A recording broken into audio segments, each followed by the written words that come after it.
Good evening, ladies and gentlemen, and welcome to the 2023 annual meeting of the Hollis Brookline Cooperative School District. My name is Drew Mason, and I am the district moderator. I call this meeting to order. I invite all who are able to stand for the Pledge of Allegiance. I pledge allegiance to the flag of the United States of America and to the republic for which it stands, one nation, under God, indivisible, with liberty and justice for all.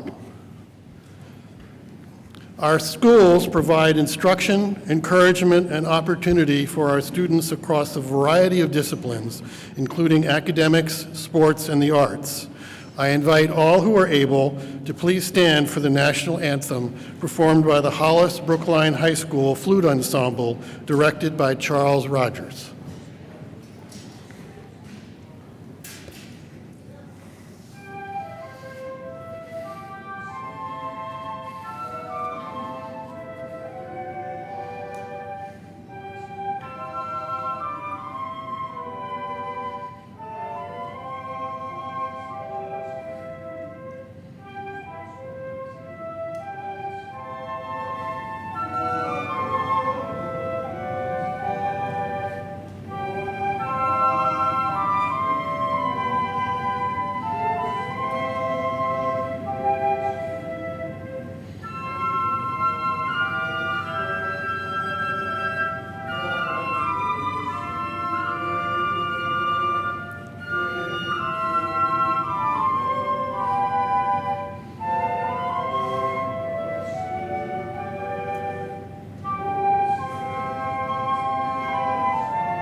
Thank you, ladies. Hollis Brookline High School Flute Ensemble.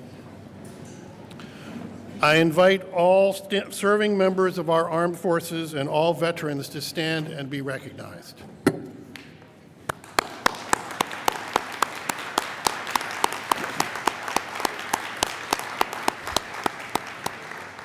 We thank you for your service.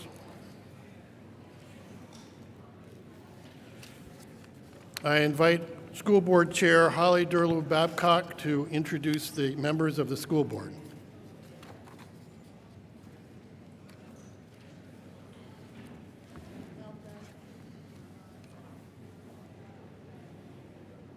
Good. Welcome. Thank you all for being here. Thank you for your continued support of our schools. I'm Holly Durlow-Babcock. I'm the chair of the Hollis Brookline Cooperative School Board member. I'm joined by Tom Solon, our vice chair, Kate Stoll, our secretary, Tom Enright, Beth Williams, Krista Whalen, and Cindy Van Konen. I invite Budget Committee Chair Darlene Mann to introduce members of the Budget Committee. Good evening and welcome to this year's annual meeting. I would like to introduce the other members of the Co-op Budget Committee, which include our Vice Chair Raul Blanchet, Tony Stanizzi, Brian Rader, Tom Whalen, Matt McGuire, Cindy Van Konen is our school board representative, and Dave Blinn is absent this evening. I invite SAU Superintendent Andy Corey to introduce SAU 41 and school staff. Thank you all for coming out tonight. It's my pleasure to introduce Gina Bergskog, Assistant Superintendent of Schools, Lauren DeGennaro, Director of Special Education, Kelly Seeley, Business Manager, Linda Sherwood, Assistant Business Manager. From the high school, we have Principal Tim Grisone, Assistant Principal Amanda Zeller, Assistant Principal Yolanda Firmino, and Aisha Weaver, Director of Special Education. The middle school, we have Principal Patrick West, Assistant Principal Allie Bushman, and Middle School Special Ed Director Catherine Ransom. Thank you. I'd like to introduce the supervisors of the checklist and the ballot clerks who are along the back of the room, and the assistant moderators are in the corners near the ballot boxes.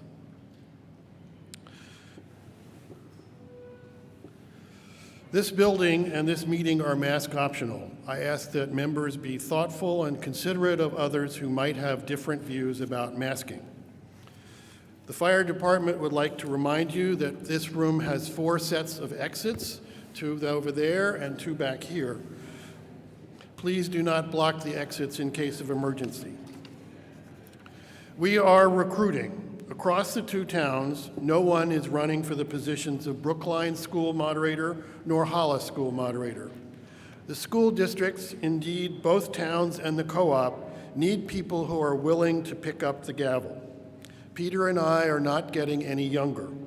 We would like to be able to train replacements before we retire from moderating. If you are interested, please see me after the meeting. This meeting is being streamed from SAU41.org. Just click on the link that says live streamed.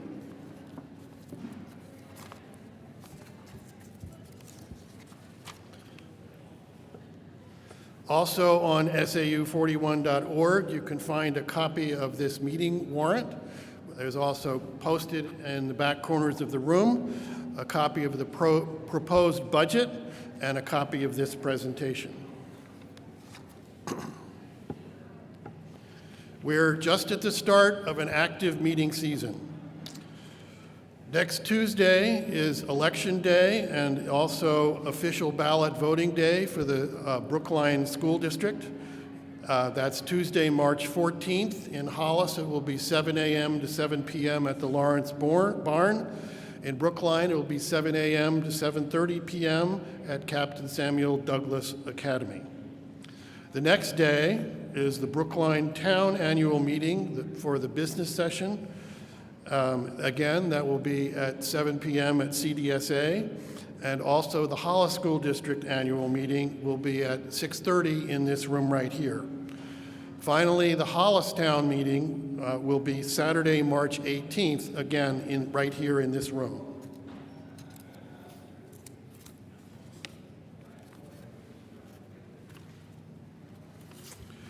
We are here tonight to discuss and act on the subjects brought forward on the warrant by your school board. To do so effectively, we need rules which provide order and structure to the business of the meeting. Rules must be set for each meeting so folks understand how to get things done. I will propose a set of rules and then ask the voters to adopt them. Once adopted, it takes a 2/3 vote to change them. As a reminder, Robert's Rules is only a guide. They do not control how this meeting is run. You can find a copy of my rules in the Hollis Town Report on page 225. There's an error on the slide. And in the Brookline Town Report, it's in the yellow section right up front, but there doesn't appear to be any page numbers on it. In the next few slides, I will touch on just a few points about the rules.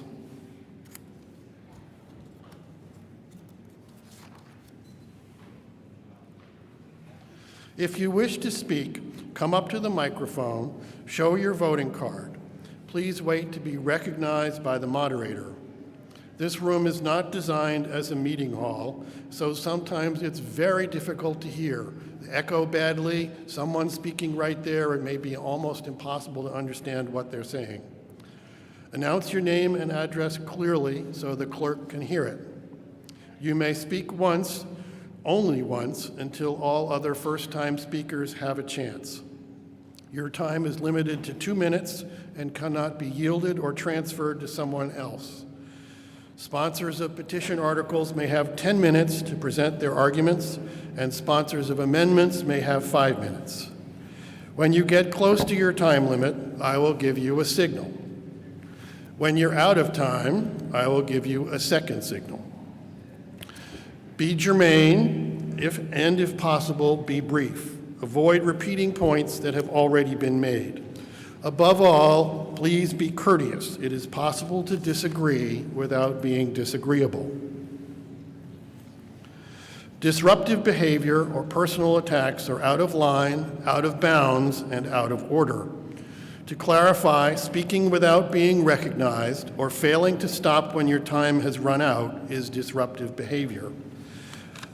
The state gives the moderator some tools if things get out of hand. The moderator is responsible for keeping the meeting on track.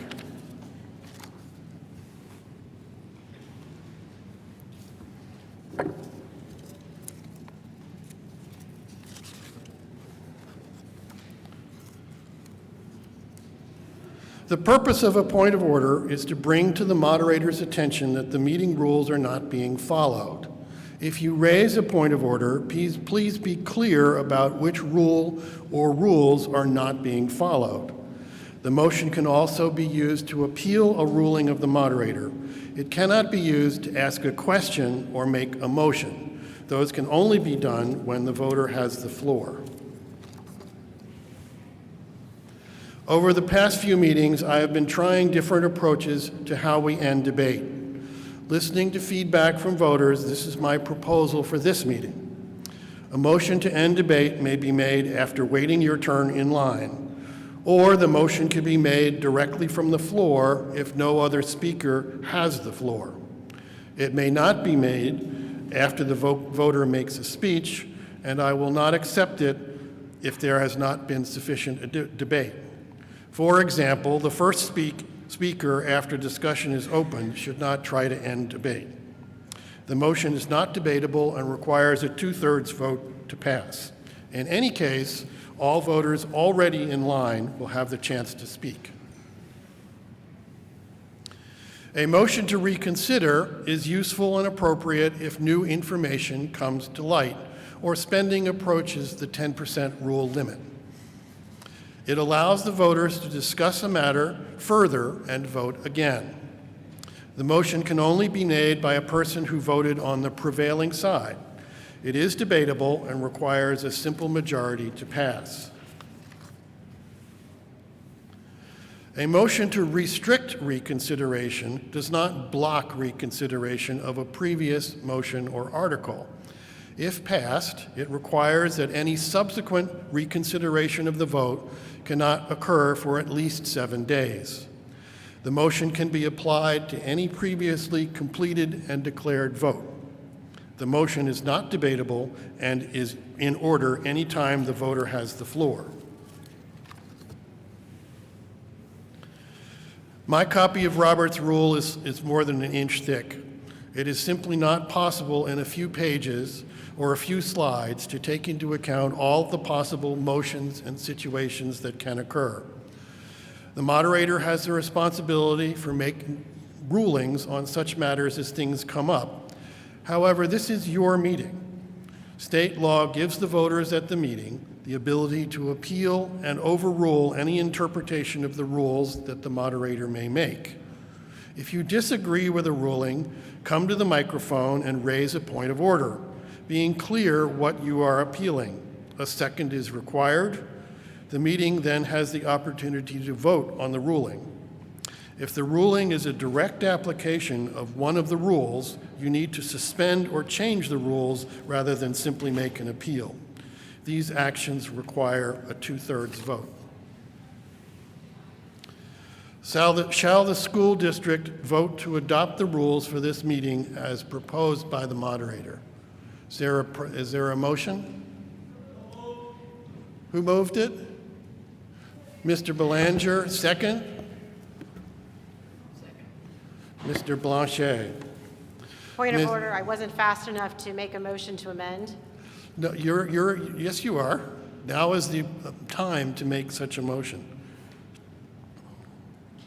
Mr. Moderator, Elizabeth Brown, 10 Williams Way in Hollis. I would like to make a motion to amend Rule 6. I would like to make all time limitations in that rule to be 2 minutes. The rule would then read, time is generally limited to 2 minutes per speaker. You will see a signal if your time is running out. Extra time will be allowed for questions and answers. Sponsors of petition warrant articles will be allowed 2 minutes to present their case, and voters proposing an amendment are going to be allowed 2 minutes, consistent across the board to 2 minutes. Is there a second? second by Ms. King. Is there discussion on the motion to amend the rules? Can I speak to the motion? You may speak to your motion. I just think this is consistent across the board, giving all speakers and all people that are part of the legislative body here the same amount of time to speak.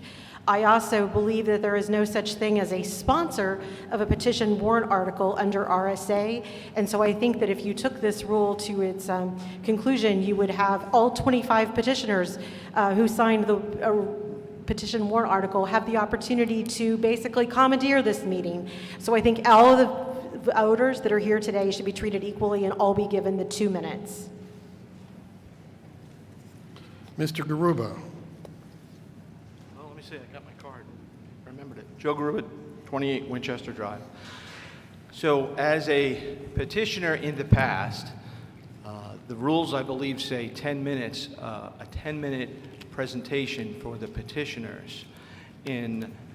There's a lot of effort, a lot of time and effort goes into making a petition and putting forward something like that before the voters. So to have the time limit changed at the last minute, I think is unfair considering the amount of effort that a petitioner probably would have put in to bring something forth. So I don't believe that there's a concern with multiple petitioners getting 10 minutes. Typically, it's one presentation, and that would be in alignment with the other warrant articles that are coming from the school board. So I think voters should vote this amendment down. Thank you.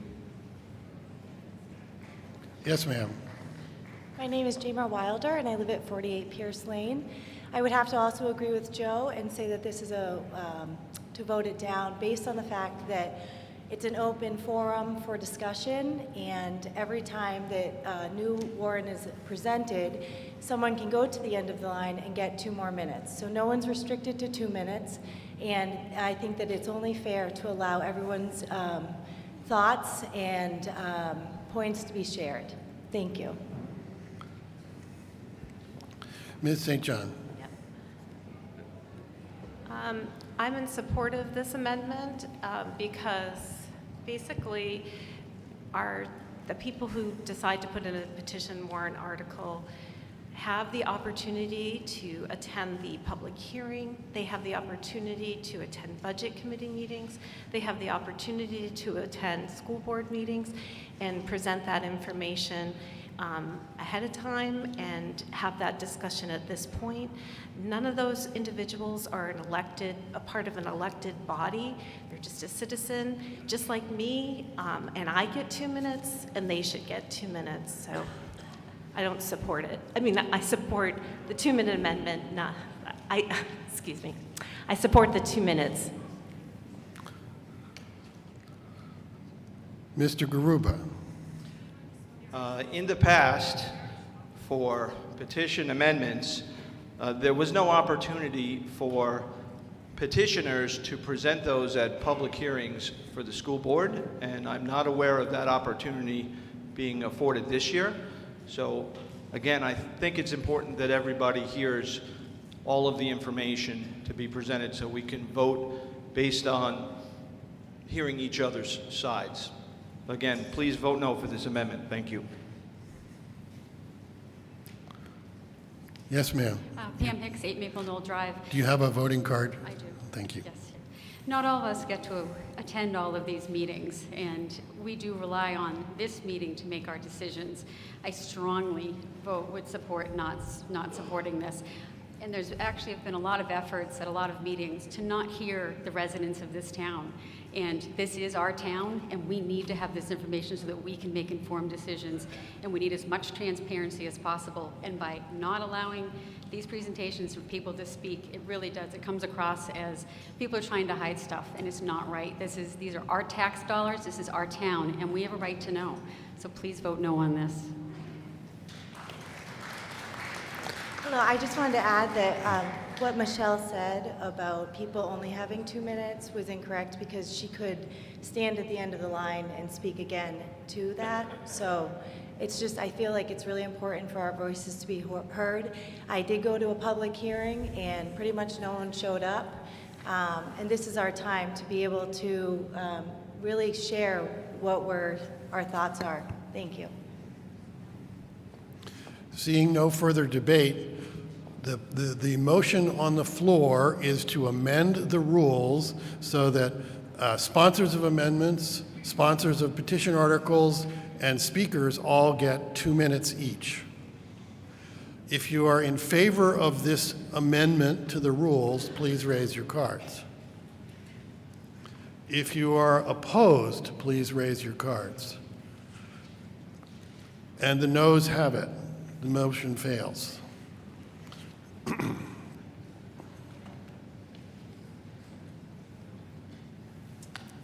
Steve Kuhn from Hayden Road, 225 Hayden Road. I was amused because we were having this debate without having the benefit of the rules being in place, so I could actually, I suppose, have come up, spoken for the meeting, and then asked to close the voting. But nonetheless, I'm interested in voting on the rules as they stand at this point. Can I call the motion on the rules? Yes, there's a motion to end debate on the rules, which requires a 2/3 vote, and first it needs a mover, and then it needs a seconder. Sir, could you tell me your name again? K-O-O-M. Is there a second? Mr. Hyde. All in favor of ending debate on the rules, please raise your hands. Thank you. All opposed? And the ayes have it. So we shall move to adopt the rules as written. That's the motion on the floor, requires a simple majority. If you are in favor of adopting the rules as written, please raise your cards. Thank you. All opposed? And the rules are adopted.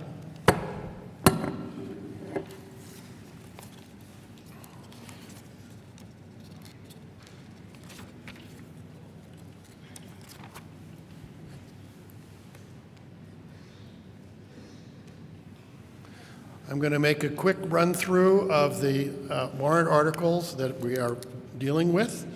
The first 8 are, actually 7 of the first 8 are appropriations. There's a bond article dealing with energy efficiency upgrades, a contract with the support staff, the school operating budget, the SAU budget, facilities maintenance trust, an article related to the retained fund balance, a special education trust, and a contingency fund.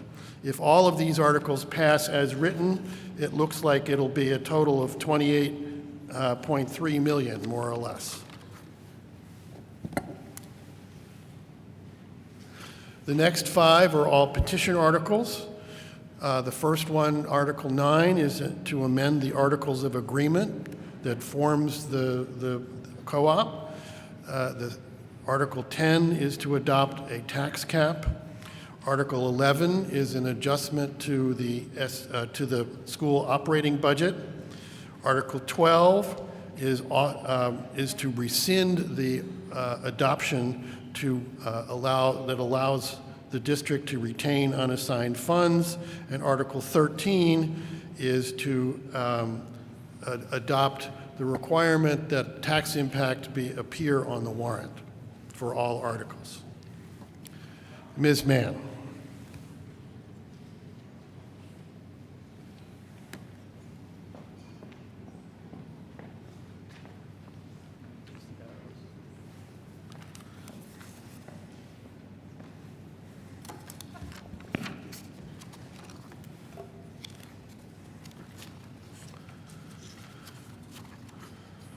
So as Drew mentioned, the total amount of the appropriating articles for the FY24 budget total $28,328,788 as proposed, which is a 5.3% increase from the current year's budget that we're operating in, which is an increase of about $1.4 million.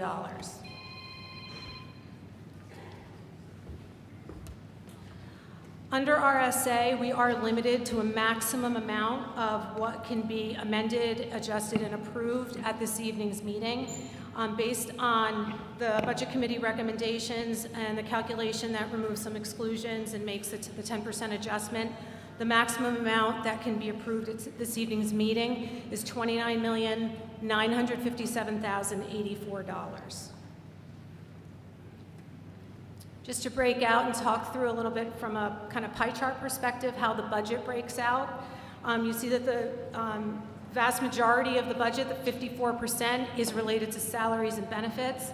The next highest percentage of the budget includes student services, which also includes salaries and benefits of the professionals that support the programs across the district. 13% spent on general education, and the remainder between building maintenance, transportation, transfers, and debt service, all are between 3% and 4% each of the budget. On an inflation-adjusted basis, looking over the period from FY10 to FY24, assuming very conservative inflation in FY24, cumulative inflation is 38% and discounts the budget as you see. Across that time period, there are several categories of expenses that rise far beyond the inflation rate. Those categories include generally benefits, but more specifically, NHRS expenses that the district pays to the New Hampshire retirement system over this period have increased by almost 300%. Healthcare benefits up by 62%, replacement technology up by 93%, and special education and student services up by 97%. Surprisingly, salaries actually across the district rise below the inflation rate over this period.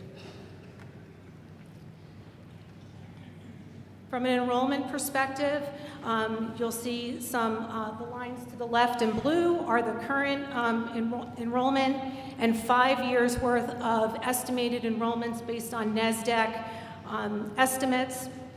And what you see at this time, looking at FY24, is a 35 student reduction in the co-op. We typically only put up 5 years of estimated enrollments, but for the first time, actually, what is interesting to see is the next 5 years of this trend actually start to show increasing enrollments because the lower schools, the K-6 districts, have some increases peppered into the next 5 years, and as those students age and enter the co-op, we would anticipate seeing increases in the co-op as well.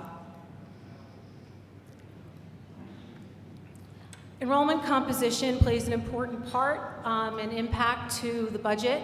As a cooperative district, we have 2 communities which send students to our schools, and the apportionment formula is significantly driven by average daily membership, which is driven by enrollment. So what we see in the outlined columns are a distribution of students of about 55% Hollis, 45% Brookline. If you look back in the FY17 to FY19 period, the distribution was a little bit closer to 50-50. As we move out to FY28, it's shifting to about a 53-47% distribution. I'd also like to add from across the district for the entire population of students, approximately 1/3 attend the middle school and 2/3 attend the high school. From a cost per pupil perspective, these cost per pupils are from the DOE. They're calculated based on adjusted actuals, and as such, the most recent data published by the DOE, which is consistent across all districts in the state, is FY22. What you'll notice here is that the co-op consistently underruns the state average anywhere from 4.5% to 12% annually, and for FY22, the co-op underran the state's average cost per student by 8%. On a comparative cost per pupil basis, what this chart does is represent where the state average is in red, how the co-op performs in yellow, and how other comparable or districts we compare ourselves to for different reasons perform. So these are districts have been chosen based on proximity to our district, performance of students, size of district, things like that. So they all have like a different reason for why they're included here. But what you will notice is that the co-op again falls below the state average on a cost per pupil basis. The other communities falling below the state average include Bedford, Milford, Nashua, and Windham. With the exception of Milford, Bedford, Nashua, and Windham all have cost per students lower than the co-op. They also have significantly greater tax bases. The Exeter Co-op, Oyster River, and Sauhegan all have higher cost per student. I'd like to take a moment to just talk about tax effort and the trend that we see before us, because what you approved tonight in the budget is not what actually is raised in taxation across the district. That number is lower and impacted by revenue and state aid. So the amount that we are estimating to be raised in tax effort as a result of the $28.3 million budget is a number of $21.3 million.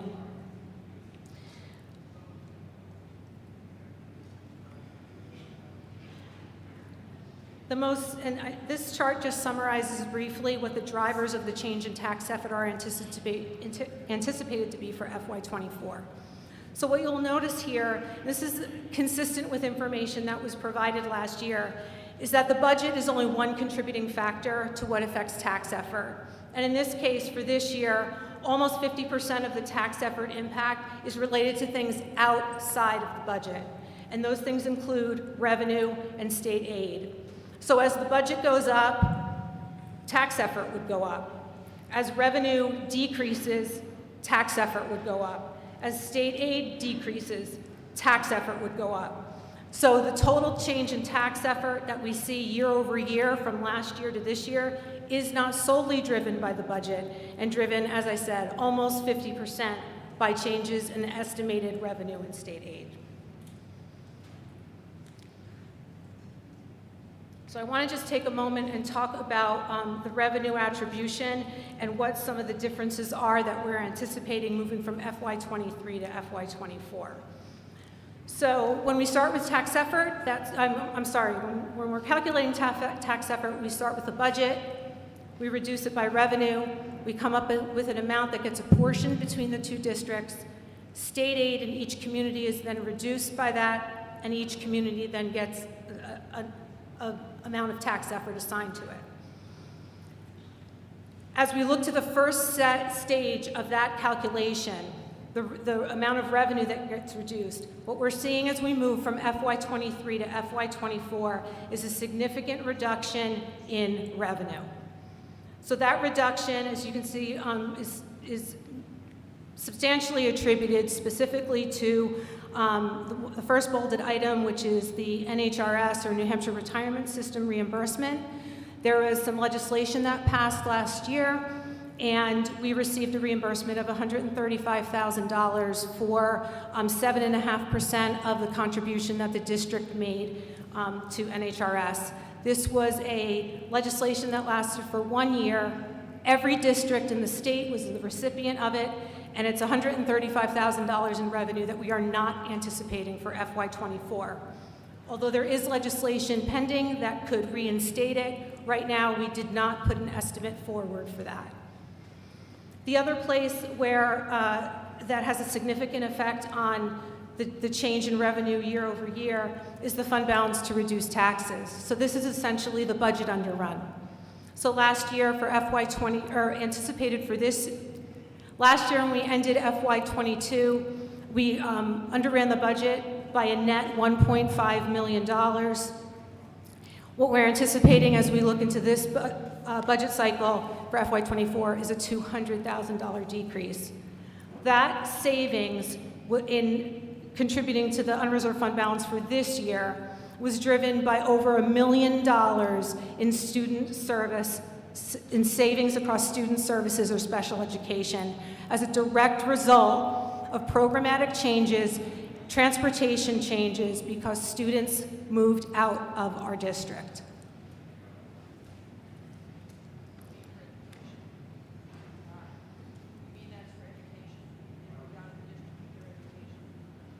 They left the district. They're no longer in the district. They're not receiving services attributed to our district and receiving outside services. They no longer live in either the community of Hollis or Brookline. The second piece, as I mentioned, right after we apportion the net revenue, the next piece that affects and leads us to tax effort is state aid split between the two communities. So each community has its own calculation based on average daily membership and in the adequacy grant. And what you see here is a significant drop in adequacy in each community related not just to that declining enrollment, the 35 student decline in enrollment that I mentioned earlier, but also due to a piece of legislation that shifted aid to adequacy in FY23 that will not be in place in FY24. So you'll see a comparable increase in the statewide education property tax that almost offsets the adequacy grant. That is directly related to this shift in costs that at the legislative level, a law was passed that that allowed for $100 million less to be raised through taxation across the state and to be paid out of the Education Trust Fund. So that meant across the state, in every community, instead of raising $363 million to fund education, the entire state raised only $263 million. That extra $100 million came out of the Education Trust Fund at the state level and was directed to each community. This was a specific piece of legislation that was designed to reduce property taxes and provide property tax relief for 1 year, which is exactly what it did. However, now that that legislation is expiring, the entire state is now responsible for the entire $363 million, and you see the statewide education property tax amount going up and our adequacy grant going down.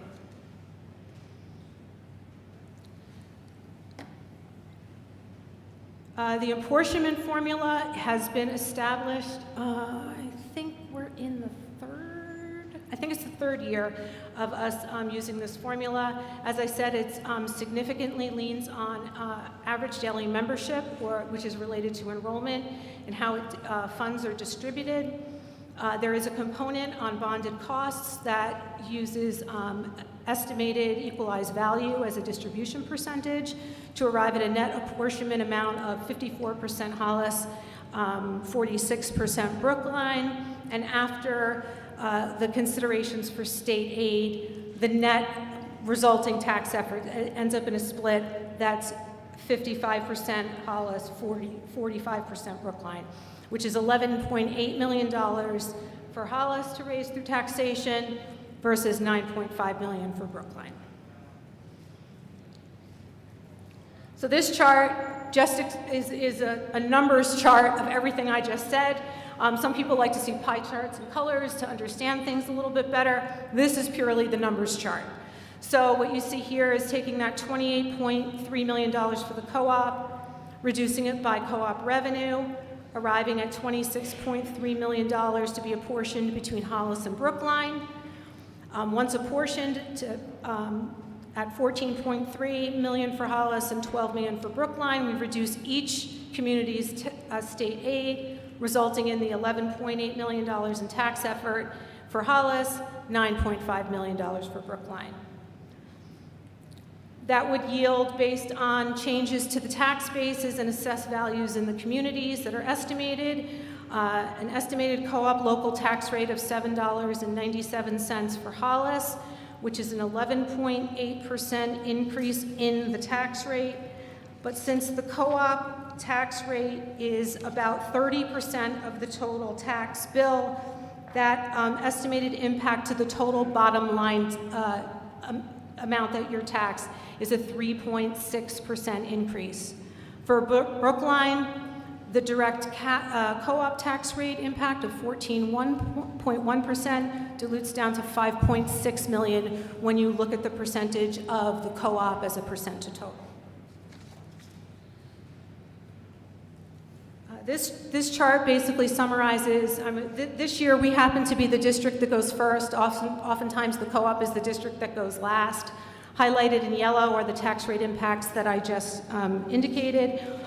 What you will be voting on in some communities or attending meetings, whether it's on election day for the Brookline School District, which is SB2, or in town meetings for the other piece parts.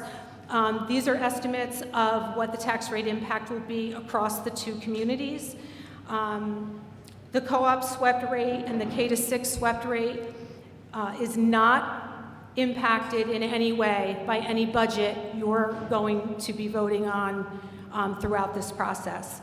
The rates are assigned and calculated. It's a dollar for dollar impact. It can't be adjusted. The amounts are assigned, and this is where you see that increase in the rate of 34% for the co-op swept portion in Hollis, or 31%, because we had a significant savings in the prior year, and now we're going to have to raise that higher amount of money through a higher tax rate. In total, across the co-op district, the K-6 elementary districts, the town, county, and including the statewide education property tax, we're estimating a total impact of $26.40 per thousand in Hollis and $34.05 per thousand in Brookline. There are some potential legislative funding solutions that kind of close gaps and will decrease some of the increases that I just talked about. There is a lot of pending legislation that is directed at education funding. Everything is, wending its way through Concord. We'll see where we end up at the end of the year. As of right now, one of the most impactful pieces of legislation is House Bill 2, which is the governor's budget, which would increase adequacy aid from $3,800 and change per student to $4,700 per student. So for Hollis Brookline, based on average daily membership, that's included in our normal calculation, that would be a $1 million increase to aid split between the two districts. That increase in adequacy would also apply to the K-6 districts for Hollis School District and the Brookline School District. House Bill 50 addresses that 7.5% New Hampshire retirement system refund, if you will. It is a piece of legislation, again, currently working its way through various committees. The $135,000 I've identified there is the same amount of what we were all refunded in the last year's legislative cycle. It could be higher, but it's just a placeholder equivalent to what we've already received. There are other pieces of legislation that do things like increase adequacy by more than the $4,700, that entirely remove the statewide education property tax, and everything in between. But again, these are the most impactful pieces. With regard to the adequacy aid changes, aside from the $4,700 per student, there are changes to amounts for students receiving special education services, the removal of other pieces of adequacy, but the addition of new pieces that will stabilize those changes. And so really what's summarized here, the most impactful part of that legislation is that change in the per student aid. Okay. I think that's it.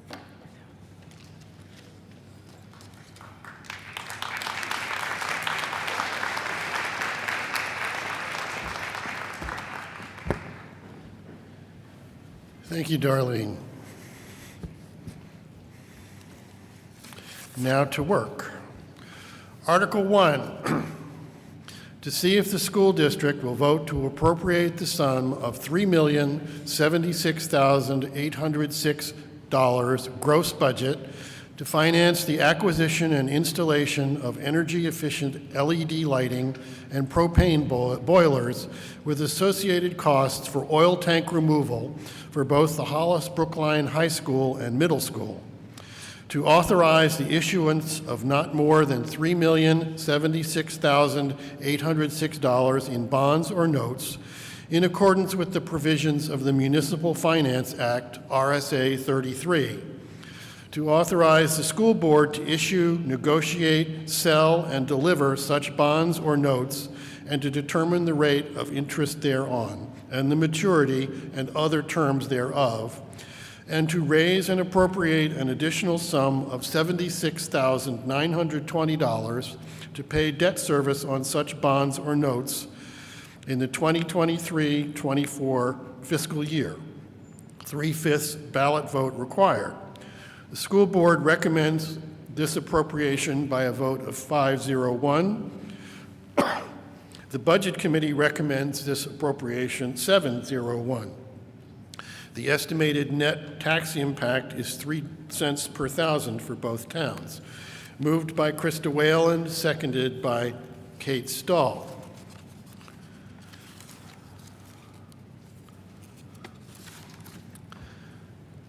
Mr. Solon.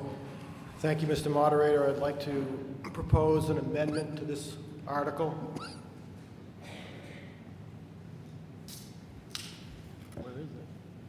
There it is. As shown on the screen, I propose amending the article to read, to see if the school district will vote to appropriate the sum of $3,076,806 gross budget to finance the acquisition and installation of energy conservation measures at the Hollis Brookline High School and Middle School, which in the school board's discretion may include energy-efficient LED lighting upgrades, new boilers, and solar energy systems, to authorize the issuance of not more than $3,076,806 in bonds or notes in accordance with the provisions of Municipal Finance Act, RSA 33, to authorize the school board to issue, negotiate, sell, and deliver such bonds or notes, to determine the rate of interest thereon and the maturity and other terms thereof, and to raise and appropriate an additional sum of $76,920 to pay debt service on such bonds or notes in the 2023-2024 fiscal year. 3/5 ballot vote required. Moved by Mr. Solon, seconded by Ms. Stoll. If I could speak to this briefly, just to give a timeline to folks, back up a little bit. When we were in the middle of our budgeting process and this original article was being proposed, or prior to it being proposed, on October 22nd, the district received notification from our contracted services that the pipe conditions for the oil tanks to the building were likely not going to pass upcoming state mandated inspections for pressure testing due to their age. This was not an anticipated specific failure, although the upgrades of the heating system and boilers in general have been on our radar and part of our capital improvement plan for many years. And it was forecasted. It was estimated that the cost to replace the pipes, including excavation costs and replacement, would be somewhere in the order of $300,000. It's kind of like driving an old car and bringing it in for inspection, and all of a sudden they tell you it's not going to pass and you don't have a daily driver. Do you make the decision to put money into the old car, or do you say, okay, this is the tipping point, now we go ahead and invest in upgrading our system? Since it was already on the radar, they did some juggling of the order of capital improvements and came forward with a proposal to upgrade the boilers, which was the original motion, the original article brought forth. 2 weeks ago, we had a bond hearing on the article. And at that bond hearing, several members of our community, and we thank them very much for doing so, came forward, people who are very knowledgeable in the areas of heating systems, of energy efficiency, of conservation, of new technologies. They came forward to our hearing and spoke very compellingly about concerns that we are potentially continuing to invest in a technology that might not be our preferred method in years coming, and asked that we reconsider the idea of going with propane as the fuel source for our heating upgrade. A week ago, there was another meeting with these people and in the context of the Energy Committee, and a number of proposals were brought forward with sufficient detail that they certainly warranted us looking into it. But the challenge was that the original wording of the Warrant article specifically listed propane boilers. So, with input from the bond folks and with information from the New Hampshire Department of Environmental Services, we have come forward with this new language. And this new language leaves open the opportunity for us to look into some of these other options that have been brought forth from the community. It also triggered a discussion with the Department of Environmental Services that if this is approved, it shows a good faith effort that we have every intention of making good on repairing or preventing any problems with the system, and willing to talk with us and work with a solution. So essentially, if we go through with this bond, we'll have a little bit of flexibility to perhaps look at some of the latest and greatest and see if there are better options. We will still be constrained by the same dollar amounts. All the financial terms are there, but it does allow us the legal option of looking at alternate clean energy options along with the propane. I just want to make it clear that when this originally came through, and still to this day, the option that's being proposed and will be presented to you shortly is still probably the lowest cost today. The question is it the lowest cost in the long run? And that's going to take some work to determine. So what we are asking for is your approval to amend the warrant article so that we can vote on a proposal for a bond that includes options beyond just the propane boiler. That's all that this first request vote is. Is that clear? Thank you. Mr. Corey.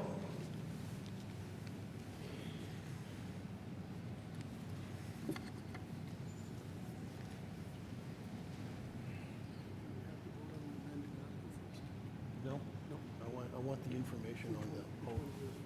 They're pulling up yours.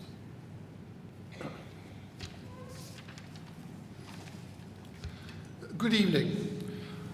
We worked with energy efficient investments and Banwell Architects since last year. We started this process last year because you may be aware that the state of New Hampshire brought back building aid. We were one of 17 projects submitted. We submitted a request for $8.5 million at the middle school and $8.5 million at the high school, which basically encompasses many of the things I will talk about shortly. The state informed us that out of the 17 projects that were submitted, the middle school and the high school finished 16th and 17th. So the likelihood of aid was slim to none. EEI and Banwell have successfully done a number of projects with the Portsmouth School District, the Somersworth School District, Shaker Regional, Keene School District, and the Manchester Schools. We brought them in not only to look at our energy systems, but to look at our overall school district. We were looking for the next 5 years of capital improvements, so they went through a needs assessment. And as you can see, they covered everything from plumbing fixtures to pavement to boilers to electrical upgrades and a host of other issues. As Tom said, we chose the boiler project based on the October information that we were provided by the Environmental Services Department. I wanted to be clear that we reached out to the Services Department, and because they knew we were proposing this article tonight and making a good faith effort, that they have extended, we'll have to ask for it, but I believe they will extend this change or mandate to the summer of '24 for us. Okay, so if we don't take any action tonight, we'll go back to the drawing board and come back with another proposal. So it was chosen to look at the boilers because they're at the end of their useful life. The middle school boiler is 35 years old. As you can see from the picture, it's kind of archaic and not very efficient.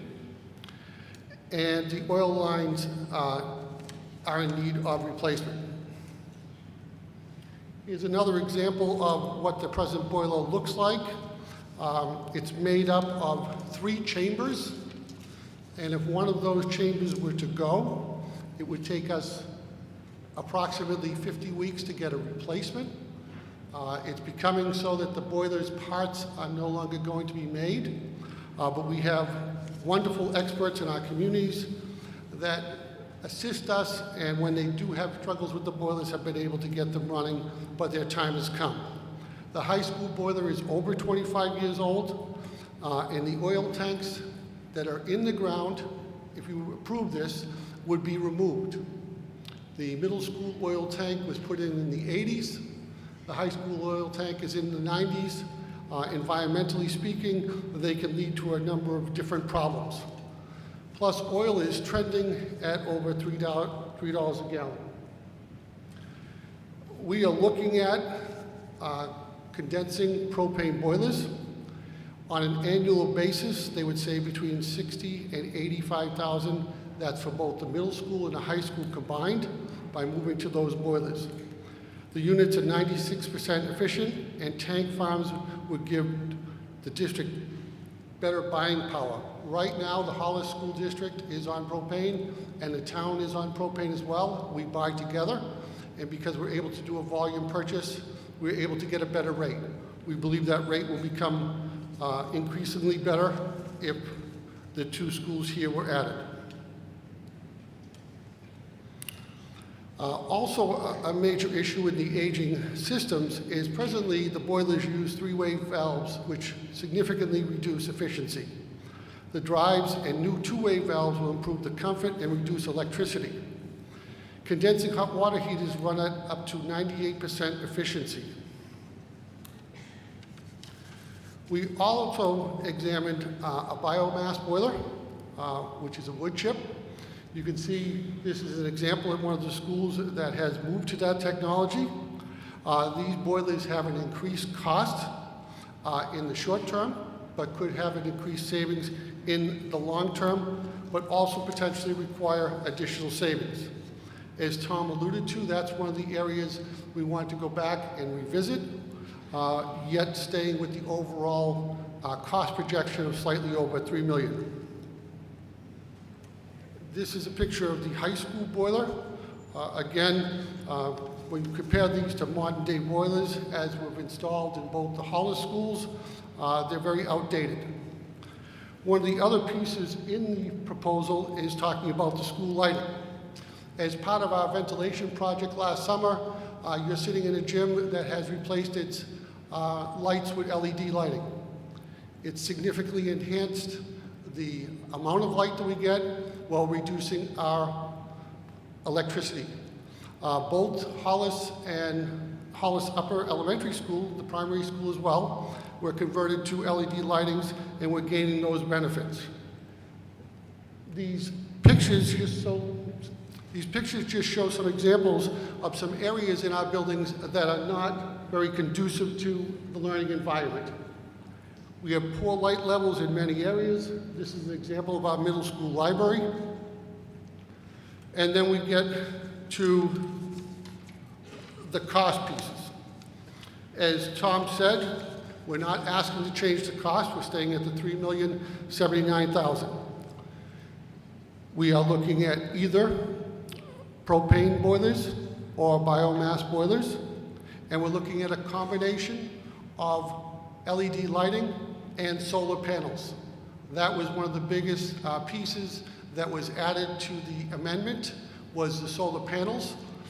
We have some tremendous roof space at the middle school and the high school, which may lend itself to solar panels, and we have some acreage on the property that could lend itself to a solar field. We have seen the benefits that the solar has provided at the Hollis schools, and we believe that would hold true for the middle school and the high school. So our main piece tonight is asking you to support the replacement of 2 boilers, LED lighting, and the ability to use solar power where appropriate. And thank you very much.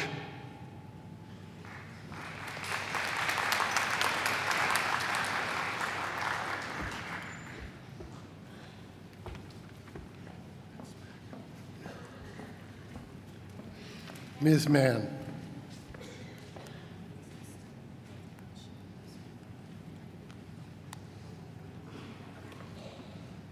Oh, sorry. Boom. Too many things.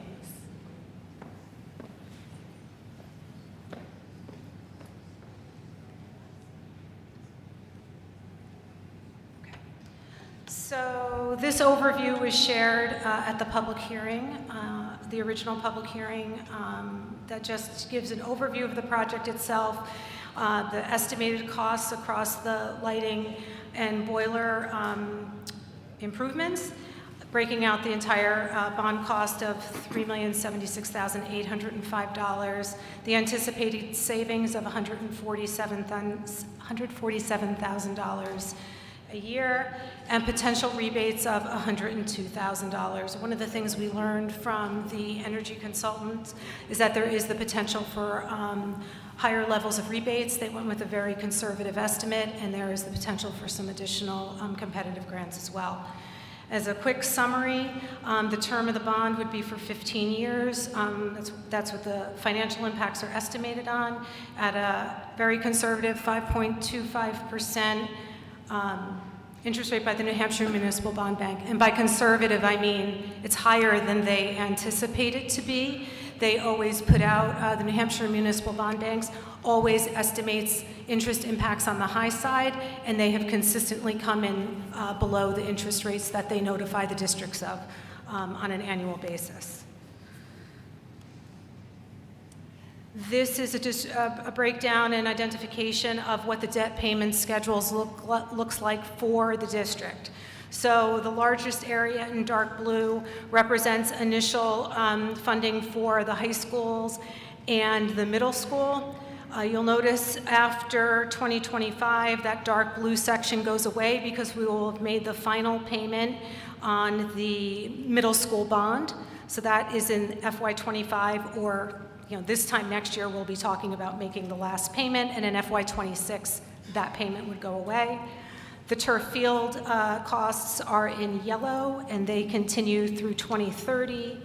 The HVAC upgrades, which were approved last year, payments continue until 2037, and this energy efficiency lease bond would continue through 2039. Just a brief overview of what the financial impacts are, because while we talked about the impact rounding to 3 cents per thousand for the initial interest payment, that interest payment is a half-year interest payment and excludes principal for the first year of the bond. And the average annual payment is slightly under $300,000 annually for the remaining years of the bond. And over the cost of the entire period of the bond, so for the 15-year cycle and the half-year interest rate, the impact would be about $2 per thousand in Brookline and in Hollis. So 203 per thousand in Hollis, 191 per thousand in Brookline. Assuming the conditions we're putting forward in estimating impacts, like I did not grow or change assessed values moving forward. We just took wherever the assessed value was estimated for FY24 and held that constant for the life of the bond. So that would be cumulative impact, $2 per thousand in either community. So you want to go back? Do you want to go back to that language? Okay. Thank you. So the motion on the floor at the moment is the amendment to the article. The amendment is shown here. Words to be removed are struck out, and words to be added are in bold red. Mr. Garuba. Is it possible just to read out those changes on the amendment? We heard the amendment about 15 minutes ago, and there was a lot of other presentation material that wasn't directly germane to that. Yes. The changes are to replace the words energy-efficient LED lighting and propane boilers with associated costs for oil tank removal with the words conservation measures at the Hollis Brookline High School and Middle School, which in the school board's discretion may include energy-efficient LED lighting upgrades, new boilers, and solar energy systems. Mr. Power. Eric Power, Westview Road, Brookline. Speaking against the amendment, I have some concerns about this amendment because we've had bond hearings, we've had original language, and here we had original language saying we're going to do LED lighting and propane boilers, and now we're opening it up to conservation measures, which is a larger scope. And we're saying we may do lighting, and we may do boilers, and we may do solar energy systems. And I think that that is beyond the intent by municipal budget law on what you should be doing with the bond. If you talk to New Hampshire Municipal Association or others, modifying a bond scope like this is a very murky legal area. So that could be a big challenge. The other concern I have is we heard that there is, we don't know the return on investment. We don't really know the plan. We're voting for a plan that we don't even know the full, what we're going to be doing yet. We're giving the school board a little over $3 million to do conservation measures. And as a taxpayer and a voter, I'd rather know more what we're going to be doing than just giving them the money and let's figure it out later. I think that doesn't make sense. We don't know about the return on investment. State aid, there's a number of legislation going through that's going to restore building aid at a bigger level. We could get that in the future. So doing it now, where we would be forfeiting that opportunity. And for those who aren't aware, from the apportionment formula, it gets completely done on equalized valuation. So the impact to Hollis is actually a little bit higher than it is in Brookline. So for those reasons, I would recommend that people vote no on the amendment. Thank you. Mr. Solon. Thank you, Mr. Moderator. I just want to clarify that the language being proposed here came to us from bond counsel specifically to address the item Mr. Power brought up about the appropriateness of the language for RSA.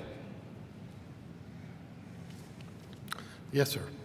Rob Rushton, Flint Meadow Drive, Brookline. Regarding the amendment and different fuel sources, I've heard propane from the original proposal and biomass as an alternative, as discussed in the amendment. Have other sources been considered? For example, things like heat pump sources or other technologies? Thank you.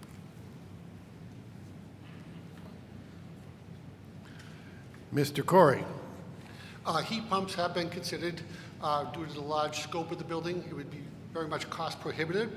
And in terms of, we also looked at geothermal and didn't feel that would be an efficient solution from a cost point of view, as well as what we would have to do on the property with the number of holes we would have to dig to make that happen. Thank you. Yes, sir. Jim Gill. What I heard was that it was unlikely, because of the pipe feeding one of the boilers, that it was unlikely to pass inspection when that inspection was indeterminate. To replace it was going to cost $300,000. Was that at the high school or the middle school?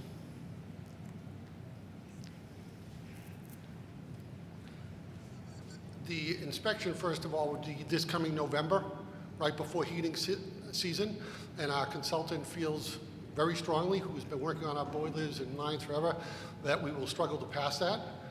The 300,000 approximation is for both schools, but once we change those piping, I don't think we want to move back to a different fuel source after spending, somewhere around $300,000 to fix oil piping.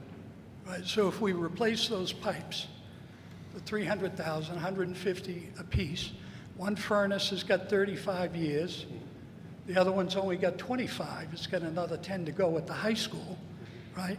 So for $300,000, it was determined that we're gonna get into a $3 million buy, because that would have been a preferred replacement system to the oil that we're currently burning. My question is, how long did the consultant determine that once you replace those pipes before the boilers themselves would go, which presumably are far more expensive to replace? I can't give you a definite date when a boiler is going to go, no different than in your home. I can tell you because of their age, it's very difficult to get parts, but at the same time, we have local community members who work on our boilers and have done a great job. The goal here was twofold. One was to switch from oil and move to a more efficient fuel system, as well as to address the environmental issues of the piping. Well, I mean, propane, who knows what the cost of energy is going to be on any front, right? Right now, if we're true New England Yankees that know how to work a buck, what I hear is, to me, the students and their well-being, number one, the teachers, it's all about education to me, the facilities and stuff. If we can get by for 150 grand on each one and run those puppies for another 10 years and save all that money, $300,000 a year I heard was on the bond after a certain period of time, then to me, there's the good Yankee coming out, saving the money and allocating it for students and teachers where the money belongs, right? If we can get away with it. And I haven't heard any other major cost incentives to jump on to the other preferred system, which is a lot of money when you look at the overall, it's 10% of the overall school budget, right? Over it. So it's no small chunk of change in all the warrants that I see. So. Finish up, please. Thank you.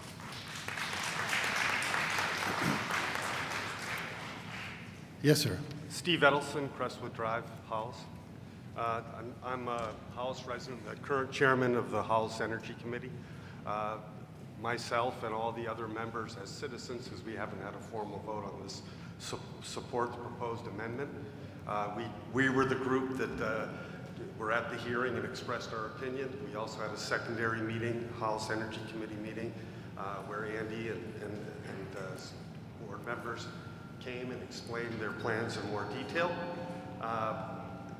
And as a result of that meeting, the warrant article is amended.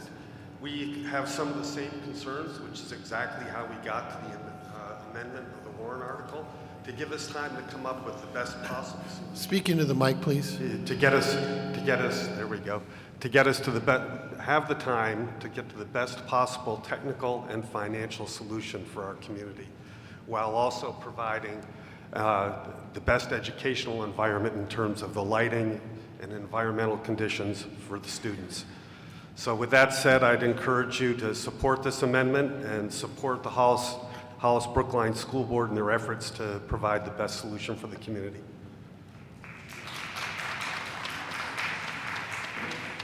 Yes, sir. Brian Loveland, Toddy Brook Road, Hollis. I would support this amendment where it's giving our SAU more latitude to adjust to the changing circumstances and making it so that we are not tied to one, i.e. the propane boilers, and if there's another option that is more cost efficient, that they can go to that without being unduly constrained. We've elected the school board, and the SAU has done an incredible job providing a great education at a below average cost. And I think that we have to give them the latitude that they've shown that they will be able to use the money that we apportion, which is not changing with the amendment, to make it so that they can make the best decision as possible. Thank you.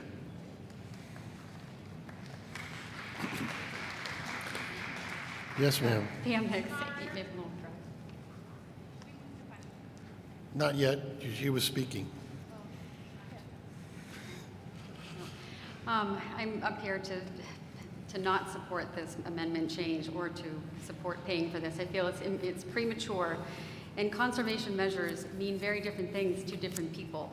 I, for one, am very much for the energy, the environment and whatnot, but solar is not where it needs to be yet. It pollutes, it's coming out of China, it's taking rare minerals, you can't recycle it. So there's a lot of different things that go with all of this. I really think it's premature that we are voting on this at this point. I very much like that gentleman's suggestion that we just put some short money into this and keep things going. Let's see here, sorry. Yeah, no, I don't know. I can't even put good words to this one. I don't think we're ready for this, and I don't think we should be supporting this.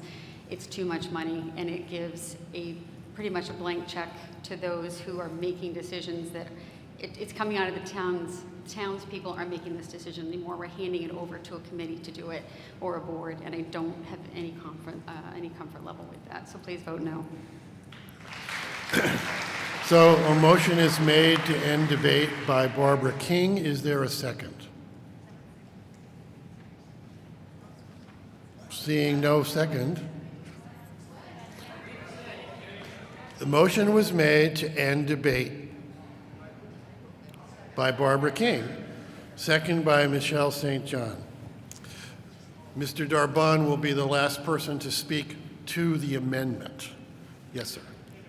Derek Anniser, Meadow Drive, Hollis.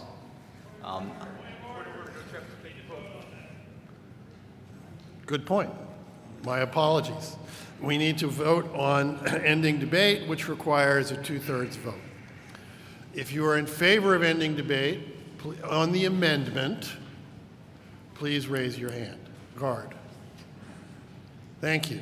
If you are opposed to ending debate, raise your card. The ayes have it. Yes, sir.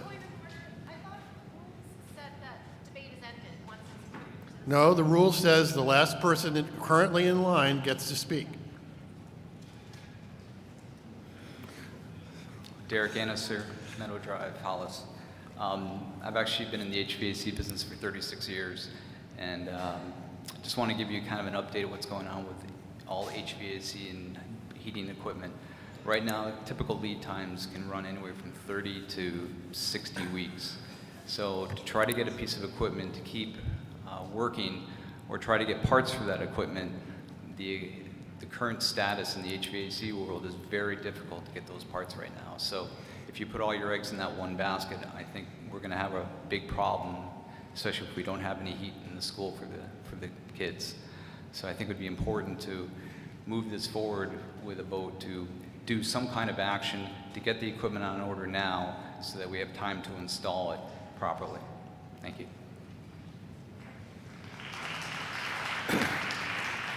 Mr. Darbon. Greg Darbone from Brookline, Cleveland Hill Road, Brookline. I'm against the motion because, as someone mentioned earlier, this is too vague because it gives the school board the discretion, but I'm more against the whole thing because, as we all are knowing, the economy is getting harder, and when I looked at this whole project, when the numbers were up, we could save $1 million by dropping the LED portion off. Now, why aren't we doing that to help save taxpayer money? I see the criticality for the boilers, got it. But why did we add all this other stuff? We're acting like the federal government, adding stuff. Don't forget, interest rates are going to raise. That's what the Fed said the other day. Someone said inflation's going to get worse.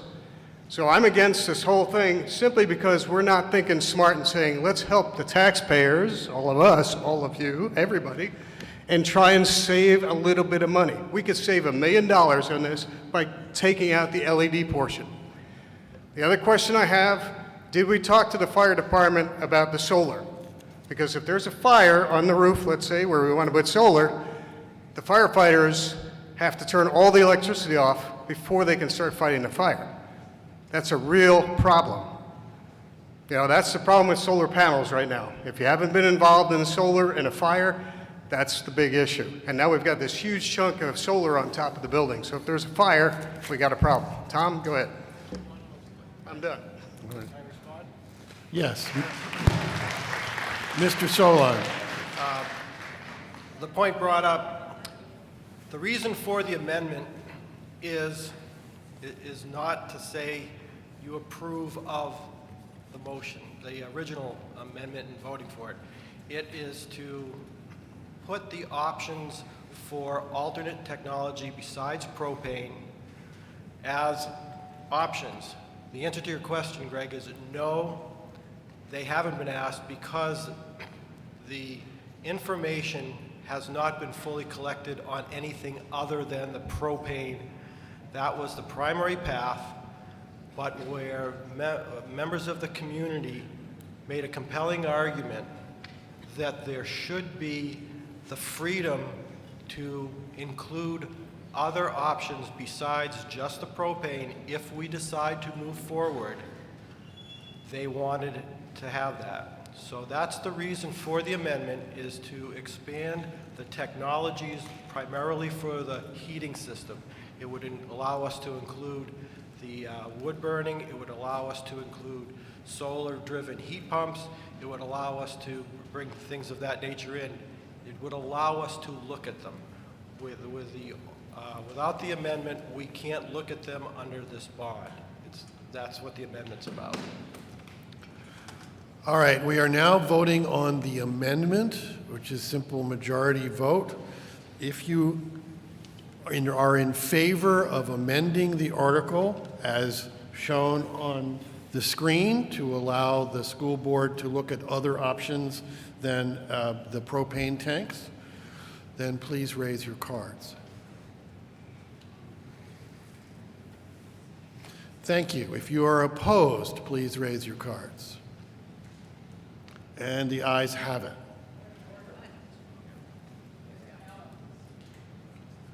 I hear a request to count. Do I have other people requesting a count? All right, we're going to count this. Give a minute so that our counters can get ready.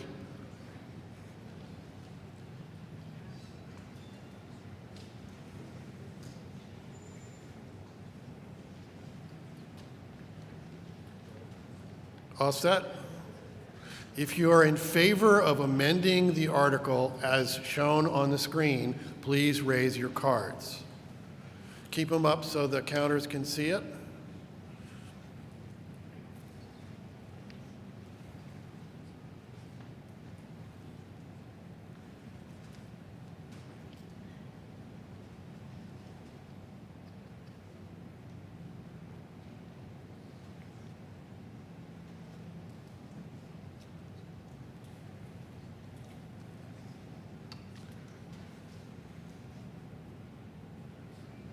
Everybody done with the count? All right, put your cards down. We'll wait a minute while their counters tabulate.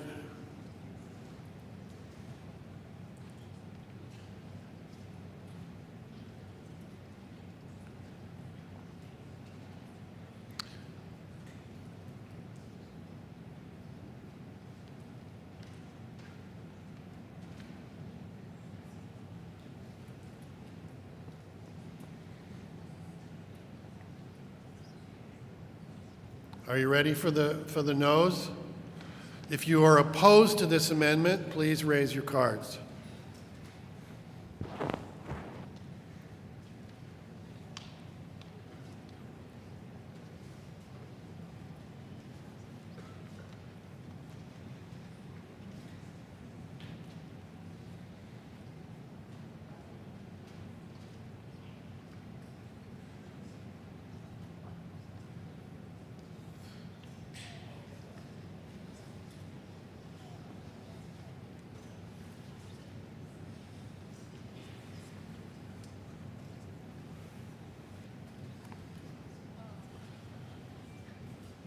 Are you all done with the counting? I think you can put your cards down now. Thank you.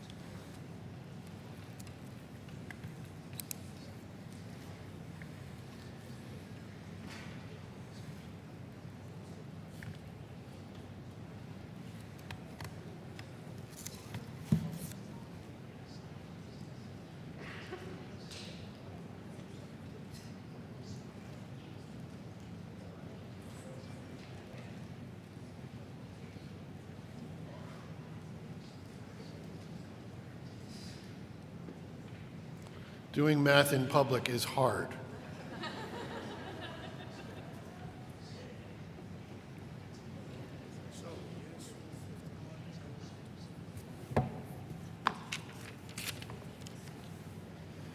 And the vote is in favor of the amendment, 151, opposed, 125. So the amendment is adopted. Now we come to discussion on the article itself. Is there discussion on the article as amended?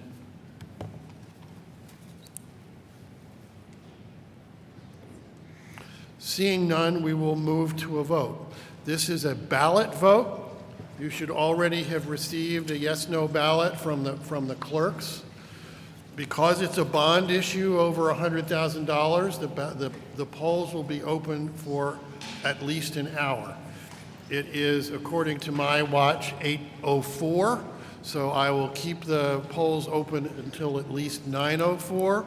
When you are done voting, you may go through to the ballot clerks and get a fresh ballot for the next ballot vote. You can go to any line. The polls are now open.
Take your seats, please, so we can move on.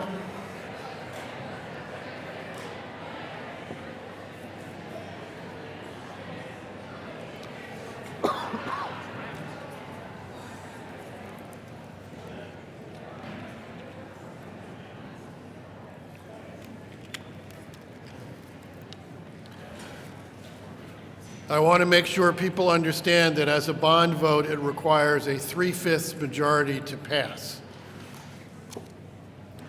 Moving on, Article 2, collective bargaining agreement with the Hollis Education Support Staff Association. To see if the school district will vote to approve the cost items for the third year of a 4-year collective bargaining agreement reached between the Hollis Brookline Cooperative School Board and the Hollis Education Support Staff Association for the 2021-22, 2022-23, 2023-24, and 2024-25 school years, which calls for the following increases in support staff salaries and benefits at the current staffing levels. For fiscal year 2023 to 24, $162,006.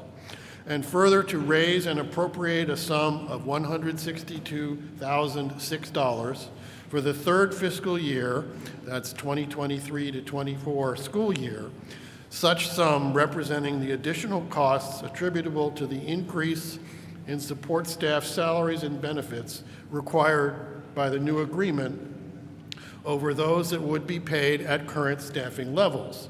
The school board recommends this Article 600. The Budget Committee recommends this Article 701. The estimated net tax impact is 7 cents a thousand for Brookline and 5 cents a thousand for Hollis.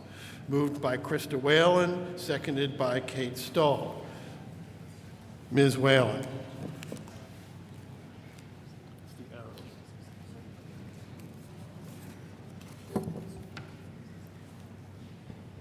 Good evening.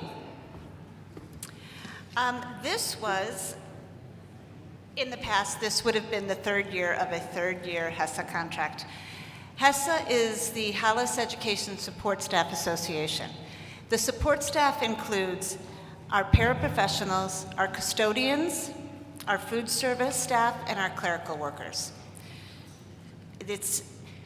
We were told, it was brought to our attention in the summer that we were having difficulty hiring staff and we were having difficulty retaining them. They were able to go work in the districts surrounding, Milford, Nashua, Amherst, and make a lot more money. And it becomes difficult when you lose custodians, paraprofessionals, food service workers, and clerical. Food service workers, by state mandate, we have to have a certain amount in each school during a school day. If we do not have them, we have to close school. So they're important people in our buildings, and we need to look at the money and see what we could do. So we opened up the contract.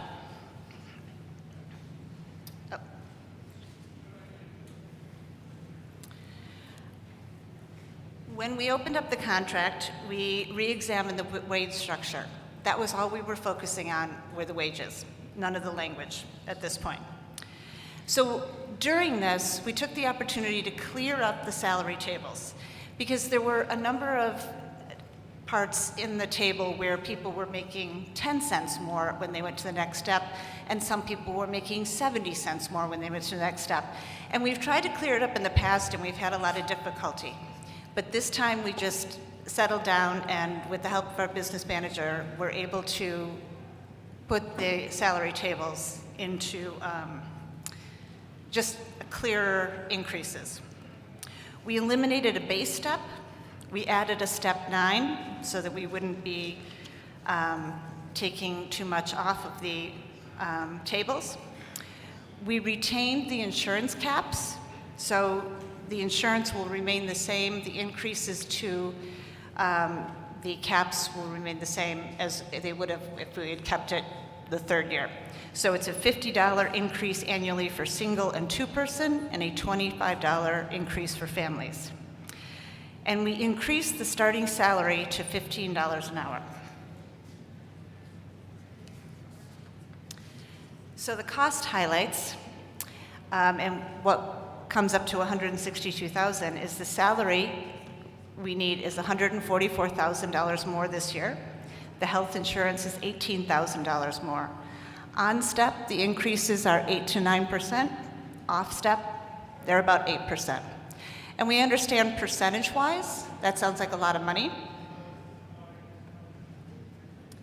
And I know these tables are really hard to read, and that's why I always have difficulty or I question putting them up. But I did want you to at least see what the projected tables would look like. So at a Cat 1, Step 1, so someone starting at the Category 1, they'd be at $15 an hour.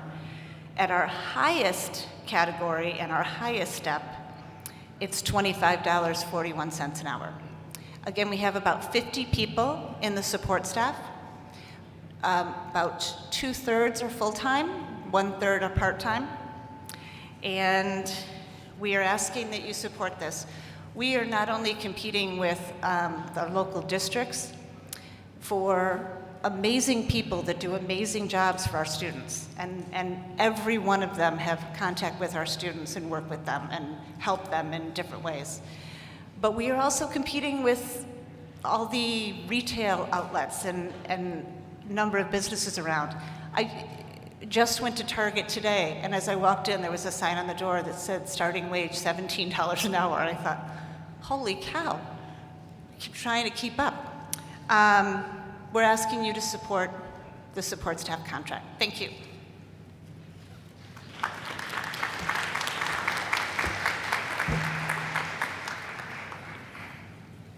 Thank you. Is there a discussion on Article 2?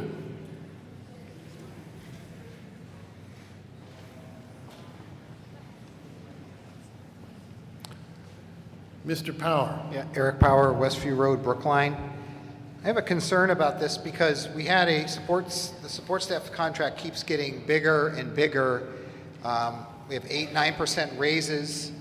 I think last year at the district meeting, we passed an article in the ballpark about half this much for the increase, and now we're doubling that this year. So personnel costs, both the teachers, support staff, and administration, that's the majority of what we spend in this district. And to have this go up this rapidly, this quickly, is really not helpful to the taxpayers. We're not seeing 8 and 9% raises as taxpayers, and we need to be able to control this. So I would recommend voting no on this and going back to the drawing board and having something a little bit more reasonable, because we can't be paying 8, 9% raises. Thank you. Hello, my name is Jamer Wilder, 48 Pierce Lane, Hollis. I'm recommending we vote no on this article until we have addressed larger issues and stop the extreme wasteful spending in our district. This article claims the administration has a hard time finding positions, but I've personally had conversations with teachers that were pushed out because they didn't align with the administration's agenda. Last year, I believe we exceeded the amount of retirements, and you believe we'll continue to see great teachers leaving because of the expectations from administration. There has been a clear agenda, and they're making it more difficult to know what's going on in the schools. They have committees that are creating all kinds of new policies and programs without updating meeting times or having transparency with the taxpayers. The DEI committee was last updated January 28, 2021 on their website, but it says it's still in progress. The last update was when concerns were brought up about what they were doing. We have 4 principals in this high school. That is 1 for every floor. We have 5 case managers, 6 guidance counselors, and a therapist. We have one of the highest paid superintendents in the state, and he has an assistant that is probably paid more than many of the superintendents in the state. I believe there is definitely room to make significant cuts in these areas. If the board wants to ask taxpayers to do another increase for teacher salaries, we need to make significant cuts someplace else in the budget. The projected cost for one student would cost more than I spent homeschooling all 5 of my children. Not to mention the district gets all of the money for my children, but because they are homeschooled, they are using none of the services.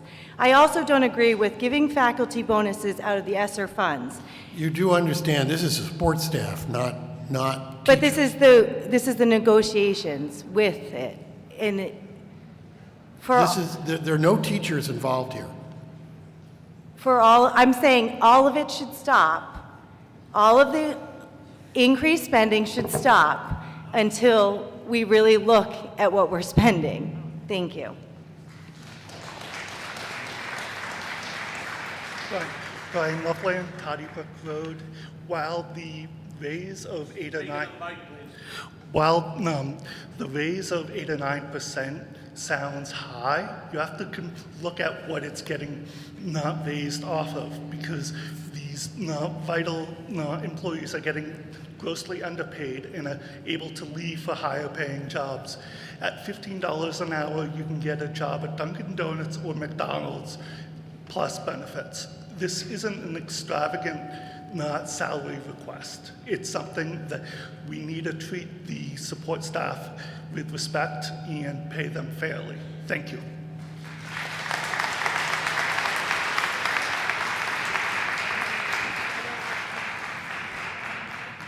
She doesn't want your picture taken.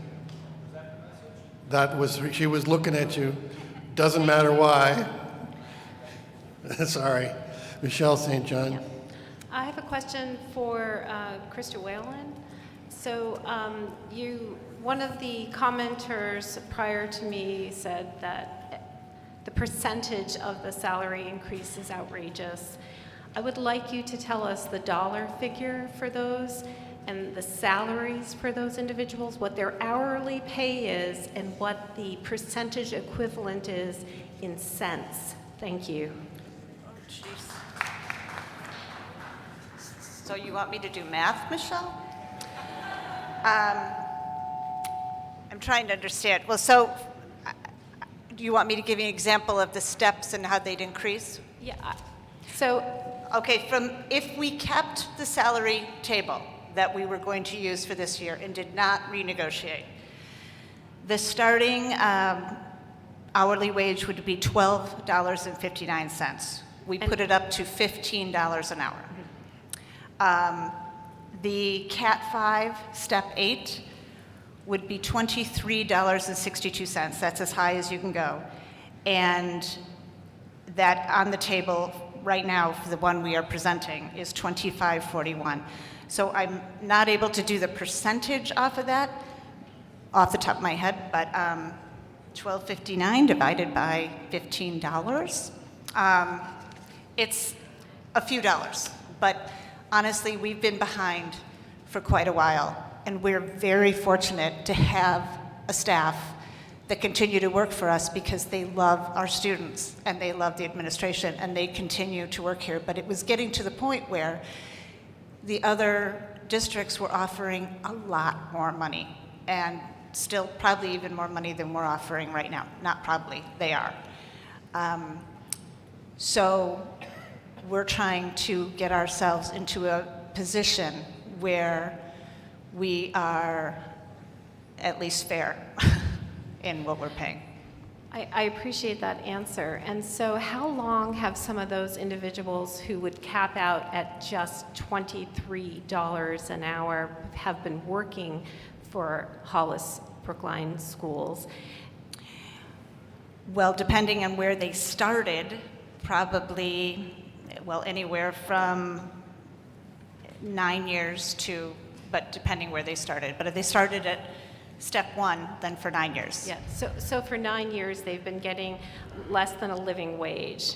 Yes. And they're doing it for the students, whereas today they could go to Walmart or Target or another fast food and make a starting salary of more than $15 an hour. Correct. Thank you.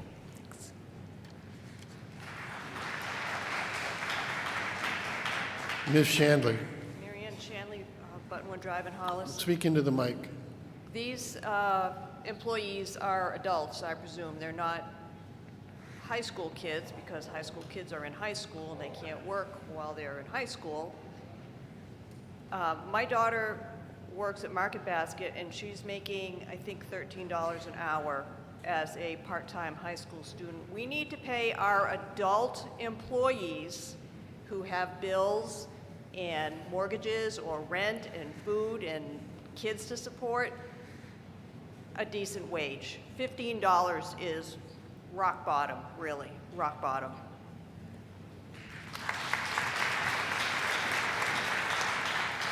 Yes, sir. Yeah, my name's Dave Perry, 3 West Hollis Road in Hollis. There was a contract that was negotiated 3 years ago. There's 1 more year on that contract. In my view, a contract is a contract. If you're in a union, you get some of the benefits, but if you have a contract and you didn't negotiate it properly initially, you got, at the end of this contract, the opportunity to do that. I do not support the increases. Thank you. All debate has ceased, so it's time to vote on Article 2. If you are in favor of adopting this collective bargaining agreement, please raise your card.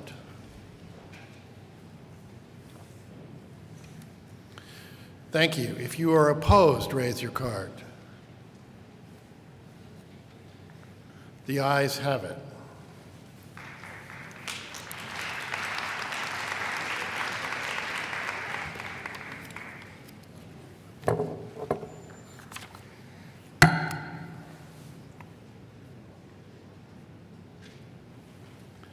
Article 3, this is the operating budget for the schools. To see if the school district will vote to raise and appropriate a sum of $26,499,039 for the support of schools, for the payment of salaries for the school district officials and agents, and for the payment of statutory obligations of the district.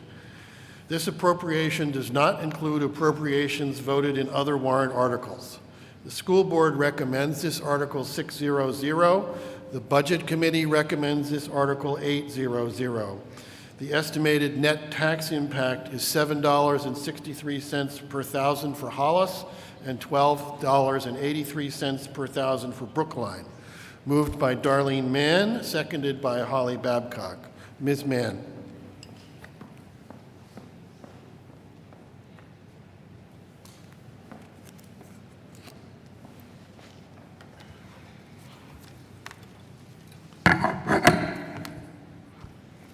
Just want to take a moment and walk you through the process that the Budget Committee begins every September as we consider the budget for the forthcoming, the budget that gets proposed this evening.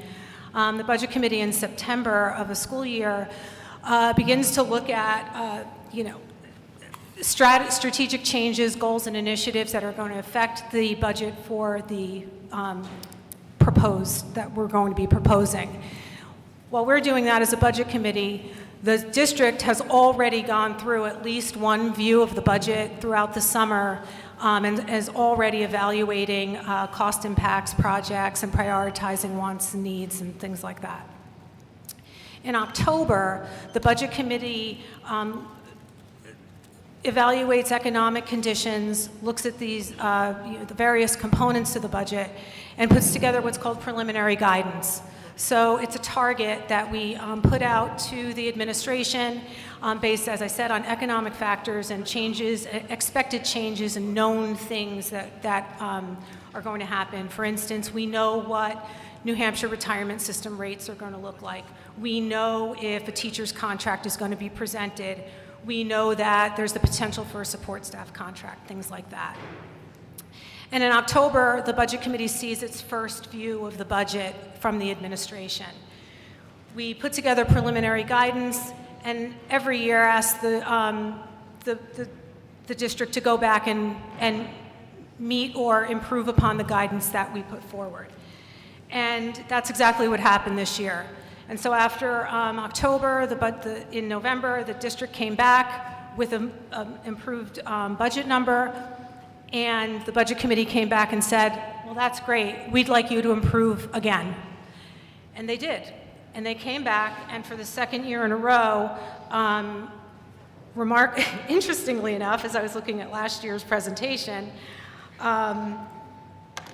they came in with a budget view that was $66,000 below the the final guidance that the Budget Committee put together.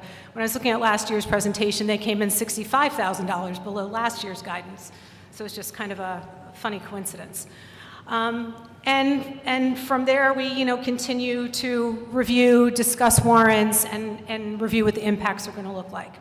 So what we have before you this evening is a 3.5% increase in the operating budget that includes several categories of changes and additions from the prior year.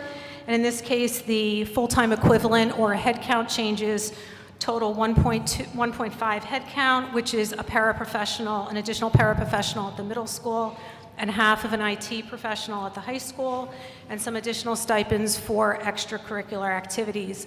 These are new stipends, and what the district does is, as new clubs are brought forward, many of the staff members that volunteer to run those clubs and support students often do that at the beginning without stipends. So these additional stipends that are put forward are after these clubs and groups have been in place for several years. They're consistently have a group of students who participate, and at this time we put together a list of stipends that needed to be added to the budget. From a maintenance and safety perspective, some of the items include replacing the rigging system in the auditorium and water tank replacement at the high school, in addition to furniture replacements at both schools that include lab tables at the high school and new tables for the multipurpose room in the middle school. Technological upgrades include new staff and student replacement laptops, interactive flat panels, and audio system updates, and in addition to middle school Chromebook replacements. Academically, we're also looking at additional textbooks for science equipment at the middle school, and science textbooks and math books and associated licenses at the high school. And from an athletics perspective, there's a change in the fee structure for the stipends that the coaches receive that includes a component for longevity, as we've had several coaches that have coached our teams for a long time. I just want to take a minute to talk about the major increases in the budget and the various categories. And salaries in general, we're looking at an increase of 1.8%, or about $159,000 for contracted increases for essentially it's across the staff, but it's essentially the contract for the professional staff. It was Sanbornized and approved, and therefore it's not before you this evening, but the step tables will change because of the initially approved contract.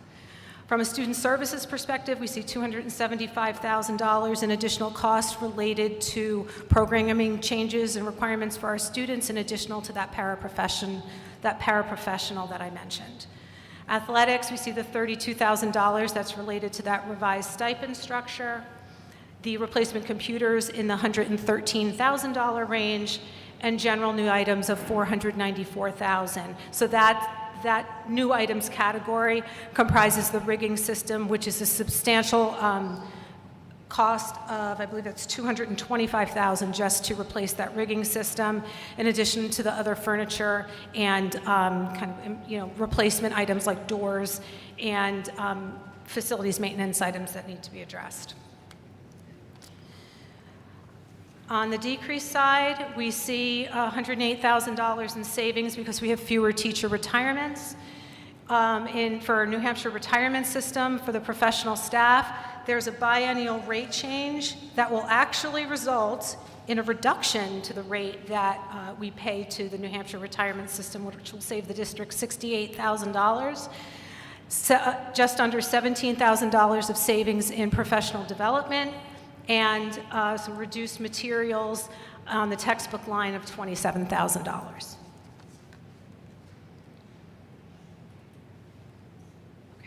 Thank you.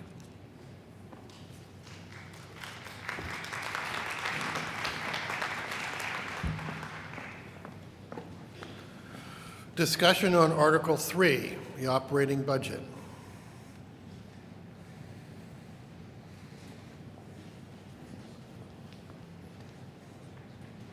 You still have your voting card? Thank you. You introduced Michelle. I was waiting for you to do that for me. Just kidding. I would like to recommend you vote no and stop the budget from being passed. There are budget items, including student services, that I have major concerns with. A year ago, I was denied a public hearing to share with parents and taxpayers what was going on in our district. Since I moved back to town, there have been 2 suicides. The most recent suicide took place 1 week after the school illegally gave the students the Youth Risk Assessment Survey.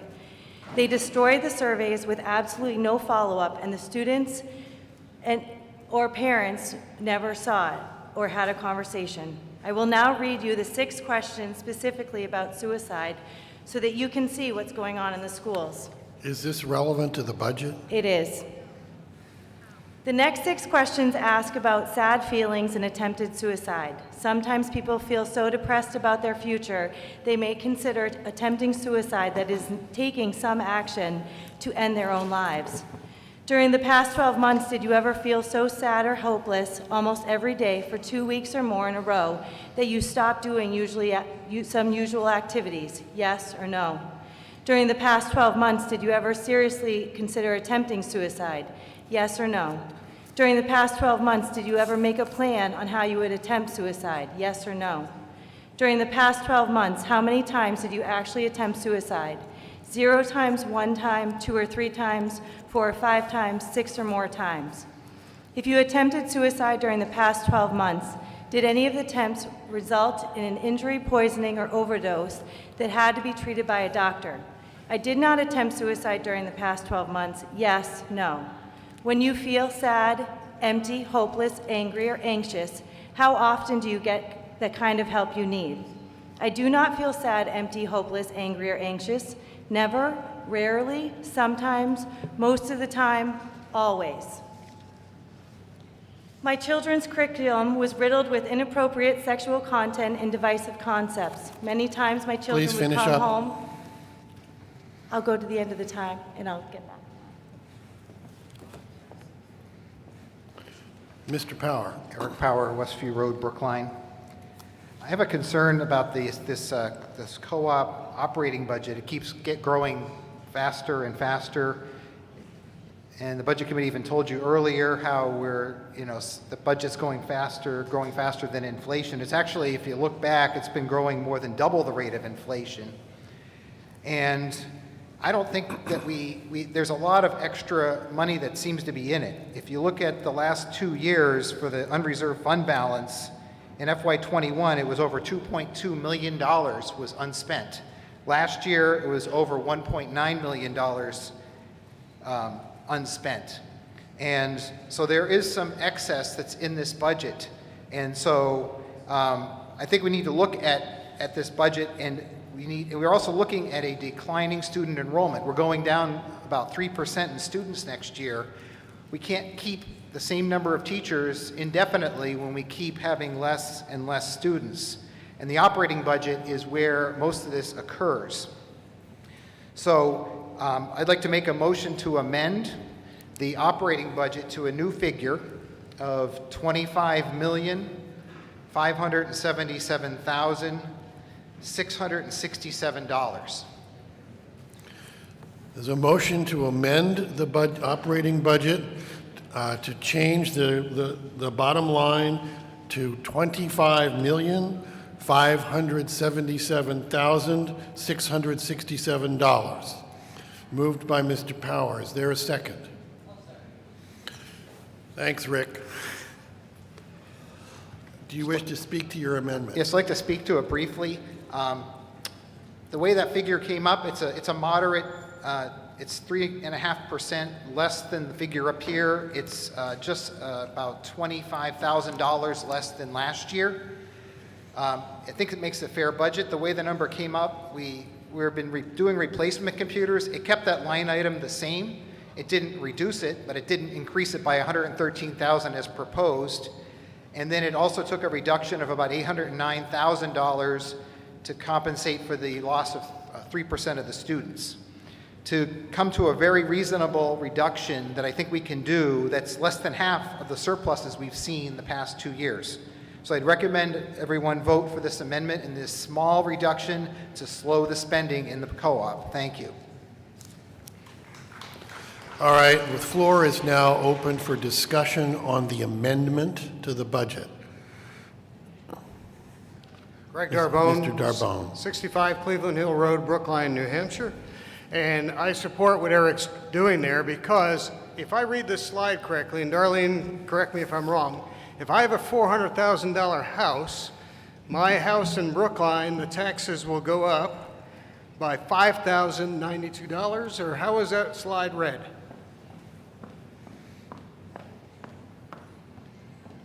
That amount isn't the incremental amount. That's what your new tax rate would be for the co-op, for the operating budget. So it doesn't add $5,000. It's like the replacement rate. Just wanted to make sure that it was very clear. So it means my taxes will go up by $1,273. No. Or how much? I have a $400,000 house, let's say. How much would it go up? I would have to take the current tax bill Yeah. and back into what percentage of the co-op rate is the operating budget amount. And I don't have that analysis tonight. Okay. I can tell you what the entire bill will go up by as a result much of is that? passing all of the items. So how much would that be? Good. Because that makes it a little easier for me to understand. Again, I go back to my point. Things are going up. We're all taxpayers. I got it. And we got to educate the kids. But I looked at the old records. I have town books from 25 years, going back for 25 years. And when we had more kids in the high school, we had a principal and 2 assistant principals. Not that I want to pick on the assistant principals, but today we got 3 of them for a smaller population. To me, we got more administrators than we probably need. There's where we can make some cuts. Teachers are the most important people. If we got rid of everybody but the teachers, we'd be okay as a bare minimum. We can make some cuts, and I think Mr. Power has the right solution. We need it a little bit. It's not a lot, $1 million or so, but I think that's the way to go. Thank you very much.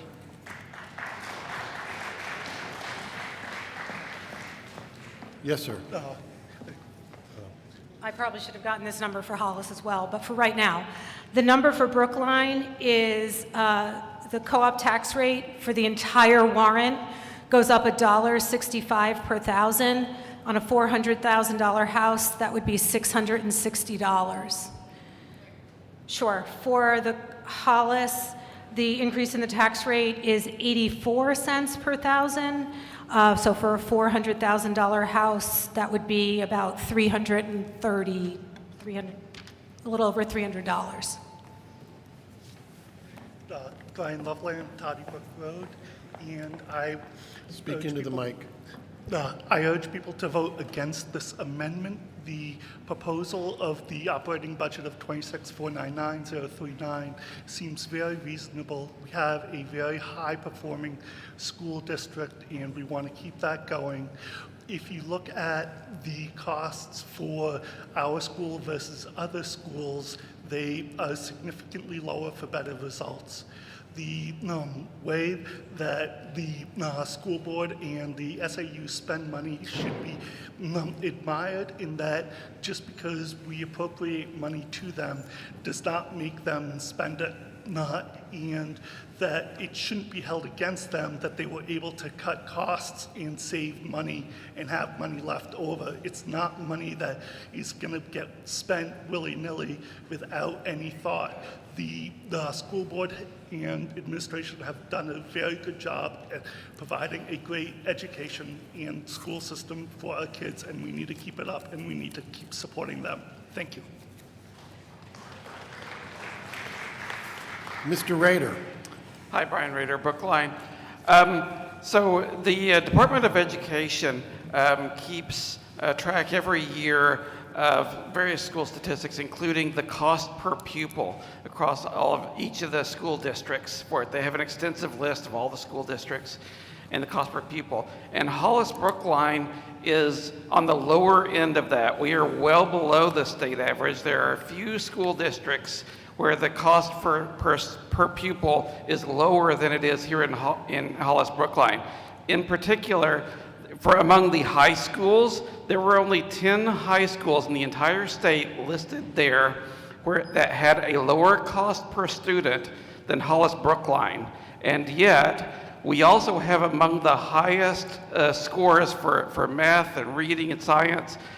We have an excellent school system, and it is also one of the lowest cost per pupil in the state. I am very proud of that.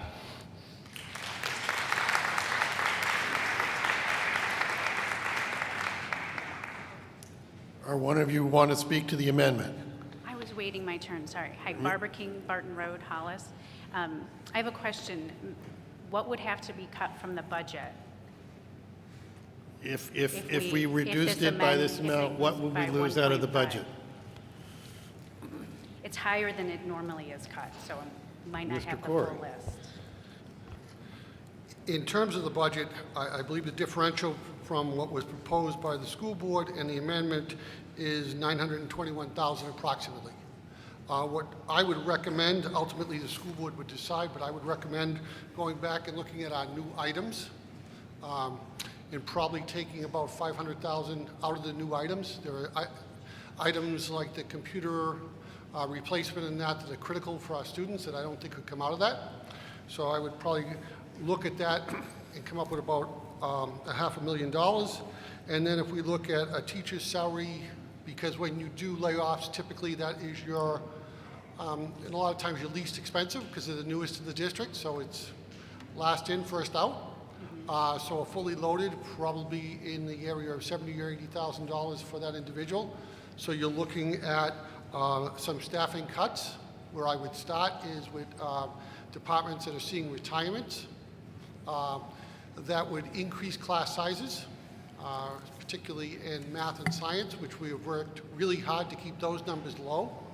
And then we would look at our extracurricular activities across the board and our custodial services for the final cuts. And I would come up with a list with that. But it would be, I would avoid doing things that would impact children from the standpoint of the academics, but we would probably see some changes to extracurriculars, sports, and increased class sizes. Would we have to go to more of a fee-based structure for extracurriculars, from sports to the play to the band? I think the burden would come back to parents, yes. It would come back to parents. Would the money be set aside in a fund for kids who maybe that's too much of a stretch, to make sure we're including all of our students? It's very difficult. We would attempt to do that, but many people aren't comfortable stepping forward and saying, my child can't participate. So as much as I've known districts try to do that, the reality is it doesn't always work. Okay. Would we have any cuts to transportation where we'd have to eliminate busing? We can look at transportation because it is not a requirement at the high school level, but that would impose some serious consequences for students who, especially our freshmen and sophomores, and their families. Okay. Thank you very much for that information. Speaking to the amendment, Ms. St. John. I have another question for the superintendent. So let's say we vote in favor of this $900,000 cut and the boiler breaks, and we can't, what do we do then? How do we pay for it? we would end up, I believe, having a special meeting, and we would all get to come together for one more night. And I would tell you how much a boiler is going to cost, and hopefully you would support it when you went to the ballot box. And I have another question. So the unexpended fund balance, you guys economize, you save money, and we have this lump sum. Can you give examples of what scenarios that happen when you have that leftover money? You know, Sure, people moving in and out of the district, less services. Right. The most significant impact to the budget typically is in the area of special education. Because right now in this budget, we've allocated the services and assigned them specifically to students. So what Andy Corey gets, what each individual student gets. Some of our students are placed out of district. And an out of district placement can range probably from a low of $80,000 plus transportation to almost $500,000 for some placements. Those are federal mandates. We're legally obligated. When a student leaves the district, obviously there's a windfall. What we typically do is we encumber that money and we don't reallocate it anywhere else, and we return it to the taxpayers. So that was the brunt of the savings, and we never know who's going to move in or move out. The same thing happens if a child shows up in August that needs out-of-district placement. We don't get to come back to the voters and ask for the money. We have to go into the budget and find that. And can you remind the audience tonight how close to the budget guidance is this, the budget committee's guidance is this budget? I think Darlene said it was $66,000 this year. Under? Under guidance. Under guidance, yes. Thank you. Ms. Shandley. Mary Ann Shanley, 7 Buttonwood Drive in Hollis. People are bringing up the number of administrators and quote-unquote top-heavy school district we have, and I would like to remind people that the amount of work, paperwork, dealing with different agencies, turning data into the state, which is where everybody gets their, when they say we went to the New Hampshire Department of Education website and got this number, that's because our people in the administration are working to pull those numbers together and send them to the state, in addition to all the other stuff the state needs, in addition to dealing with everything that's involved with the kids, social workers, psychologists,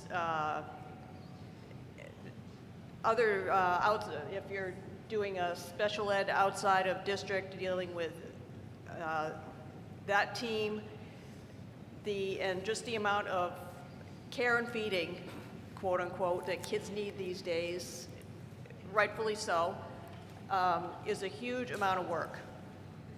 The number of administrators and support staff at the SAU is not out of balance.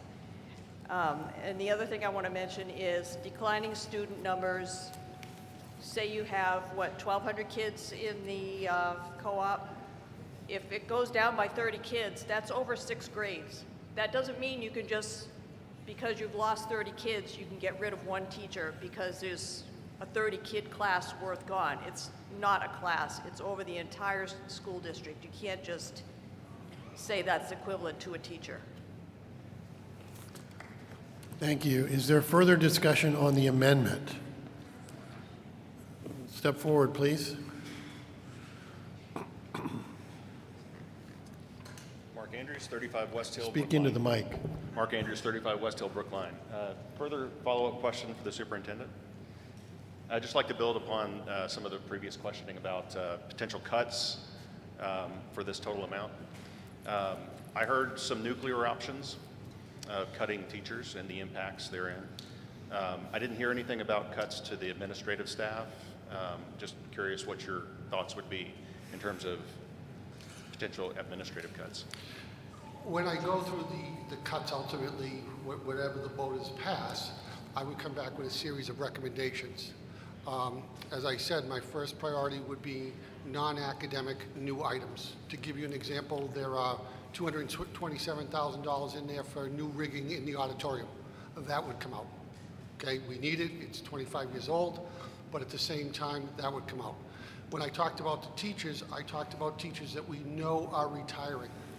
Because right now in the teaching market, it's very hard to find teachers. So if I had to cut, I would cut a position that was being vacated, so we would get the savings, we would increase class sizes. With regard to the administration, we would look at all areas, custodians, administrations, all of those elements in the co-op district. I mean, standing here tonight at $921,000 difference, I can give you some examples, but going back to the process that we use and work with the budget committee and the school board, it would be a much more detailed view. Thank you. Welcome. Further discussion on the amendment? Seeing none, it is time to vote on the amendment. If you are in favor of reducing the budget to the amount of $25,577,667, please raise your card.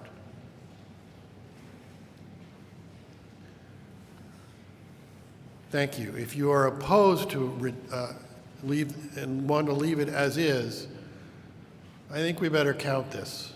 I think the noes have it, but I want to count it.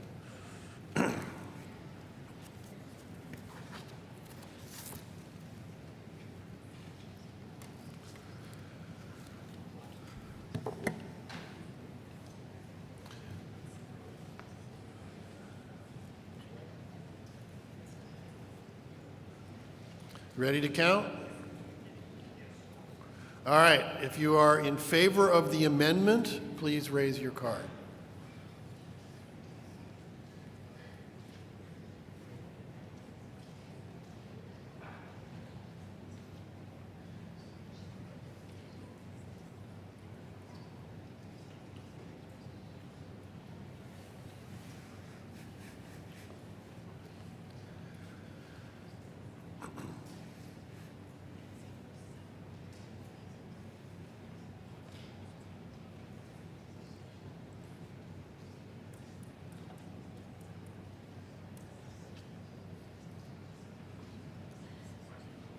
Okay, you can put them down. Thank you.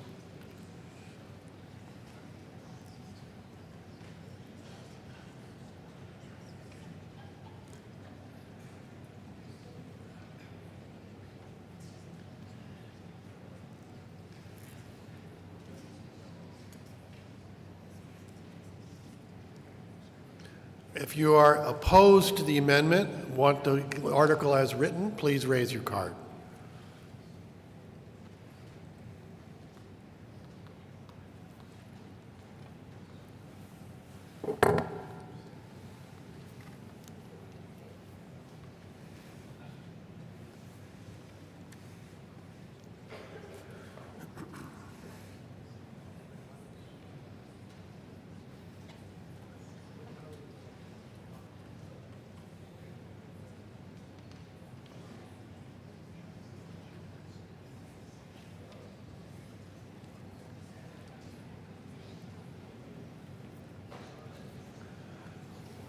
Okay, I think you can lower your cards.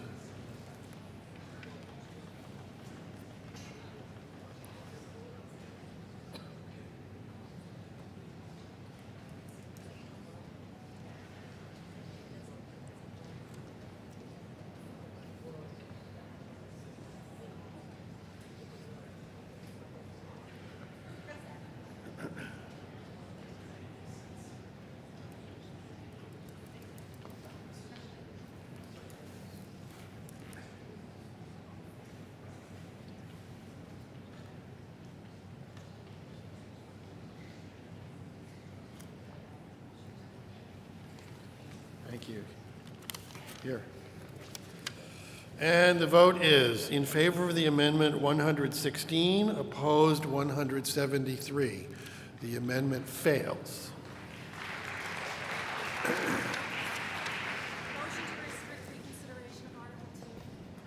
This is just the amendment.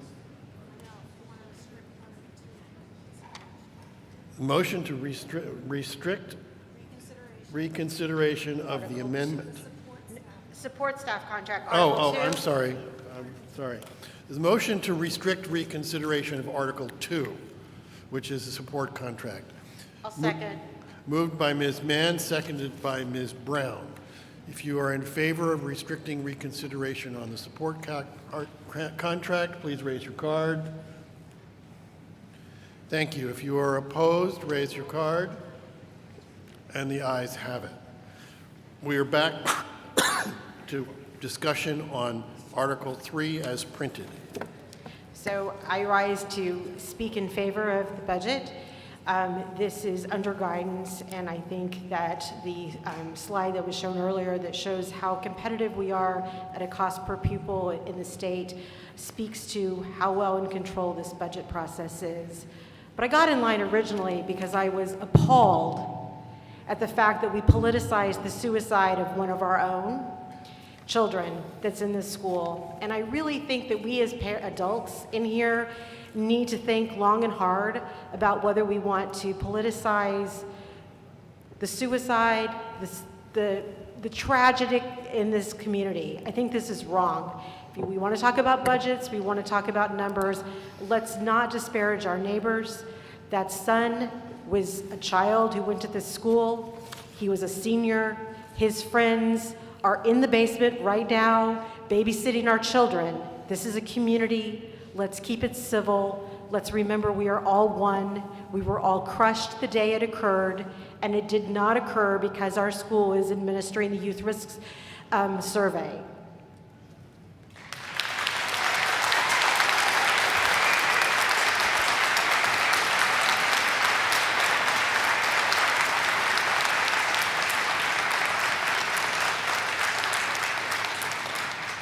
Yes, ma'am. I would like to point out that she has no idea why it happened, and I'm going to continue to paint a picture of what's going on in the schools and suggest that we deny the budget. My children's curriculum was riddled with inappropriate sexual content and divisive concepts. Many times my children would come home sharing things that they did in class, but the teachers did not have it uploaded on their Google Classroom.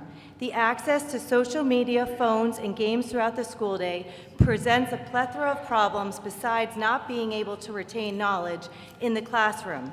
The rise in sexual partners, pornography, and the general decline in morals is evident.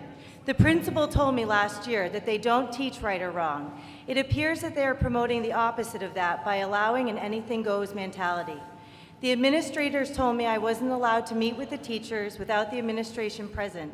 I was never allowed to tour the school, see my children's classroom, visit the library, but I was told by the other students that they had signs up like the genderbread person describing to children What's what the gender point of is. order? Wait, please. What's the point of order? It absolutely is. It's what's going on in the schools. And I'm saying we stop the budget until this stops. I think that there is your point, and I think you need to stop because I don't agree. It's not relevant to the budget. What these programs are teaching them. I am ruling that it is out of order. Stop, please.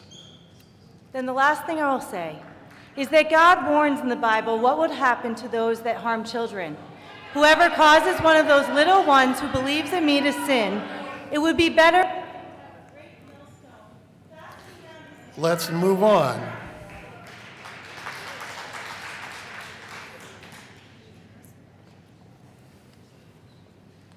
Yes, sir. Good evening, James Spears, 34 Buttonwood Drive. So if anyone was surprised at how big the increase would be, I think you're not really paying attention. So there's a war going on, and right now, Russian oil is mostly off the market. Same thing with Russian natural gas. Russian potash for fertilizer is off the market, and Russian and Ukrainian grain is also off the market. So what that means is we're going to have another really big inflation year next year, and probably the year after, because there's going to be price pressures on food and energy.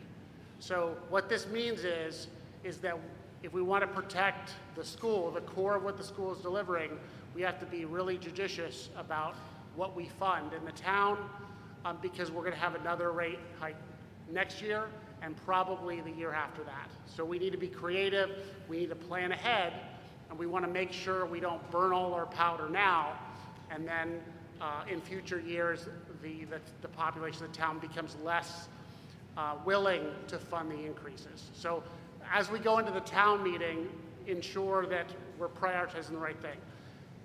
Secondly, I want to say I think we have an opportunity here to be smart.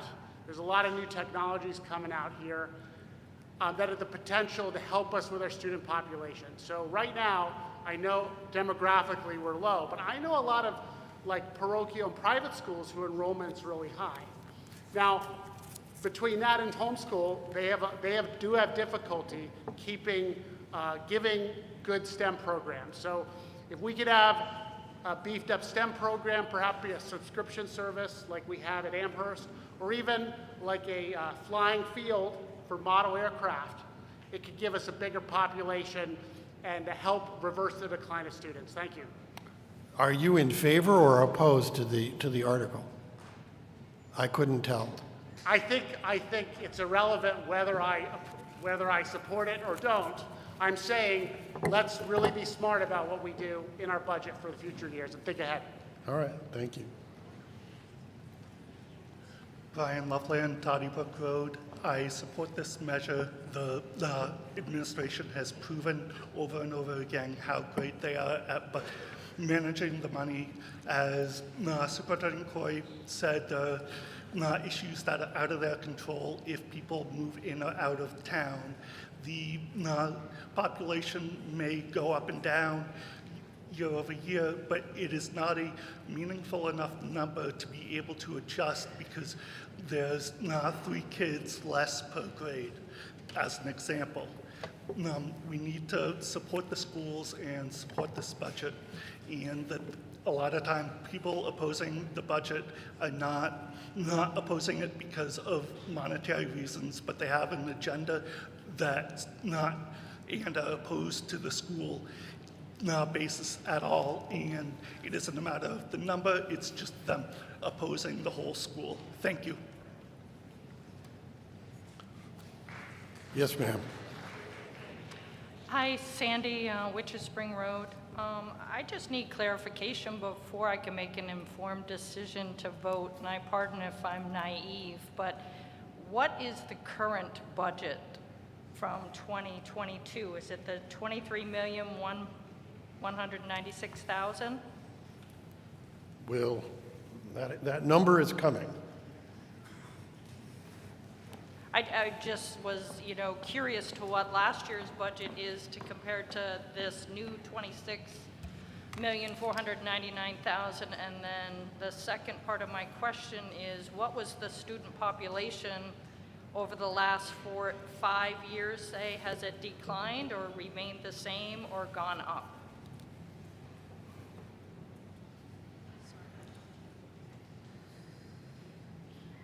And pardon me if it was a silly question.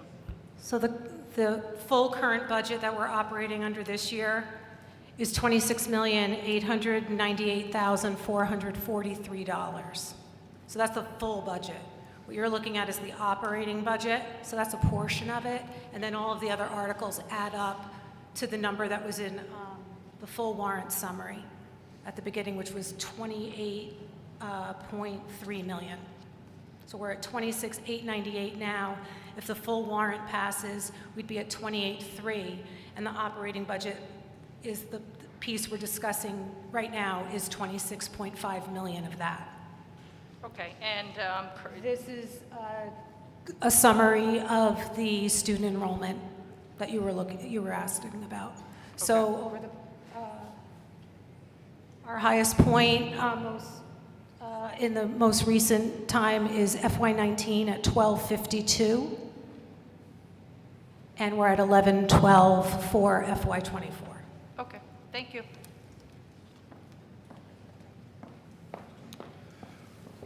Seeing no further discussion, it is time to vote on Article 3. If you are in favor of the operating budget as proposed, please raise your cards. Thank you. If you are opposed, please raise your cards. And the ayes have it.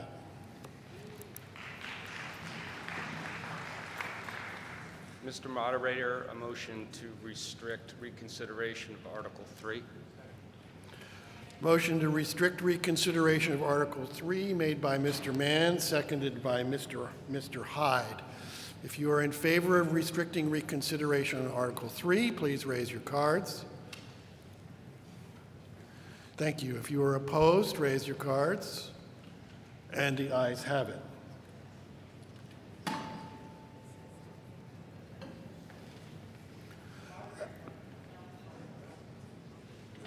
I'm sorry? Yes, I was just about to do that. At this time, it is 9:15, so the polls have been open for at least an hour. So I would like to close the polls and have the counters count.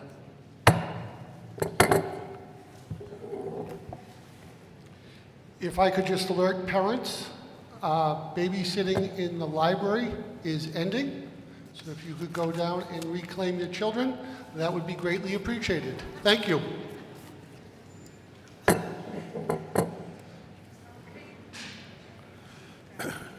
Article 4 is the SAU budget. It is not amendable. It is an up or down vote.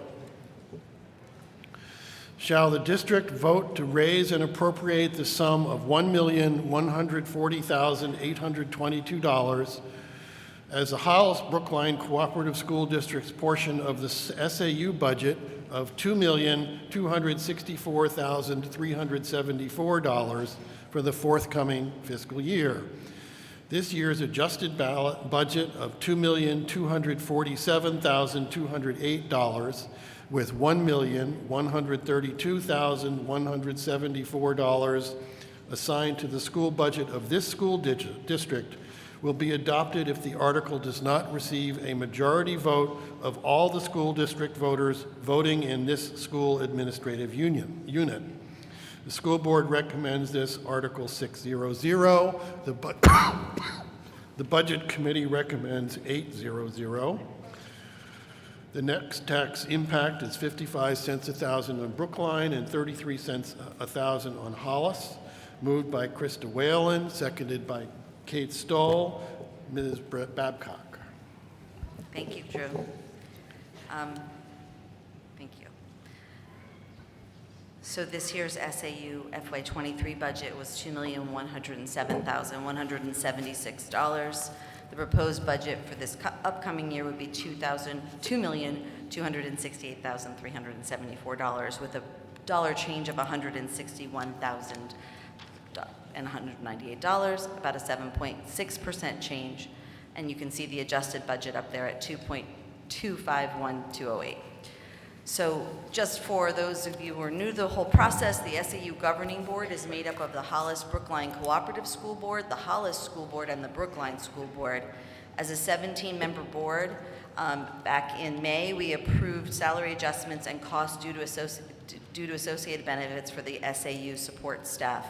The board approved about $33,807 in salary adjustments for FY23, and as you can see, the total increase in the FY23 budget was $74,139.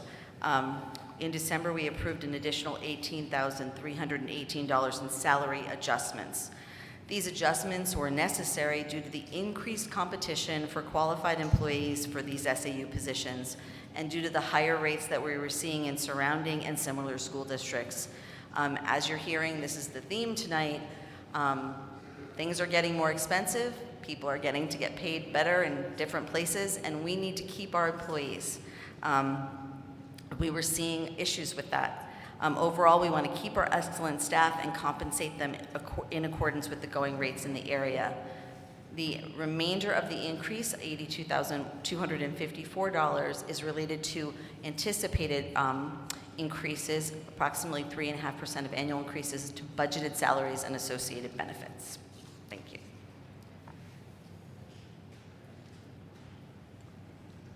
Is there discussion on Article 4? Mr. Power. Yes, Eric Power, Westview Road, Brookline. I'm concerned about this SAU budget as well. It's been growing rapidly over the past 15 years. The number of SAU employees we've had and the budget has more than doubled, but the number of students we've had has gone down 13%. So we've got a 7.6% increase this year. We had 7.7 the previous year and 9.5 2 years ago. This SAU budget, office budget, is up 27% in 3 years, while the enrollment's down over 2%. And the pay raises, it says 3.5%. That's true for some people, but if you look at, some of the top administrators, the superintendent's getting a 9.94% raise, assistant superintendent 9.31, assistant director of special ed 12.6, HR director getting 21.2, facilities director 16.1. They're saying this to be competitive, but most people in this audience are not seeing these kinds of raises. Our superintendent, I like our superintendent, but he's the 3rd highest paid in New Hampshire of all the superintendents. And our assistant superintendent is the 5th highest of all the assistant superintendents. This budget is out of control, and I recommend people vote no on this SAU budget. We need to bring it into compliance here to keep, this is part of the reason why our taxes are going up. So thank you very much.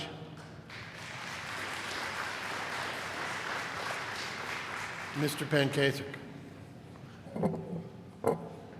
Voting card. You have it in your hand. So I keep hearing a common thread in all of these warrant articles that we're talking about here, and that's that the costs of everything is going up. We just heard that from the lady that just testified. It is, and it's going up for all of the citizens also. We don't have the ability to go have additional money thrown at us to solve our financial problems. Right? We have to figure out how to make our budgets work in our houses. You need to do the same here across the board with these articles, because you're just throwing money at everything like it is growing on trees, and it's not. You're damaging all of our living conditions here by taking away extra money from us through taxes when you should be looking at efficiencies in your existing budget, similar to what the other gentleman just said. So think about that. Everybody in this room needs to think about that, because you're all paying more for everything, and we can't keep doing this.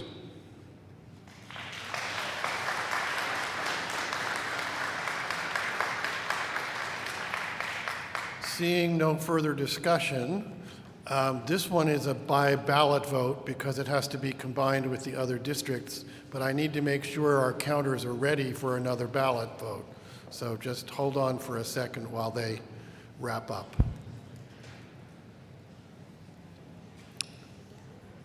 As before, once you've voted, you can take your card and get another ballot from the clerks.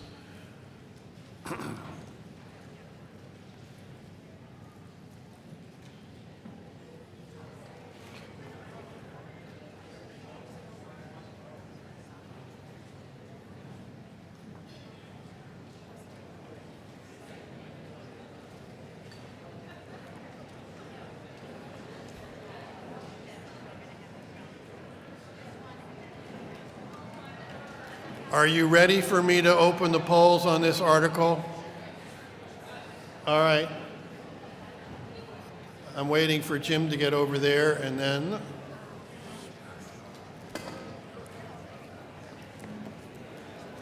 okay, the polls are open on Article 4.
believe the tax cap is a 1-hour vote.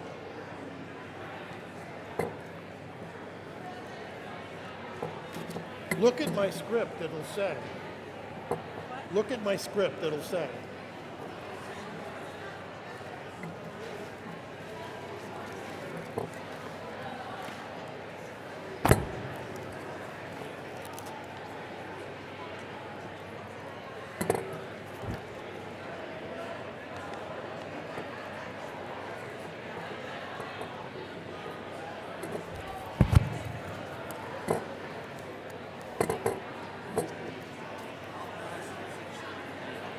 You passed.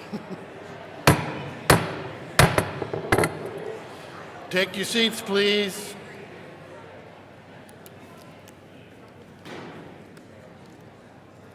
Is there anyone in the House who still needs to vote on Article 4?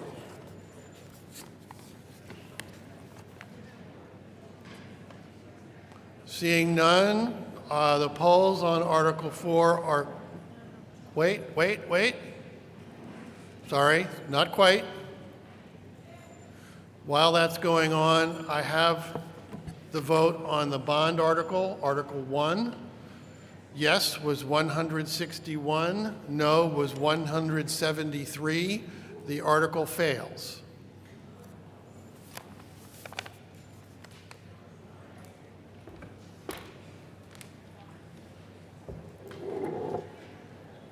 Mr. Power. It's not on. Now it's on.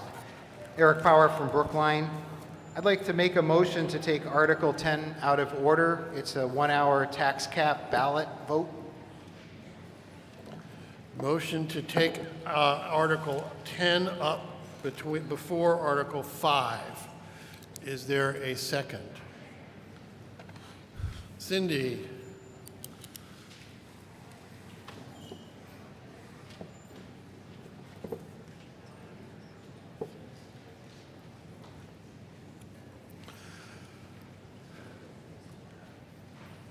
Is there any discussion on moving Article 10 before Article 5? Do you wish to speak to your motion? I think just logistically, if it's a 1-hour ballot vote, it'd be better to get that done while we're doing the other business so people could vote on it. And I think that would be a good reason to bring it up. Any further discussion on the motion to take Article 10 up next? Seeing none, if you're in favor of taking up Article 10 now, before 5, please raise your cards. If you are opposed, raise your cards. And the ayes have it. We will move to Article 10. Could you switch the display, please?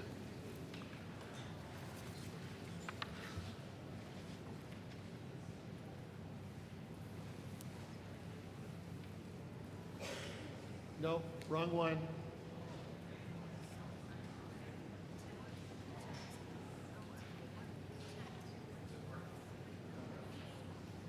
There you go.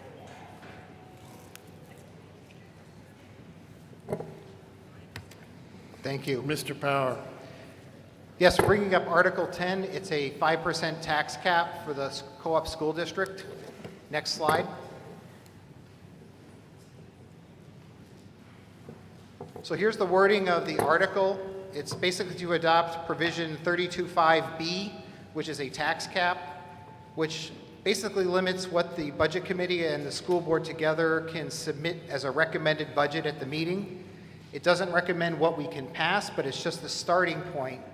And basically it's looking at not having the tax effort go up more than 5% from one year to the next. And it requires a 60% supermajority to pass with a ballot vote. Next slide.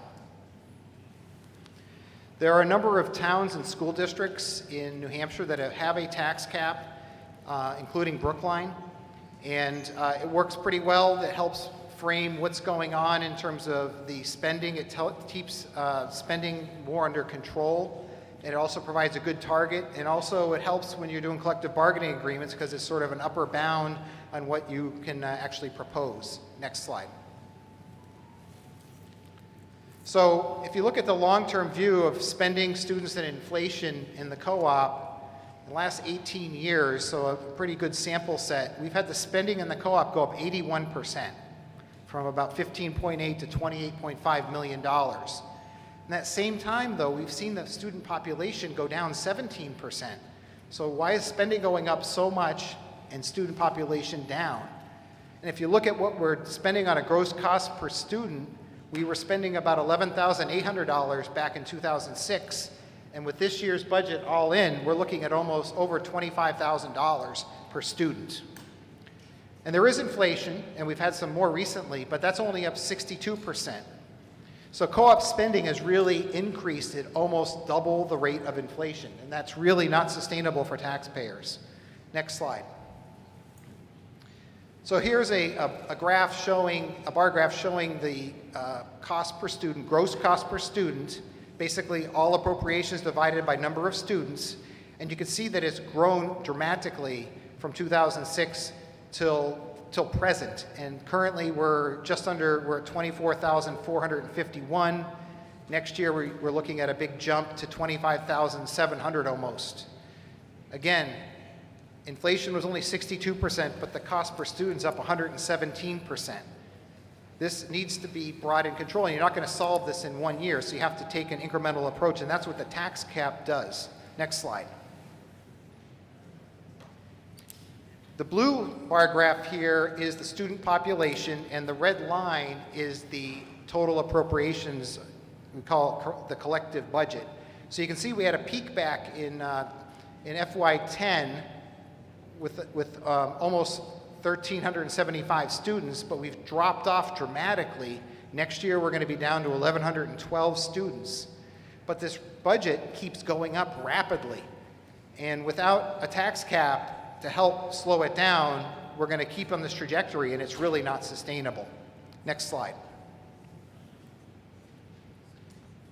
So we have the proposed co-op tax rate increase for this year.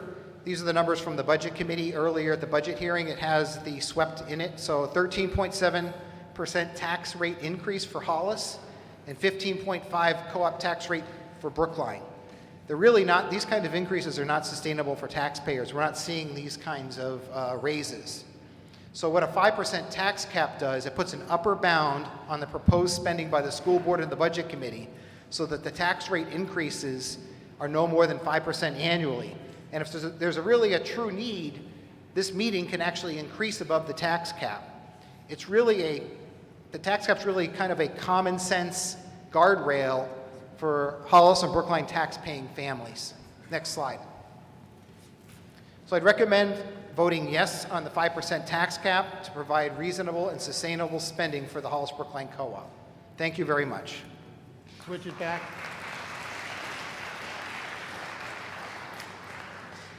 Switch it back to the main presentation, please. So, Article 10, shall we adopt the provisions of RSA 32:5-B and implement a tax cap whereby the governing body or budget committee shall not submit a recommended budget increase that increases the amount to be raised by local taxes based on the prior fiscal year's actual amount of local taxes raised by more than 5%. School board does not recommend this Article 060. The Budget Committee does not recommend this Article 071. Estimated net tax impact is 0. Moved by Eric Power. Who is the second? Is there a second? Mr. Darbone.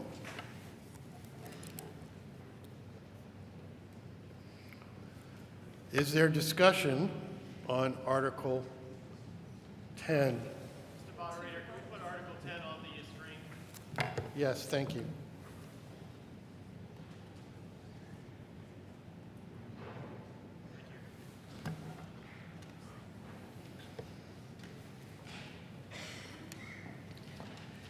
Karen Bridgeau, Buttonwood Drive, Hollis.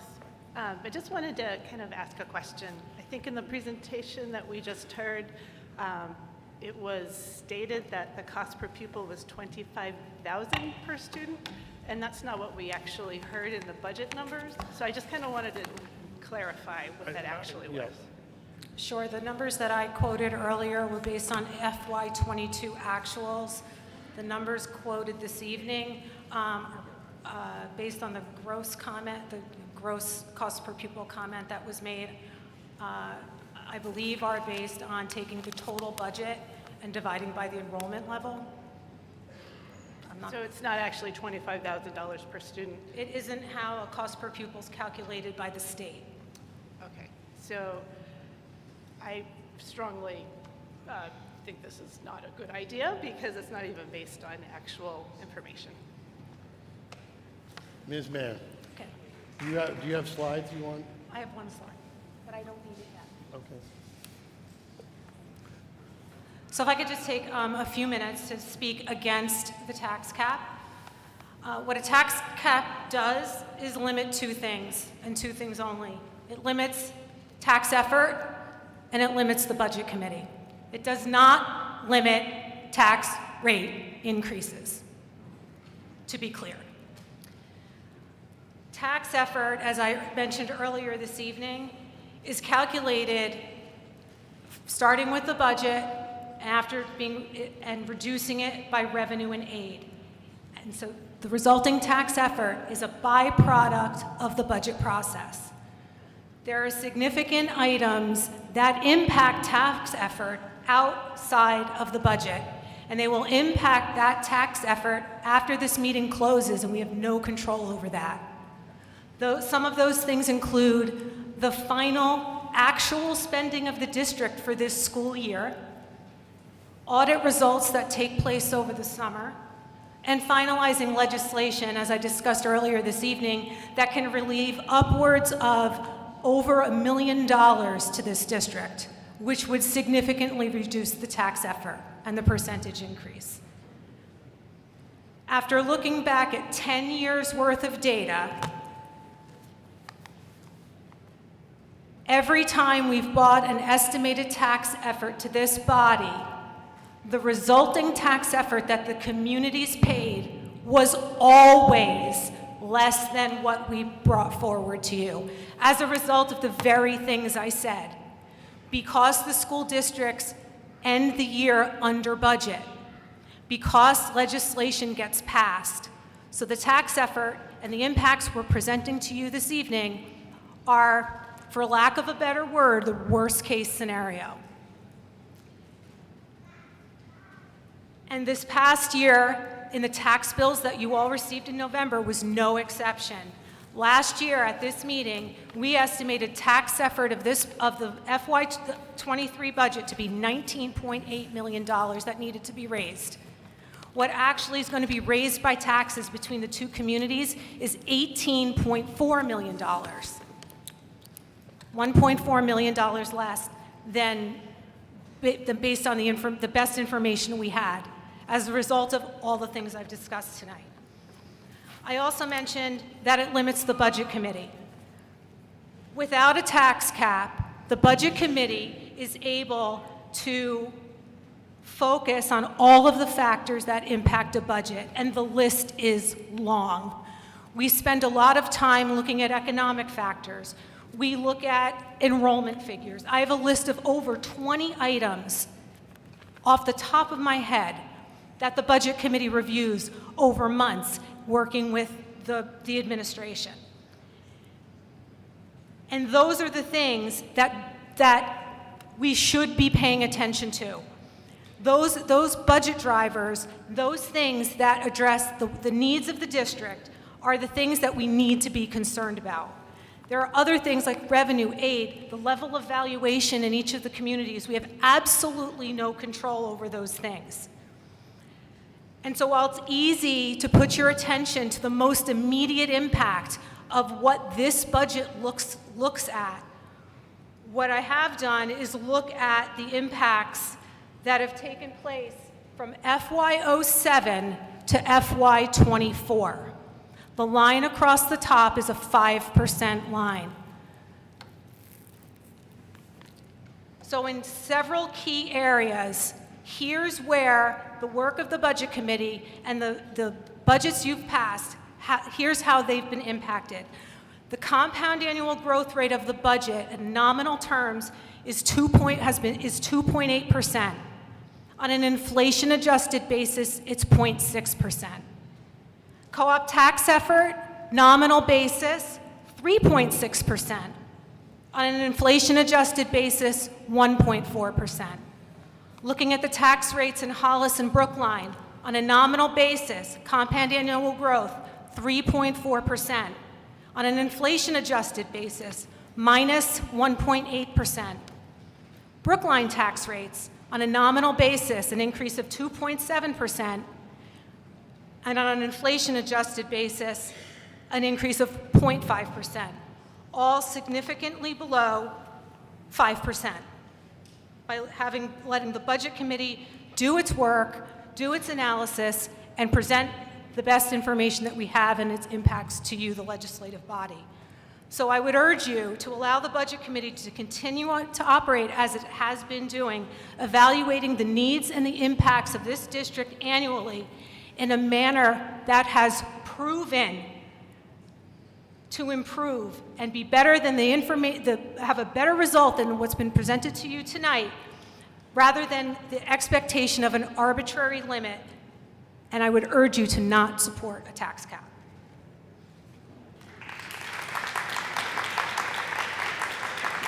Mr. Scales and then Mr. Guillen.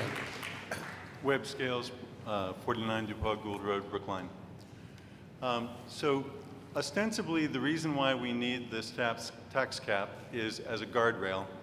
And as you just saw, in recent memory, we've never come anywhere near the guardrail. So the Budget Committee is doing a fine job of keeping us on the road. In this school district, we have a split executive. We have the school board, which is supposed to represent the needs and interests of the schools, and we have the Budget Committee, which is supposed to represent the needs and interests of the taxpayers, and between the two of them, we get what we all need. And we do it without this guardrail. My concern here is that there's another guardrail in place, which is that this meeting, we, the legislative body, are constrained by what the Budget Committee brings to us. We have the 10% cap, and we can't exceed the Budget Committee's recommendation by much more than 10%. That's the first guardrail. If we then constrain the Budget Committee, then we are further constraining ourselves, and we're doing it artificially in the event of a catastrophe. The situation is that, as was just laid out for us, not all of the numbers that make the tax cap are under our control. If aid from the state goes down, then our taxes go up. If we blow a boiler, then our taxes go up. If both of those things happen at the same time, we may need to do something extraordinary. We may need more than 5% change in the taxes. And if that's what we need, then I assume this body will stand up and provide it, assuming that we are not subject to some artificial guardrail that we do not need. So I urge you to vote against this. Thank you. Mr. Guillen, can you switch to the one that you tried the first time?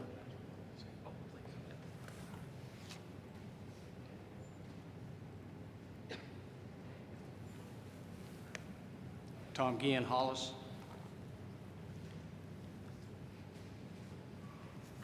Go ahead. Preface that I'm happen to be chair of the Hollis Budget Committee. However, I'm here tonight speaking on my own behalf, not representing that committee. I'm not going to go into too much detail here because it's been covered by Ms. Mann, and Mr. Scales ably covered it as well. The total appropriation is only part of what we have to pay in taxes, the tax effort. We have revenues that vary dramatically. We have adequacy aid and state retained tax. That results in the tax effort can go up. The tax effort can go up even if spending goes down, if those other externalities go down even more. So what does the tax effort trend look like? Because that's what this is about. It's not about the budget. I don't know what these transitions are. Can we just go to the graph, please? All right. This is a graph similar to the petitioners that depicts the tax effort on the red line and the columns of the student enrollment. First off, you see that there are more green columns. There's been talk about this decreasing trend in enrollment. If you look out past the next 3 years, the same data source used by the petitioner, you see that the trend is predicted to go up in enrollment. If you look at the red line, that is the tax effort. The boxes are too small, I apologize for that. That line goes up on an inflation-adjusted basis only 1.4% a year over the last 20 years. So it's not wildly going off the top of the page as we saw previously. You can't depict this kind of data over this time frame without adjusting for inflation. It just makes no sense to compare $2024 to $2003. Other factors here, if you look at the vertical axes, they both start at 0. That's a best practice for visualization of data. It removes the drama and the artificial distortion. So the point here is the yellow line is the tax cap, the red line on the green bars to the right. This is the future. As Mr. Scales pointed out, we've never come close to exceeding that, and we wouldn't be forecasted to do it. Even the line shows that we're below that. Last slide, please.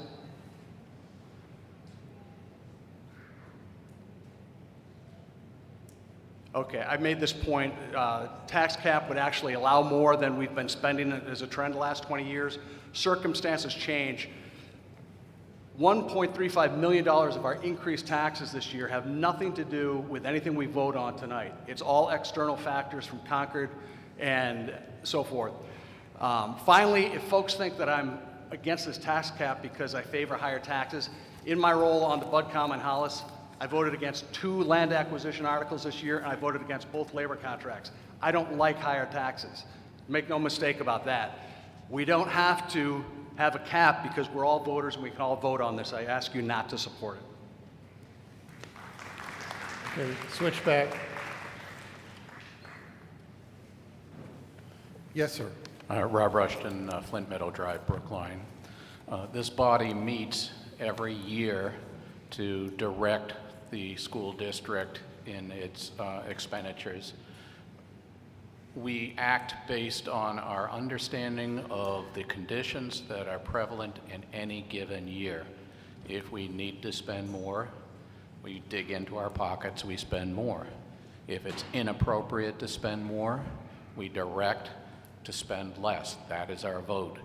We don't need any external constraints. We are perfectly capable of controlling our own destiny in this school district. I think that the tax cap as stated doesn't help us. As others have stated, it can constrain us when things are not what they should be. I think that this is a very, very bad idea. Thank you. Just so people understand, this is a ballot vote, so once more we'll be going to the ballot box. Yes, sir. Yes, Dave Perry, 3 West Hollis Road in Hollis. And I support this 5% cap.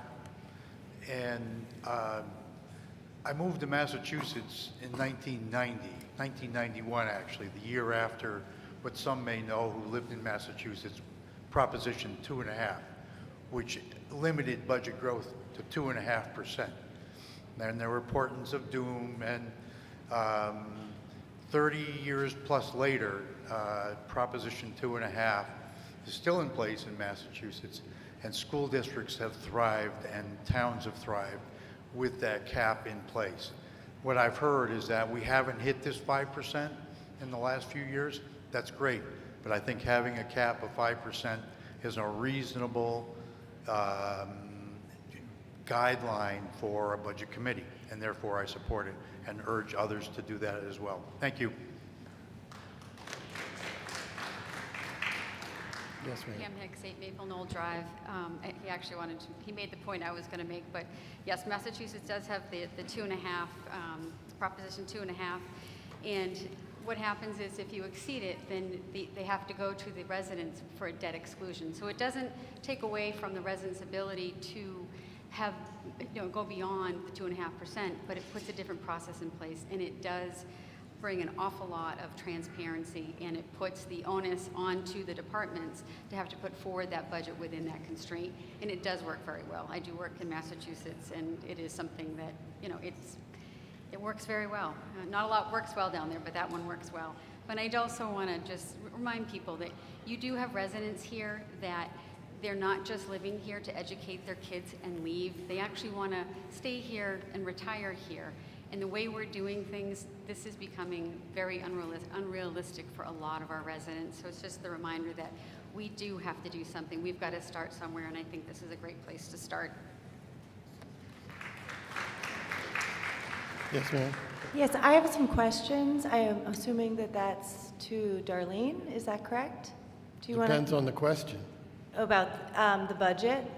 I'm just wondering how much of the budget, I know in a lot of the information I've been reading, it's showing that we're over budget. We have all of this excess in different areas.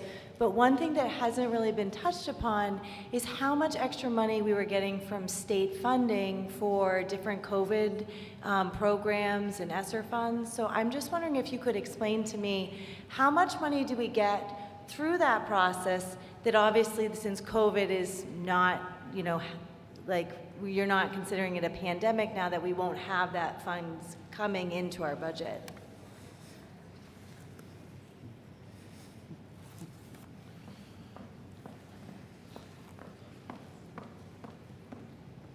I'd like to just make clear to everyone, we're not overrunning a budget in the district. We are operating under budget. And I'd look to the superintendent and Kelly to give us the overview of the ESSER funding and grants that we've received. Because that will stop, Because right? the way the grants for ESSER funding are attributed to districts is significantly based on Title I percentages and funding, and our district has very low levels of free and reduced lunches, and we don't receive Title I funding. So the percentages and amount that's been allocated to our district, for a district of this size and for a district with the budget of the size that we have, we've received proportionately lower levels of funding than you might have heard in other districts who are getting like multi-million dollars of funding and things like that.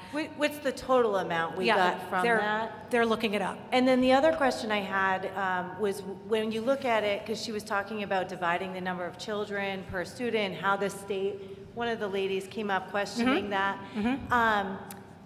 In that, when you look at your website and it tells you the amount of students that you have, is that including the students enrolled that are homeschooled that you get funding for from the state also? Or is that the kids that actually physically in person are attending the school?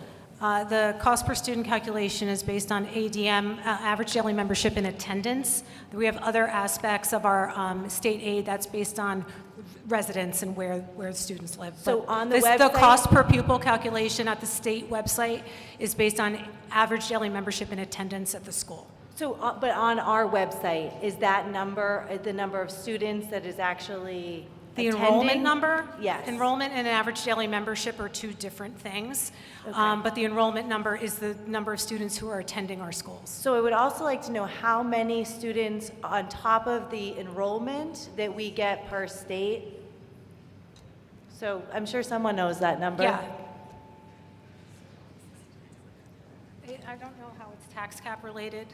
The reason I'm asking is because those things, I'm trying to have you think about the fact that there are students that are leaving the school, maybe because of moving. You're going to have people that are retiring and don't want to stay in here because it's so high.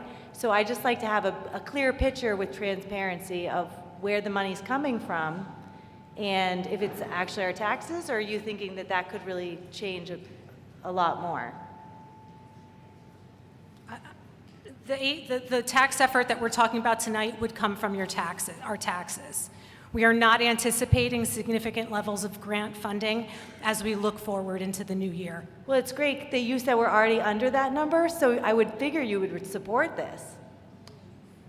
I don't understand. The 5%, you said we're always under the 5%? I said over the year from FY07 to FY24, the compound annual growth rate has been below 5%. So what's our actual increase? All right, your time is up. Oh, I thought when you asked questions, you got more time because they were doing that earlier. I'm sorry. I gave you extra time because of the questions. Andy, did you want to answer? Yeah, I just wanted to answer the question on the ESSER funding. We got 3 installments. One is called the CARES ESSER, which was $20,077.89. ESSER 2 was $60,050.24, and ESSER 3 was $134,996.34, for a total of approximately $214 that we received through all the ESSER CARES funding. And that was the total amount that we received extra that we won't be getting from the state in the future? Is that correct? The ESSER and CARES money, to my knowledge, is over. Any other things that you're thinking will be over, though, so we know for All the right, future? your time is up now. Oh. Thank you. Mr. Buteau. Brandon Buteau, Buttonwood Drive. I'd like to move the question. All right. The question, there's a motion to end debate.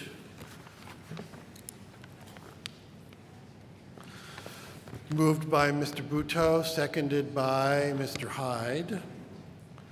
This requires a 2/3 vote, but Mr. Penkasic will be the last one to vote, to speak, rather. If you are in favor of ending debate, please raise your cards. Thank you. If you are opposed, raise your cards. The ayes have it. Mr. Kellner. Drew Kellner, 7 Yankee Way, Brookline. Mr. Power correctly said that Brookline actually has this tax cap. What he failed to mention was, I believe it was the first year we had to do a budget. We already ran into the problem. And it's an artifact of the fact that this particular RSA limits the tax effort, not the budget. And we were coming off of a year where the state had granted, I believe it was $600,000. So in the very first year, the administration had to prepare 2 budgets. One was to comply with the tax cap, and one was the actual needs budget. So while I understand the petitioner probably wanted to limit the budget aspect of it, the RSA only limits the tax effort. So I think it's an inefficient use of the resources that we have the administration preparing. So I would urge us to vote no on this. Mr. Penkasic. Yes, sir. I just have a quick question for you. Has a motion been made and passed to restrict reconsideration on Article 2? I lost track of that. I believe it has. On Article 2. Yes. Okay. That's all I need. Thank you. All right. All right. Once more time into the breach of a ballot vote. The polls are now open.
Good.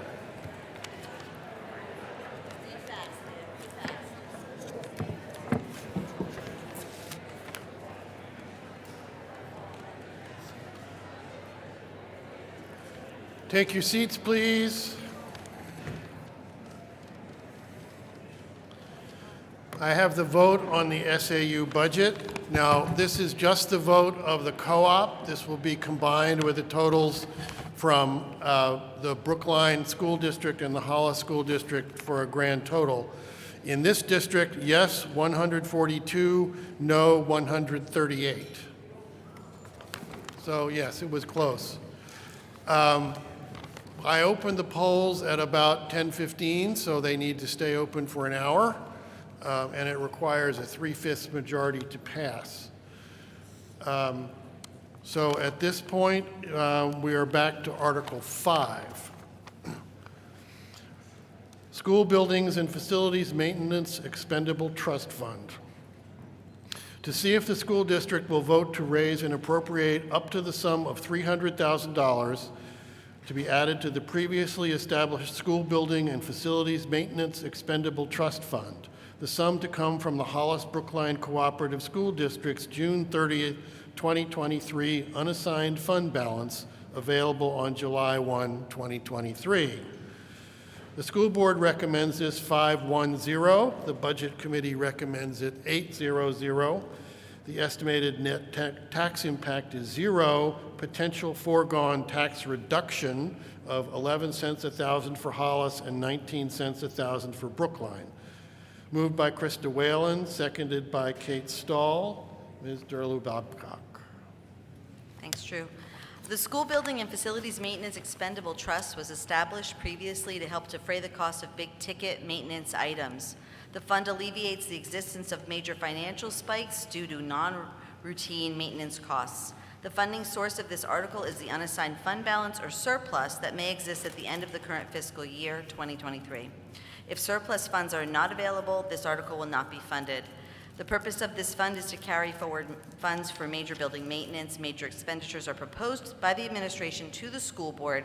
The school board then evaluates and approves the expenditure after holding a public hearing.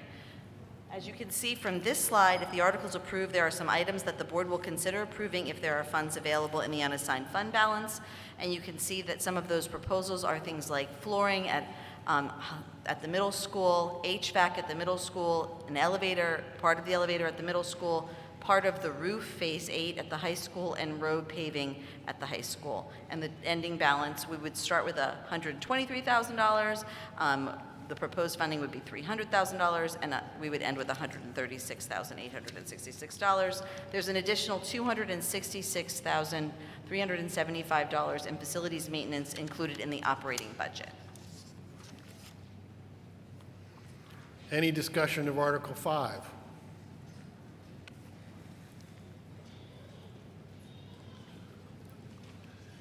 Mr. Scales. Mr. Power. Mr. Scales.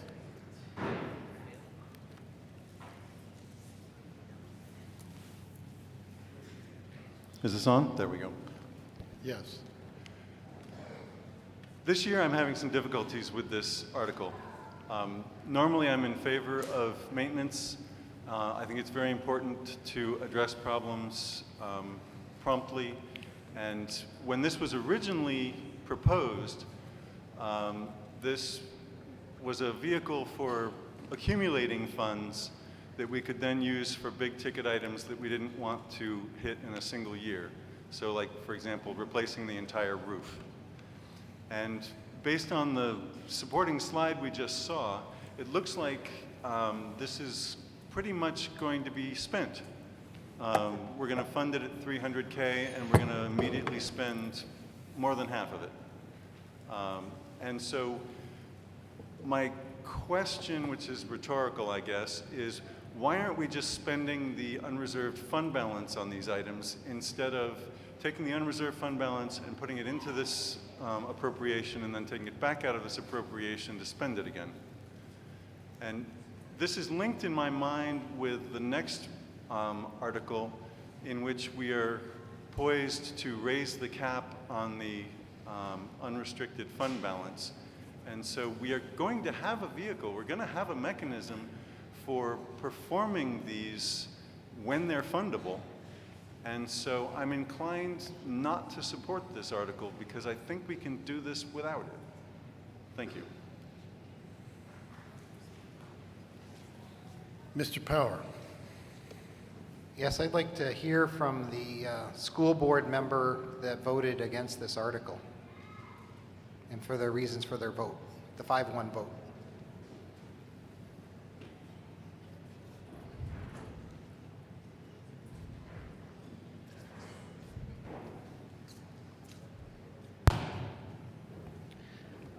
I voted against this because similar to the previous comment, I view the fund as an accumulation vehicle to save money for large ticket items.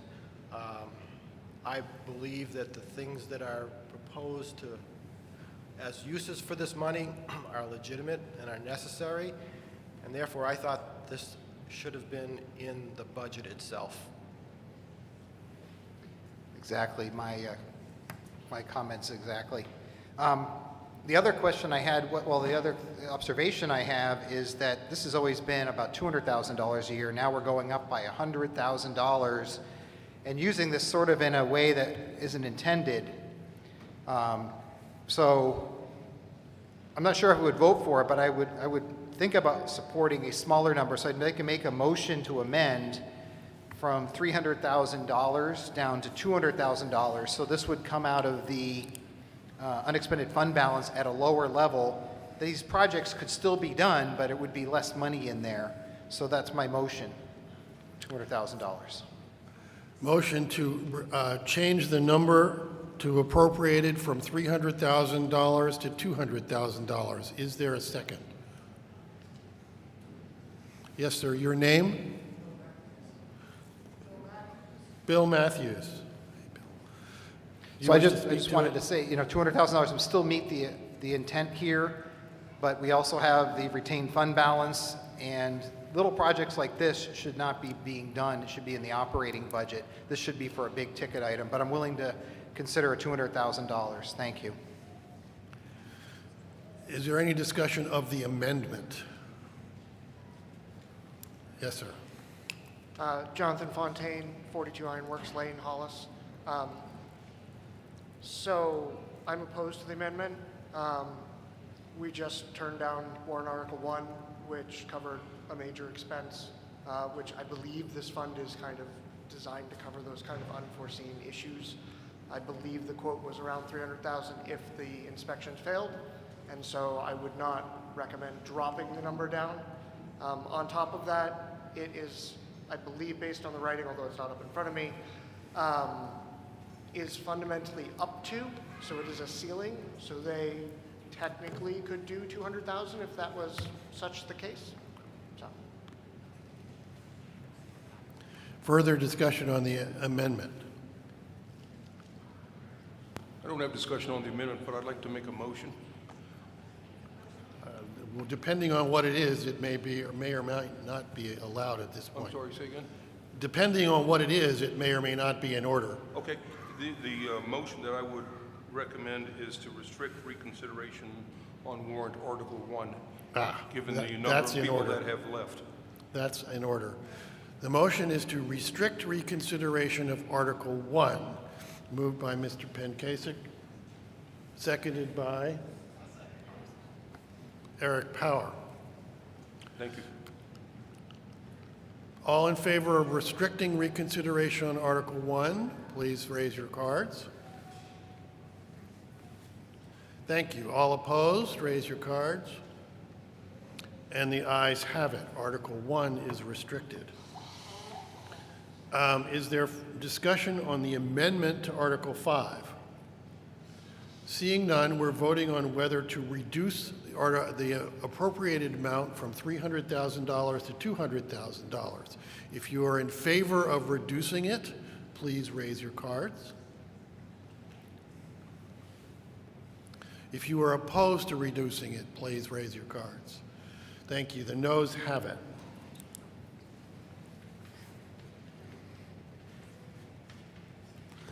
We are back to the main motion of appropriating $300,000. Is there discussion on the motion? Seeing none, all in favor of appropriating $300,000 for the School Buildings and Facilities Maintenance Expendable Trust, please raise your cards. Thank you. All opposed? And the ayes have it.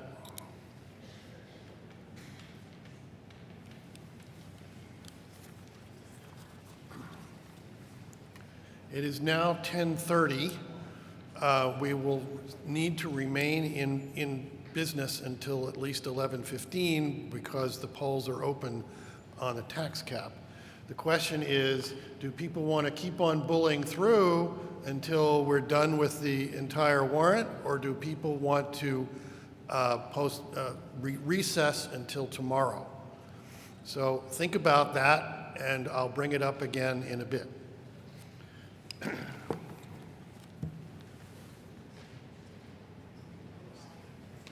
Article 6. I should say that would be inappropriate to recess after having dealt with Article 6 and not deal with Article 12, because the people here are here now to deal with it. Shall the school district vote to authorize the school board to continue to retain year-end unassigned general funds in an amount in any fiscal year not to exceed 2.5% of the current fiscal year's net assessment in accordance with RSA 198:4-B(A)(2), as amended in 2020, which requires the school board to hold one public hearing before expending this retained fund balance, and requires the school board to provide an accounting of the activities of this retained fund balance to the district in its annual report. Majority vote required. Please note, the school board is currently authorized to retain up to 1% of the district's net assessment in year-end unassigned general funds as an ongoing contingency fund. However, RSA 198:4-B was amended in 2020. Thus, failure to pass Article 7 will cast doubt on the school board's continued authorization to retain up to 1% under the new version of the law. The school board recommends this Article 600. The Budget Committee recommends 800. Estimated net tax impact is 0. Moved by Krista Whalen, seconded by Kate Stahl. Ms. Durlow-Babcock.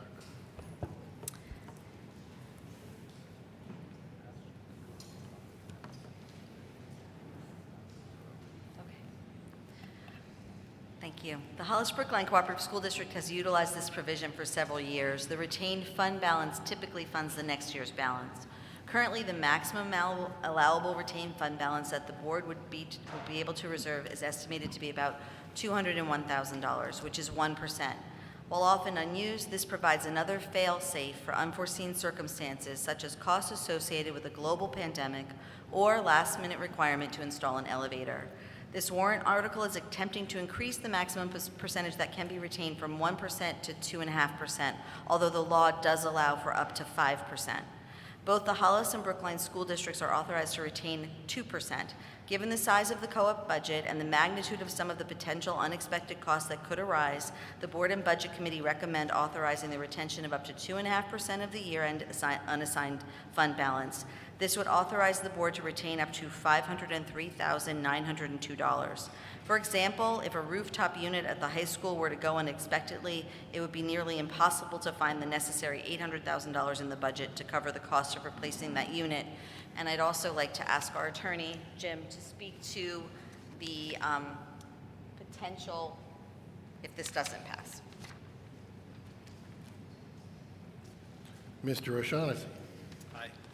Hey, everybody. So I'll try to keep it simple. The prior law allowed the district to retain up to 2.5%. There were a different set of conditions on that retention. If you could only spend it for an emergency, and you could only spend it with approval from the Commissioner of Education and the Commissioner of the DRA. The law was amended in 2020, It accomplished two things. It allows you to retain up to 5%, and it makes a more streamlined process for expending the retained fund balance. It now requires a public hearing, as it states in the warrant article, and an accounting of how that money is spent.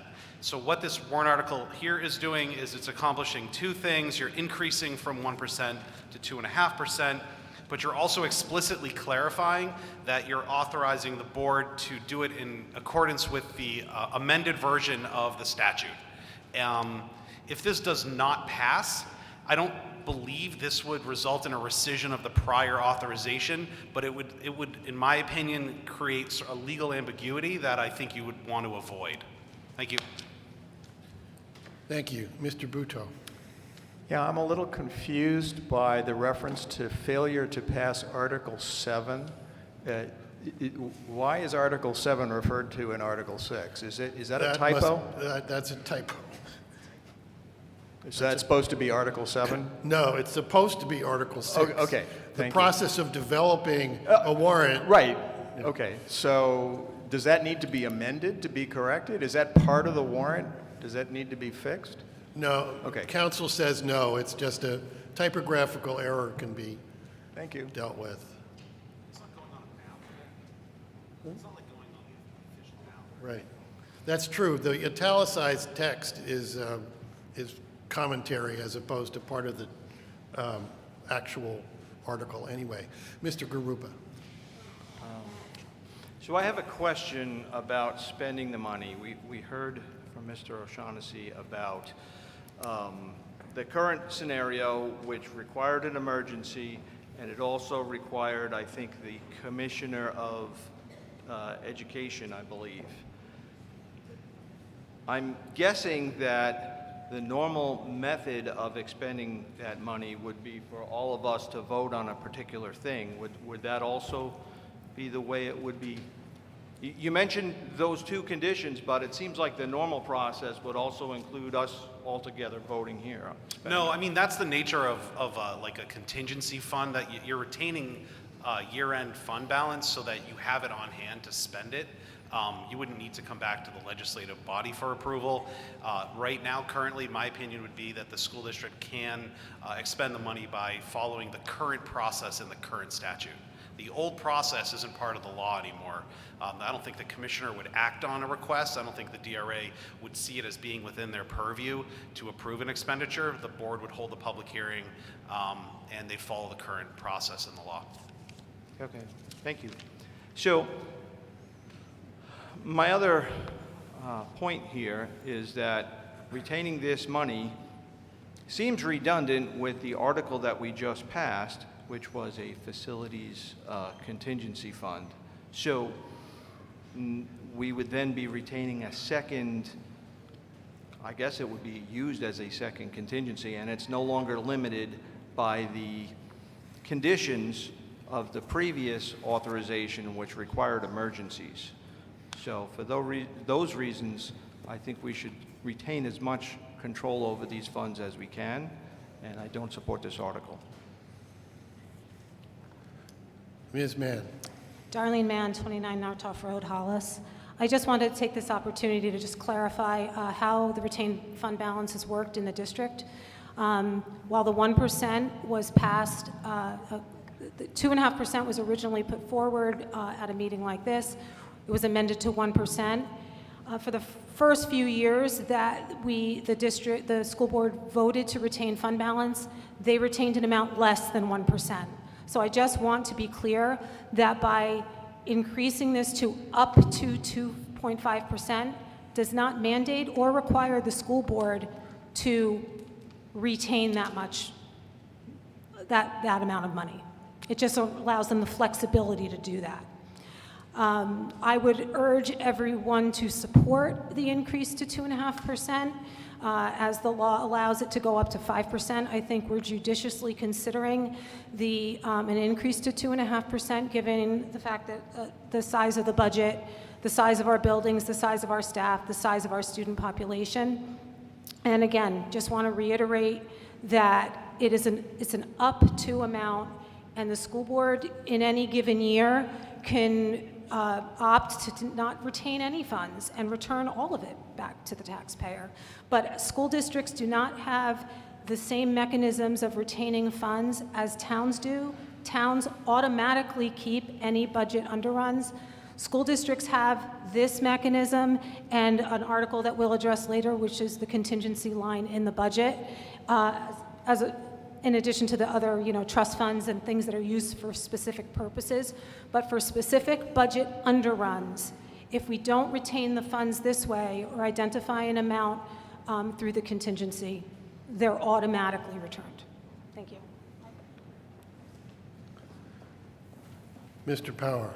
Yes, Eric Power, Brookline. I'm concerned about the number of these trust funds that we have. The previous speaker spoke to that. We have a facility maintenance fund. We have a special education trust fund. We have the athletic revolving fund. We have in Article 8 another contingency fund. And now we have this retained fund balance that's going to get larger, potentially, if we pass this. So I think that we have enough being retained that we don't need to increase this. And we have another article to actually rescind this, because I think if there's a purpose, each year they can come, we can argue and debate whether that's the right level for that year. But having this blanket additional fund, I just don't think it's wise for the taxpayers. So you're talking about, this comes out of what they call the net assessment. And if we went to 2.5%, that's about $540,000. It's $500,000 that we're retaining from taxpayers. If they don't retain it, it goes back and defrays our taxes for the next year. So I don't think that's wise. I think it's better to have the maintenance funds and the separate funds that we have, possibly the contingency fund, but we don't need all of the above to keep all this money in all these different buckets away from the taxpayers. Thank you. I recommend voting no. Mr. Scales. Thank you. So I'm a little fuzzy. If we have a large budget underrun and there's this pile of money left at the end of the year, anything above 2.5% gets rolled over to the following year as money that we don't have to raise in taxes. So it's sort of like a revenue source or something. I should defer to the woman behind me.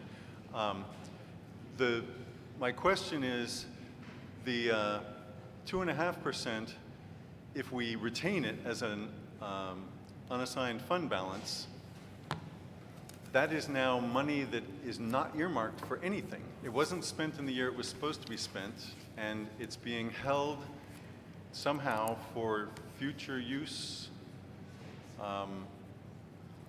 It sounds like a slush fund, which is great. It's wonderful to have these things when we need them.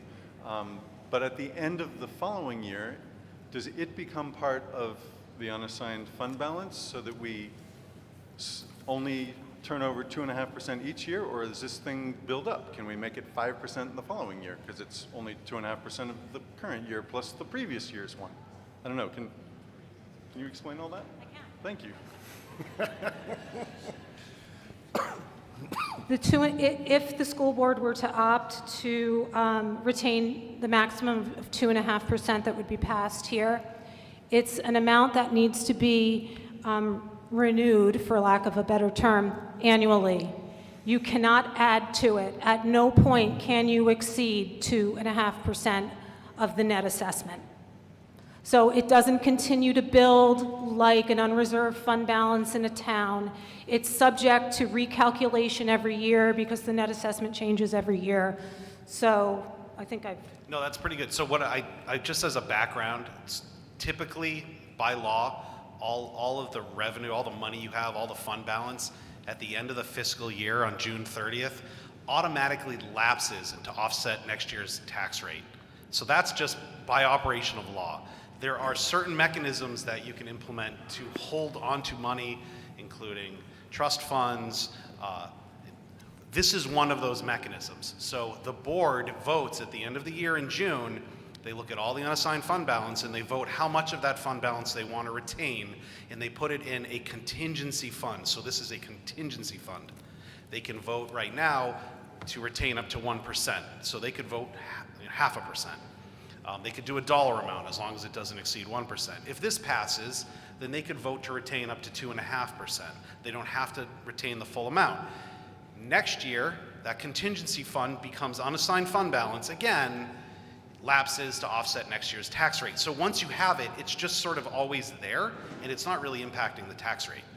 You're carrying it over from year to year. One year it offsets, next year you retain a different amount. So it's not growing from year to year. You wanted to speak? I did, Darlene Mann, 29 North Road, Hollis. I wanted to address, just to give everyone some perspective on all of the fund balances, trust funds, and kind of where the districts stand to kind of put the co-op into perspective. So, for the Hollis School District, with an FY24 budget of $16.8 million, in consideration of a 2.5% retained fund balance, a contingency line item in the budget, an SAU maintenance fund, a facilities maintenance fund, and a special ed trust fund. The total amount of all of those fund balances of anticipated to be $743,000 represents 4.4% of the budget. For the Brookline School District, with an FY24 budget of $12.2 million, a 2% retained fund balance, no contingency, a facilities maintenance fund, and a special ed trust fund, just under $300,000 represents 2.5% of the budget. And for the co-op, with a anticipated budget of $28.3 million, which is actually a little bit lower since the bond article didn't pass, so it's really more like $28,250. A 1% retained fund balance, assuming the contingency line item passes, the facility maintenance fund, the special ed trust fund, that amount would put the district at a 2.5%, and maximizing the retained fund balance to 2.5% would put the total of all of those to 3.6. So if everything were maximized for the co-op, the percentage of the total would be 3.6, would put us essentially in second place. So Hollis would be at a 4.4% retainage, Brookline at 2.5%, and co-op a maximum of 3.6%.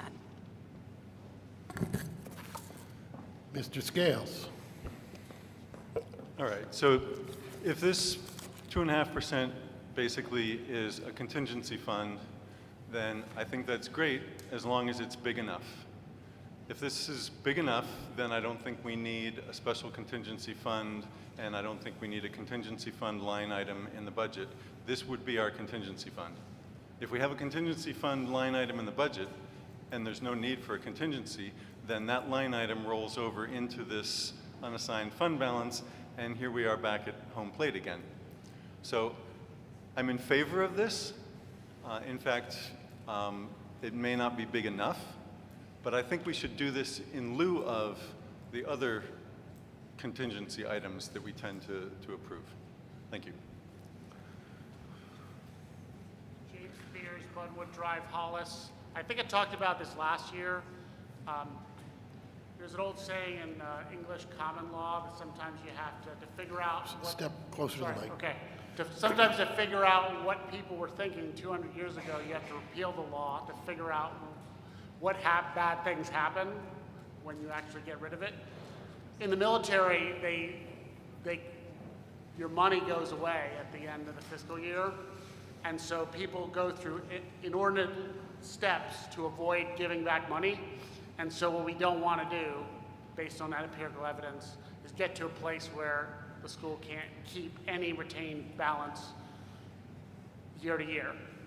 So I know it sounds great, but if their money turns into a pumpkin at the end of each year, they're going to find ways to game the system.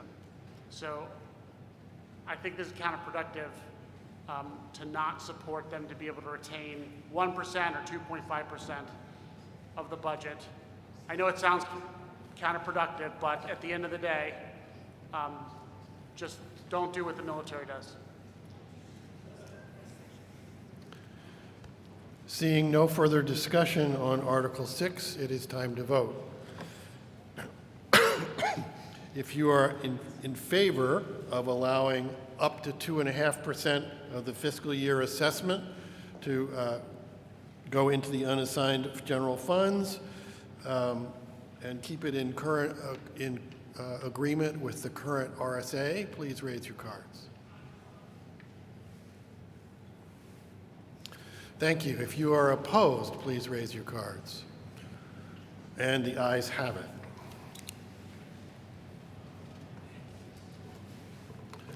At this point, I would like to suggest we take up Article 12 because it is on exactly the same topic.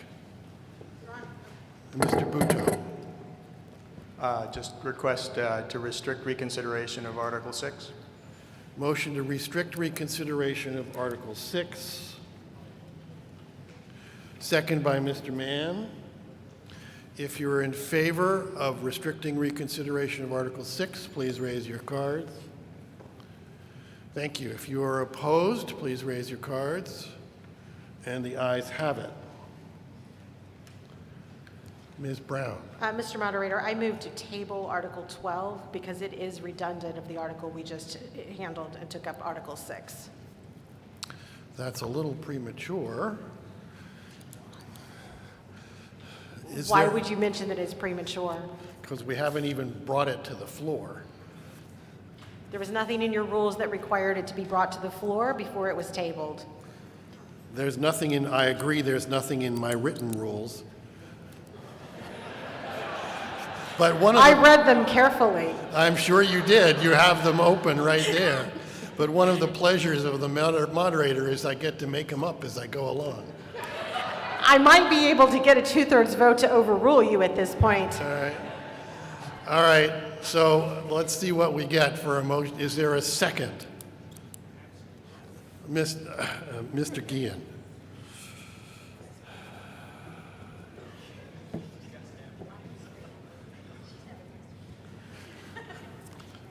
Just so people understand, let me read Article 12 so you know what it is you're tabling.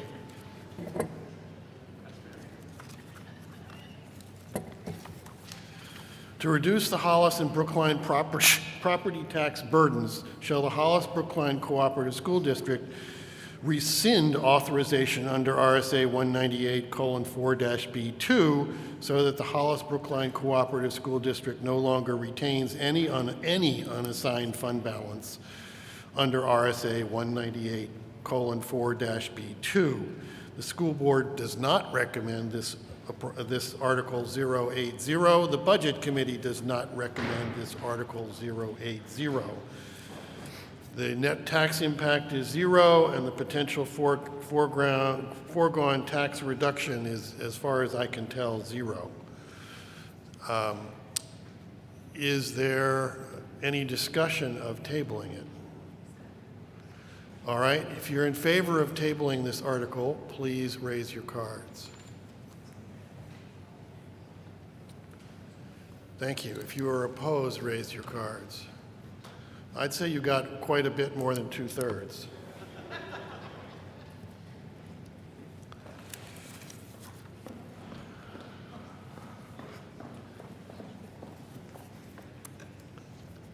Ms. Mann. I'd like to make a motion to table Article 11. Motion to table Article 11.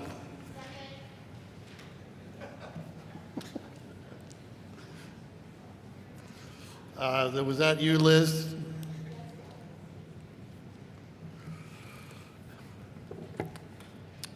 What we are moving to table is a petition article to prevent taxpayer dollars from funding lobbying against the interests of parents and citizens. Shall the Hollis Brookline Cooperative School District zero out budget line item fees, school board 10.2310.810.00.0. The school board committee does not recommend this 080. The budget committee does not recommend this 0, and it has 0 tax impact. I would recommend tabling this article because we've already passed the budget article and restricted reconsideration of it.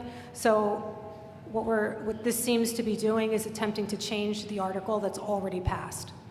And this item could have been taken up at the time that that article in the operating budget was discussed. Well, legally speaking, this is a legal article and can be taken up, but it certainly can be tabled as well. Okay, just seems redundant at this point. Okay. Yes, ma'am. I'm wondering if you feel that it would be relevant now for me to finish sharing what I was sharing earlier. No, I don't. Because the reason I'm asking is because I feel like this is saying that there is funds being used to lobby against the interests of the parents. And the points that I was trying to make is what was actually going on in the school and the communications with the parents. So can you please explain to me in a little bit further, give me a little bit more than it's just not your opinion of why you feel that I don't have the right to speak? You have the right to speak as long as it's germane. What I don't think is what you're talking about is germane to the budget. That's enough. Please move on. Stop. Did you say that they're going to be replacing your position? Nope. I think you made that comment earlier. I would love the opportunity to learn how to be a moderator from you. Thank you. I'm certainly looking for volunteers. Mr. Power? Yes, I speak against the motion to table because I think you at least want to hear it. It's a very short, and we didn't even take these articles up onto the floor. We're tabling them before they're even up in order, which I don't understand how that's following the rules. But what I'm saying here is you didn't even hear the article, so you don't even know what you're saying. And we're supposed to, people are against SB2 and all these other things because they want to have a discussion.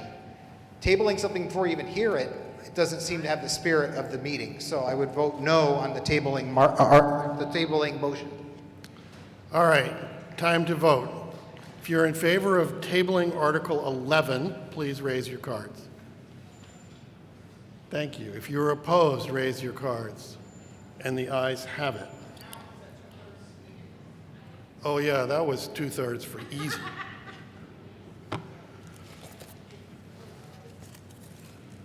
Where are we? Article 7.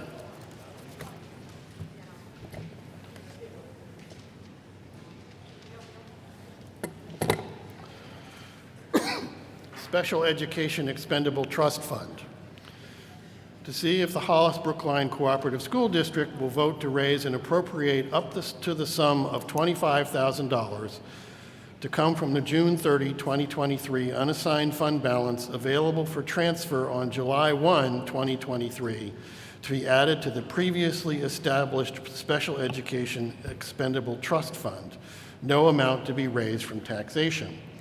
School Board recommends 600. The Budget Committee recommends 800. The estimated net tax impact is 0. Potential foregone tax reduction of 1 penny per thousand for Brookline and 2 pennies per thousand for Hollis. Moved by Krista Whalen, seconded by Kate Stoll. Ms. Durlow-Babcock. The Co-op School District established a Special Education Expendable Trust Fund in 2017. The purpose of this fund would be to help defray the costs of sudden, unanticipated significant costs that were unknown at the time of the development of the budget. Special education aid reimburses roughly 10% of the total special education costs, and it is received over 1 year after the funds are expended. This trust is an important fiscal tool for managing risk. The funding source of this article is the unassigned fund balance or surplus that may exist at the end of the current fiscal year. If surplus funds are not available, this article will not be funded. All voter-approved articles will be funded in the order of their appearance on this warrant. Expenditures are proposed by administration to the school board at a notice public hearing. The school board then evaluates and approves the expenditure. If the money is not expended, any funds are maintained in the trust until they are needed. The fund currently has $225,000, and the passage of this article will bring the total to $250,000, which is the agreed upon cap. Thank you. Discussion on Article 7.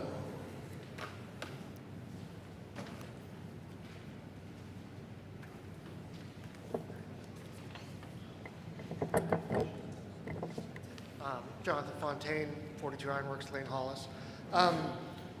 So the size of the fund, as listed was fairly large at the moment.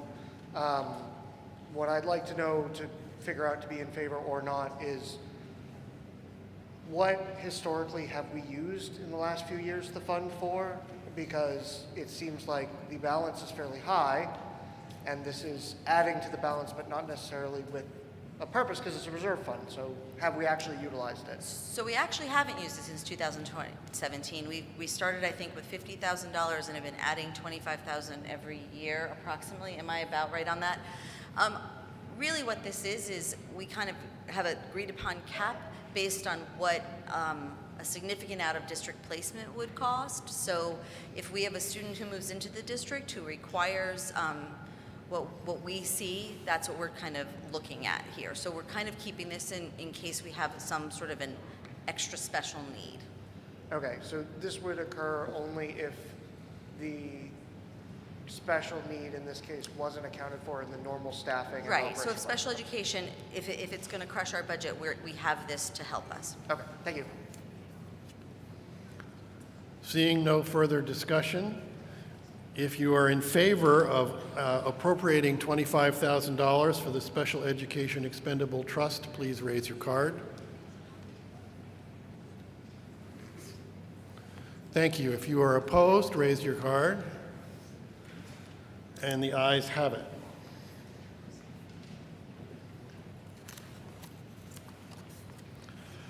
Article 8, Contingency Fund. To see if the school district will vote to establish a contingency fund for the current year for unanticipated expenses that may arise, and further to raise and appropriate up to $125,000 to go into the fund. This sum to come from the unassigned fund balance available on July 1, 2023, and no amount to be raised from taxation. Any appropriation left at the end of the year will lapse to the general fund. The school board recommends 600. The budget committee recommends 800. The net tax impact is 0. Potential foregone tax reduction of 8 cents a thousand for Brookline and 5 cents a thousand for Hollis. Moved by Krista Whalen, seconded by Kate Stahl. Ms. Babcock. The purpose of the contingency fund is to cover unanticipated major expenses that might arise during the school year. For example, the funds might be needed to help defray the cost of an additional classroom teacher if there's a dramatic increase in summer enrollments, or to help defray the cost of an unexpected maintenance need, such as an elevator. Unused funds are intended to fund the following year's contingency fund. Mr. Scales. All right, so in light of the fact that we just raised the cap on the unexpended fund balance to 2.5%, that's the money that would have been used to fund this article. So by keeping this article, we'll be decreasing the 2.5%. So the two of them look redundant to me. I think I have that right. We don't get to keep both this article and the 2.5%, right? We can keep them both? There are actually two separate types of contingency funds. This is the old way of, like the original way of authorizing districts to create a contingency fund. Every year you'd ask the legislative body to allow it. That money automatically would lapse as unassigned fund balance at the end of the year. So this is the original contingency fund. The other kind of a contingency fund is the one you just talked about, where you automatically can retain up to 2.5% of fund balance. So they're both contingency funds under the law. They're not redundant. You would be approving both of them. They'd be separate. Don't leave yet. Okay. What order do they get funded in? The order that they're approved under by the meeting. So, well, at the end of the year, there's an underspend on the budget. So there's this excess funds, and then we can retain up to 2.5% of that. Is that 2.5% measured before or after we fund Article 8? it's up to, so the board gets to decide how they want to do it. They can choose up, it's like, it doesn't matter. They're both contingency funds. They get to choose the order and where they retain the money. That says up to 125,000. So the board can retain up to 125. Right, but this comes from the unassigned fund balance. Yep. Which is supposed to be capped at 2.5%. No, they're two separate things. So this gets funded before we decide what 2.5% is. They both can get funded from unassigned fund balance. So the board gets to decide what they want to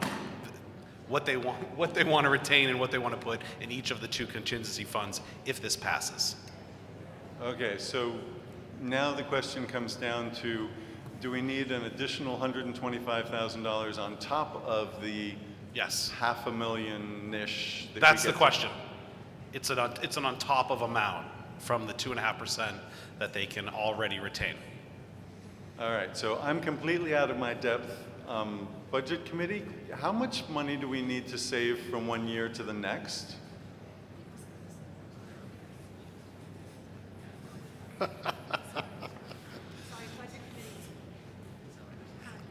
I, as a legislator, need some advice from my executive. How much money do we need to save from one year to the next? Is 2.5% enough, or do we need 125,000 on top of that? Can I speak to this just quickly? Sure. So we have You're also part of my we have two executive. mechanisms. We have the unretained fund balance and we have a contingency fund.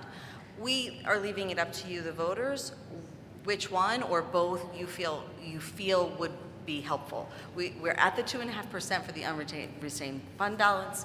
So I feel like there is a redundancy here, and I think most of the people in the school board feel that as well. So, but we wanted the options for you. Well, it won't be redundant if we need 600 and a quarter. It won't be, and it won't be if a boiler goes, and it won't be redundant if we need to do those pipes and if the inspection fails. So there's reasons for asking for it, but we can understand the confusion. But we approved the facilities fund, right? Right. So there's that 300K plus this 625, so we're up to $1 million at this point. You could be if you vote for it. Yeah. Wrap up, please. In the absence of anybody telling me that we need this, I am not inclined to approve this. Thank you.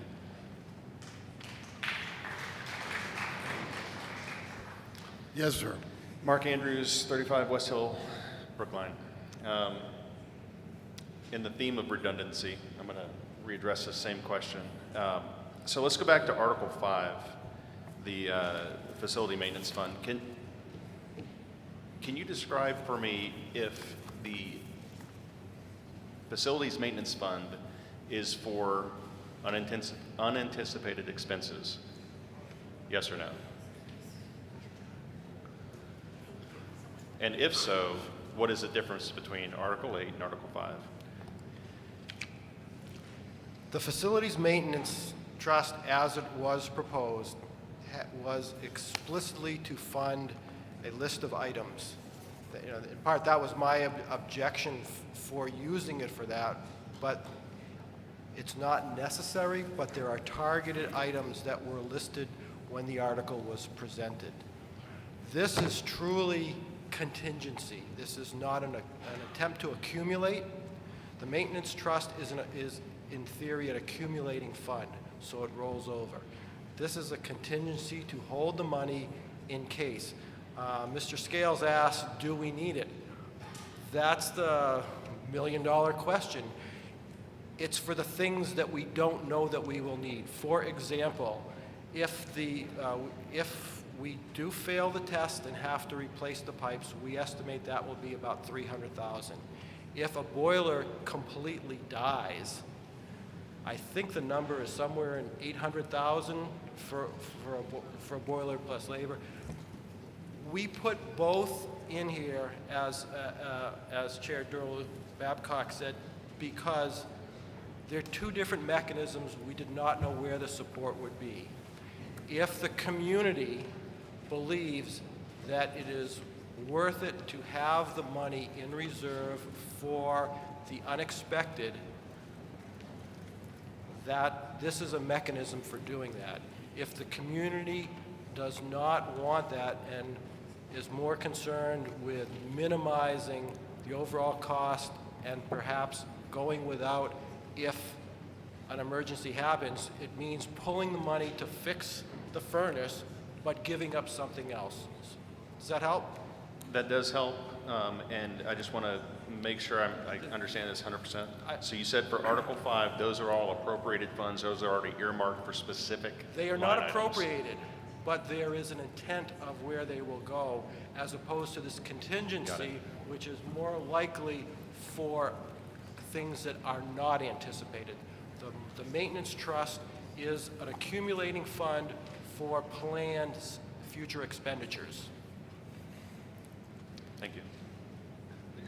I just wanted to add, in the maintenance trust, you'll see that phase 8 of the roof was there.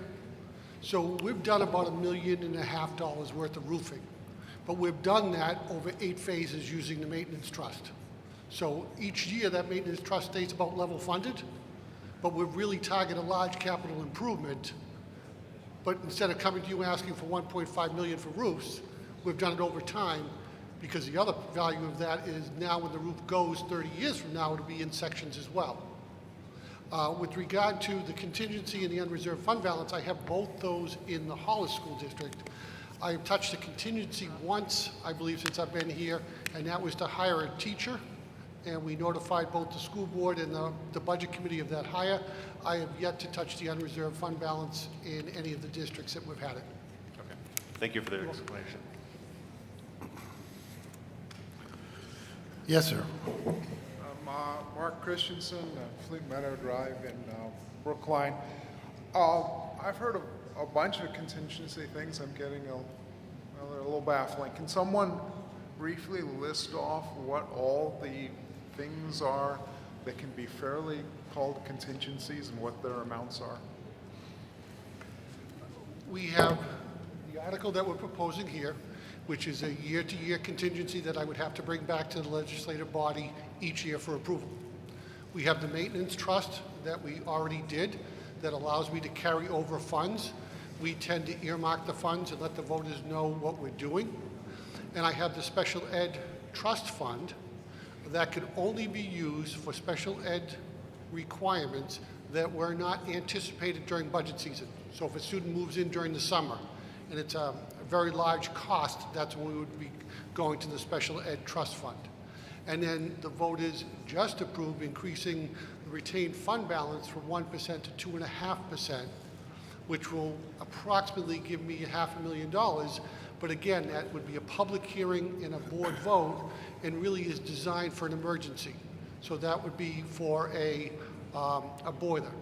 And by keeping them separate and unique, we're really holding us accountable that we can't spend the special ed trust on something else.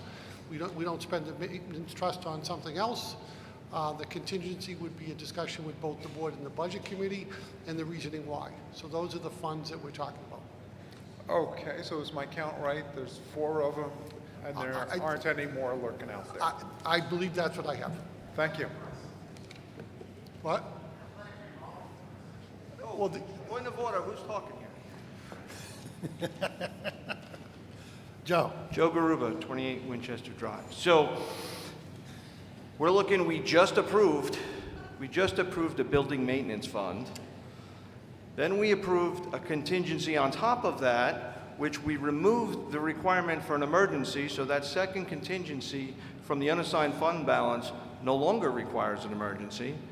And this looks like a third contingency on top of that.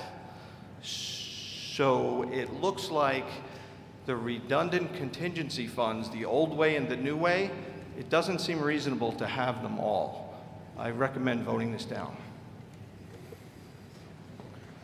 Liz Hamill, Half Yard Brookline. Do you have a voter card? Agree with what he said. This is redundant. It's appropriations, it's language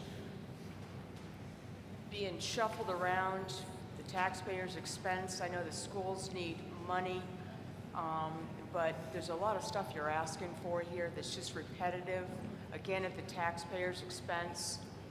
And I think it's just a lot of mumbo jumbo. And looks like we've got a whole room of people voting for it, as most people have left. So it's almost like I feel like being here is pointless because my vote is silent.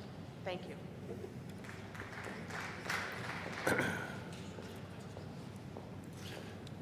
At this point, the polls have been open for an hour on the tax cap. So I am closing the polls, and they can go count. Mr. Kellner. Yes, Drew Kellner, 7 Yankee Way, Brookline. I think the one difference here that nobody has commented on is that the unassigned fund balance that we voted on, the 2.5% cap, requires a public hearing before expenditures are made. This one does not. So I'm inclined to vote this one down because having a public hearing seems like a nice little speed bump so that it doesn't go unnoticed what it's being spent for. Because unless I'm wrong, there's nothing in this article that couldn't be funded by the unreserved fund balance that we approved previously.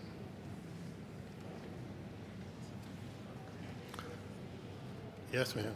I have a question for a show of hands, knowing now what you know about everything that's been passed. If any of you are still in support of this bill, will you please raise your hands now so that I can understand? We took a vote as a school board, and I understand that. It's in the warrant. And I'm asking for another show of hands. You'll see our vote when we all vote. 'Cause No, now we're but part of I'm the asking legislative for it to be separate, so that's my request, is that, can I please have a show of hands of anyone that would still be in favor of this, knowing what you've already passed? If you are still in favor of it, you can raise your hands now. If not, you can keep your hands down. Thank you. You are not required to respond to that request. If you just want to leave it the way it was on the article, that's fine. Okay. Thank you. What? Yeah, that's true. They'll see when you vote. Seeing no more speakers, we are going to vote on Article 8. If you are in favor of raising and appropriating $125,000 for the contingency fund, please raise your cards. If you are opposed, please raise your cards. I think I need to count it.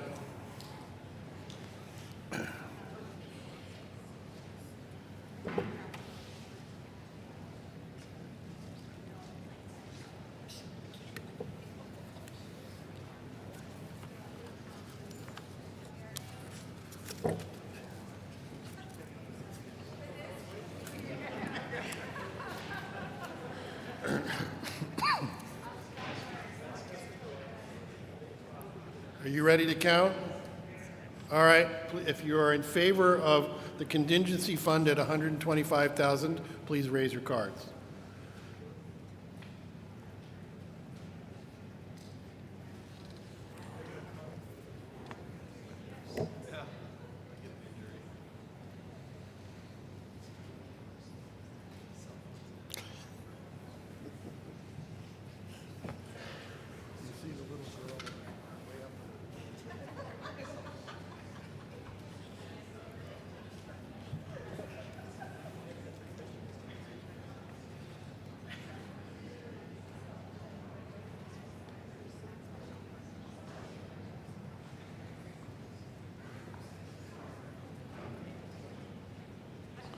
Thank you. You can put them down.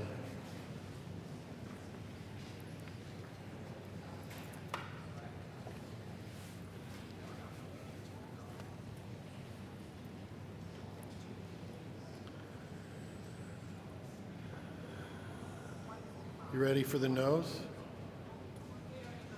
If you are opposed to the contingency fund, please raise your cards.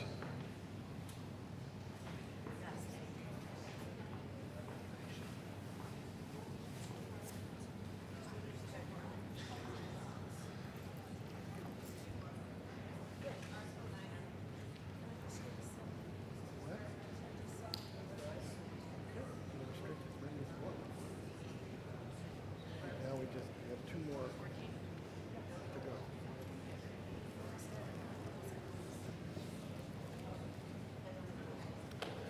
Thank you. You can put your cards down.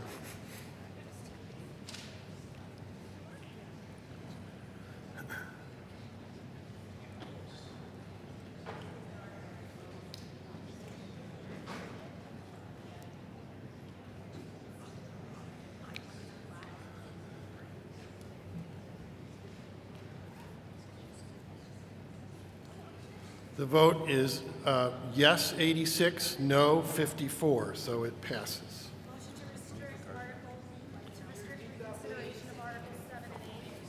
Motion to restrict reconsideration of Articles 7 and 8, moved by Ms. Mann, seconded by Mr. Hyde.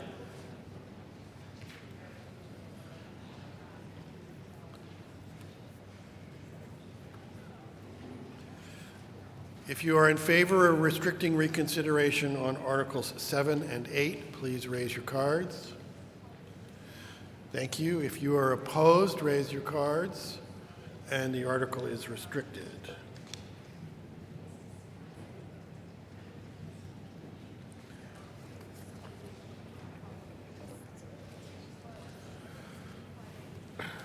We now have 2 articles left to go, Articles 9 and 13, I believe.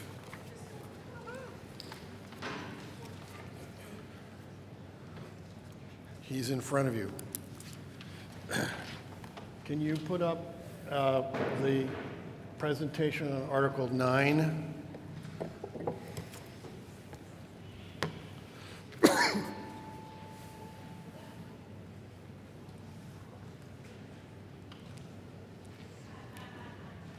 Mr. Moderator, I'd like to speak to Article 9, and there's the article language.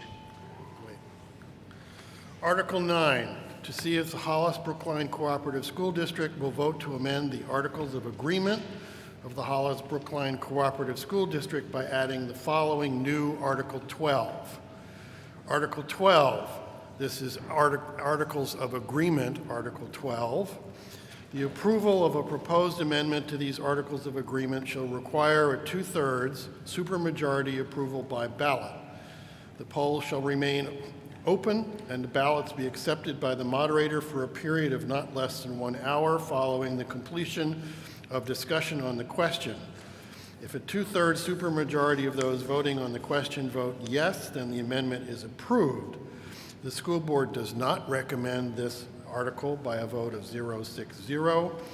The budget committee does not recommend by a vote of 0-7-1. Estimated tax impact of 0, moved by Eric Power. Is there a second?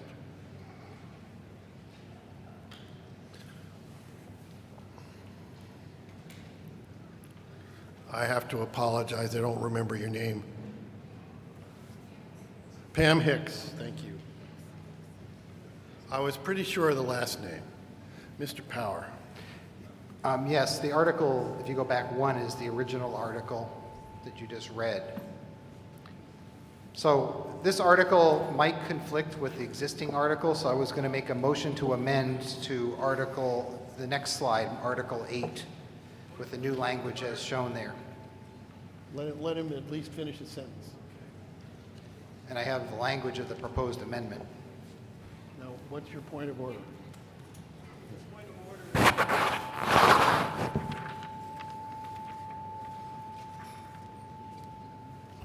It's my understanding by RSA that because there was language that was proposed in a hearing and posted, that an amendment can't be brought forth to it unless it also has a hearing and is posted.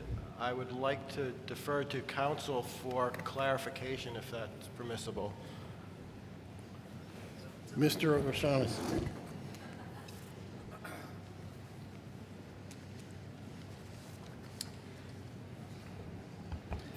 The petition warrant article itself, I believe there's a proposed amendment because as drafted, it was in direct conflict with current language in the Articles of Agreement. The problem with the proposed amendment is that it's also procedurally defective because Article 8 of the Articles of Agreement prescribe a very specific process for how you amend the Articles of Agreement. A lot of you have been here over the last couple of years. You know we've been through this.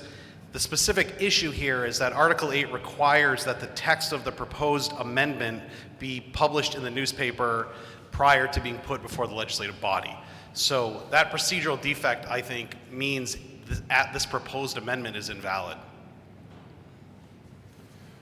if I understand, you're saying that the article as proposed is invalid and the amendment is also invalid. Is that As proposed, it's in direct conflict with the Articles of Agreement.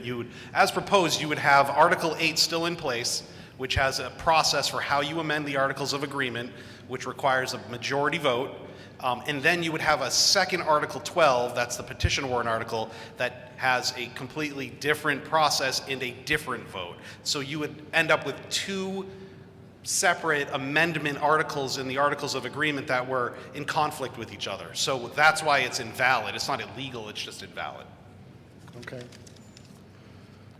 Mr. Power. So I'll just go on to the next slide.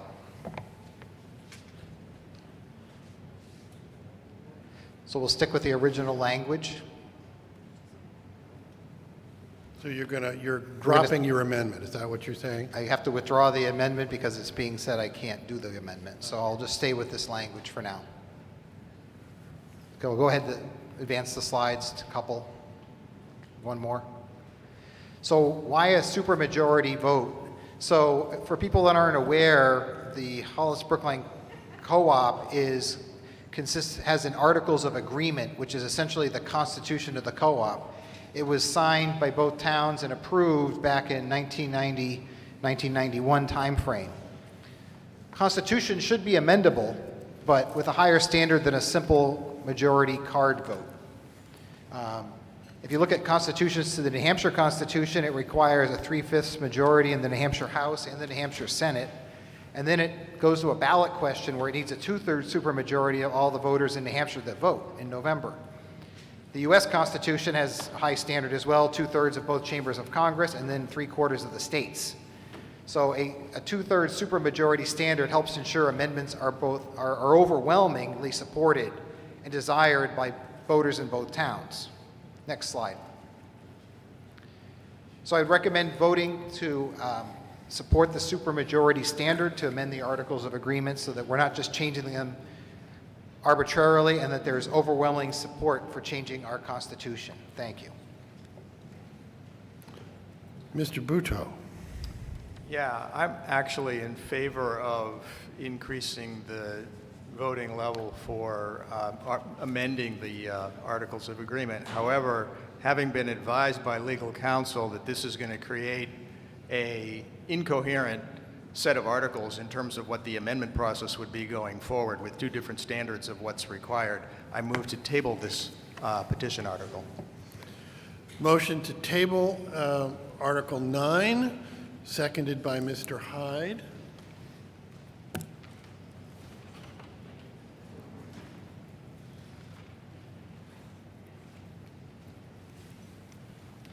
If you are in favor of tabling Article 9, please raise your cards. Thank you. If you are opposed, raise your cards. And the ayes have it.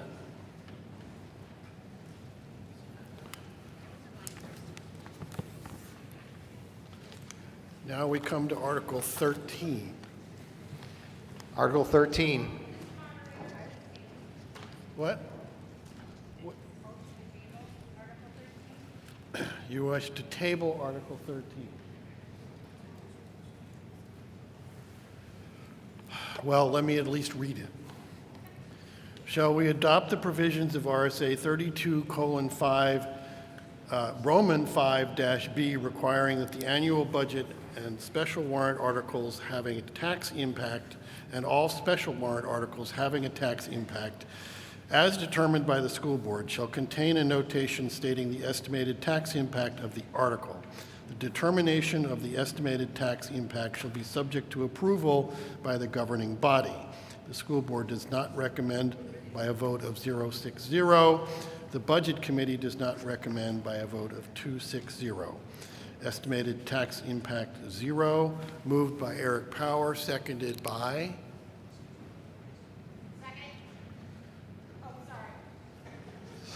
Who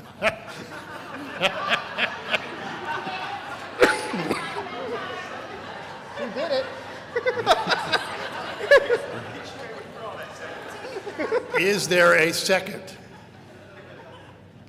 All right, Pam Hicks. Let's have number 13. Then you'll get your turn. It won't take long. Go ahead. Oh.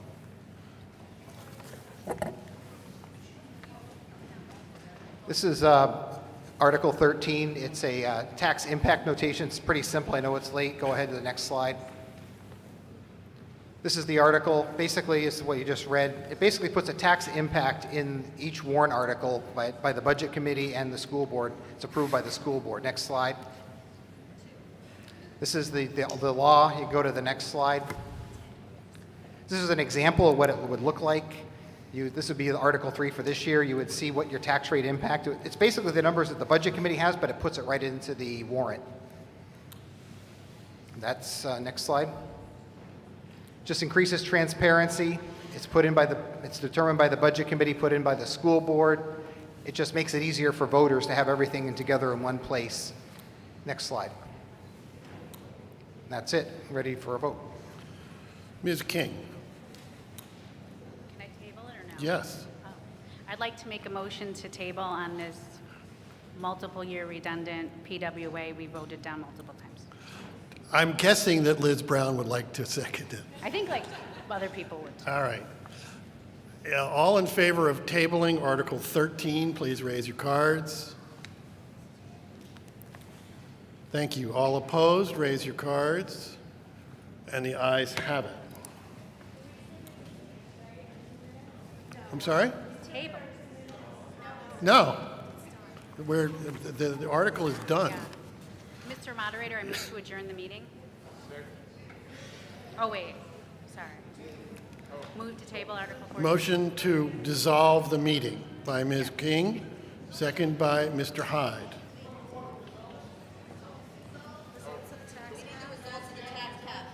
I'm sorry? The ayes or just All table.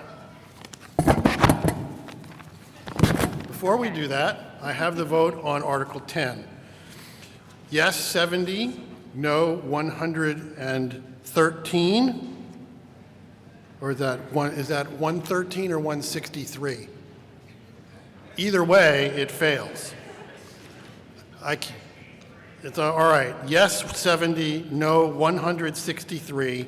The article required a 3/5 majority to pass, and it failed.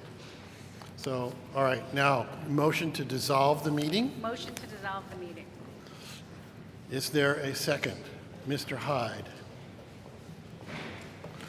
All in favor of dissolving the meeting? Thank you. All opposed? And we are done. Thank you all.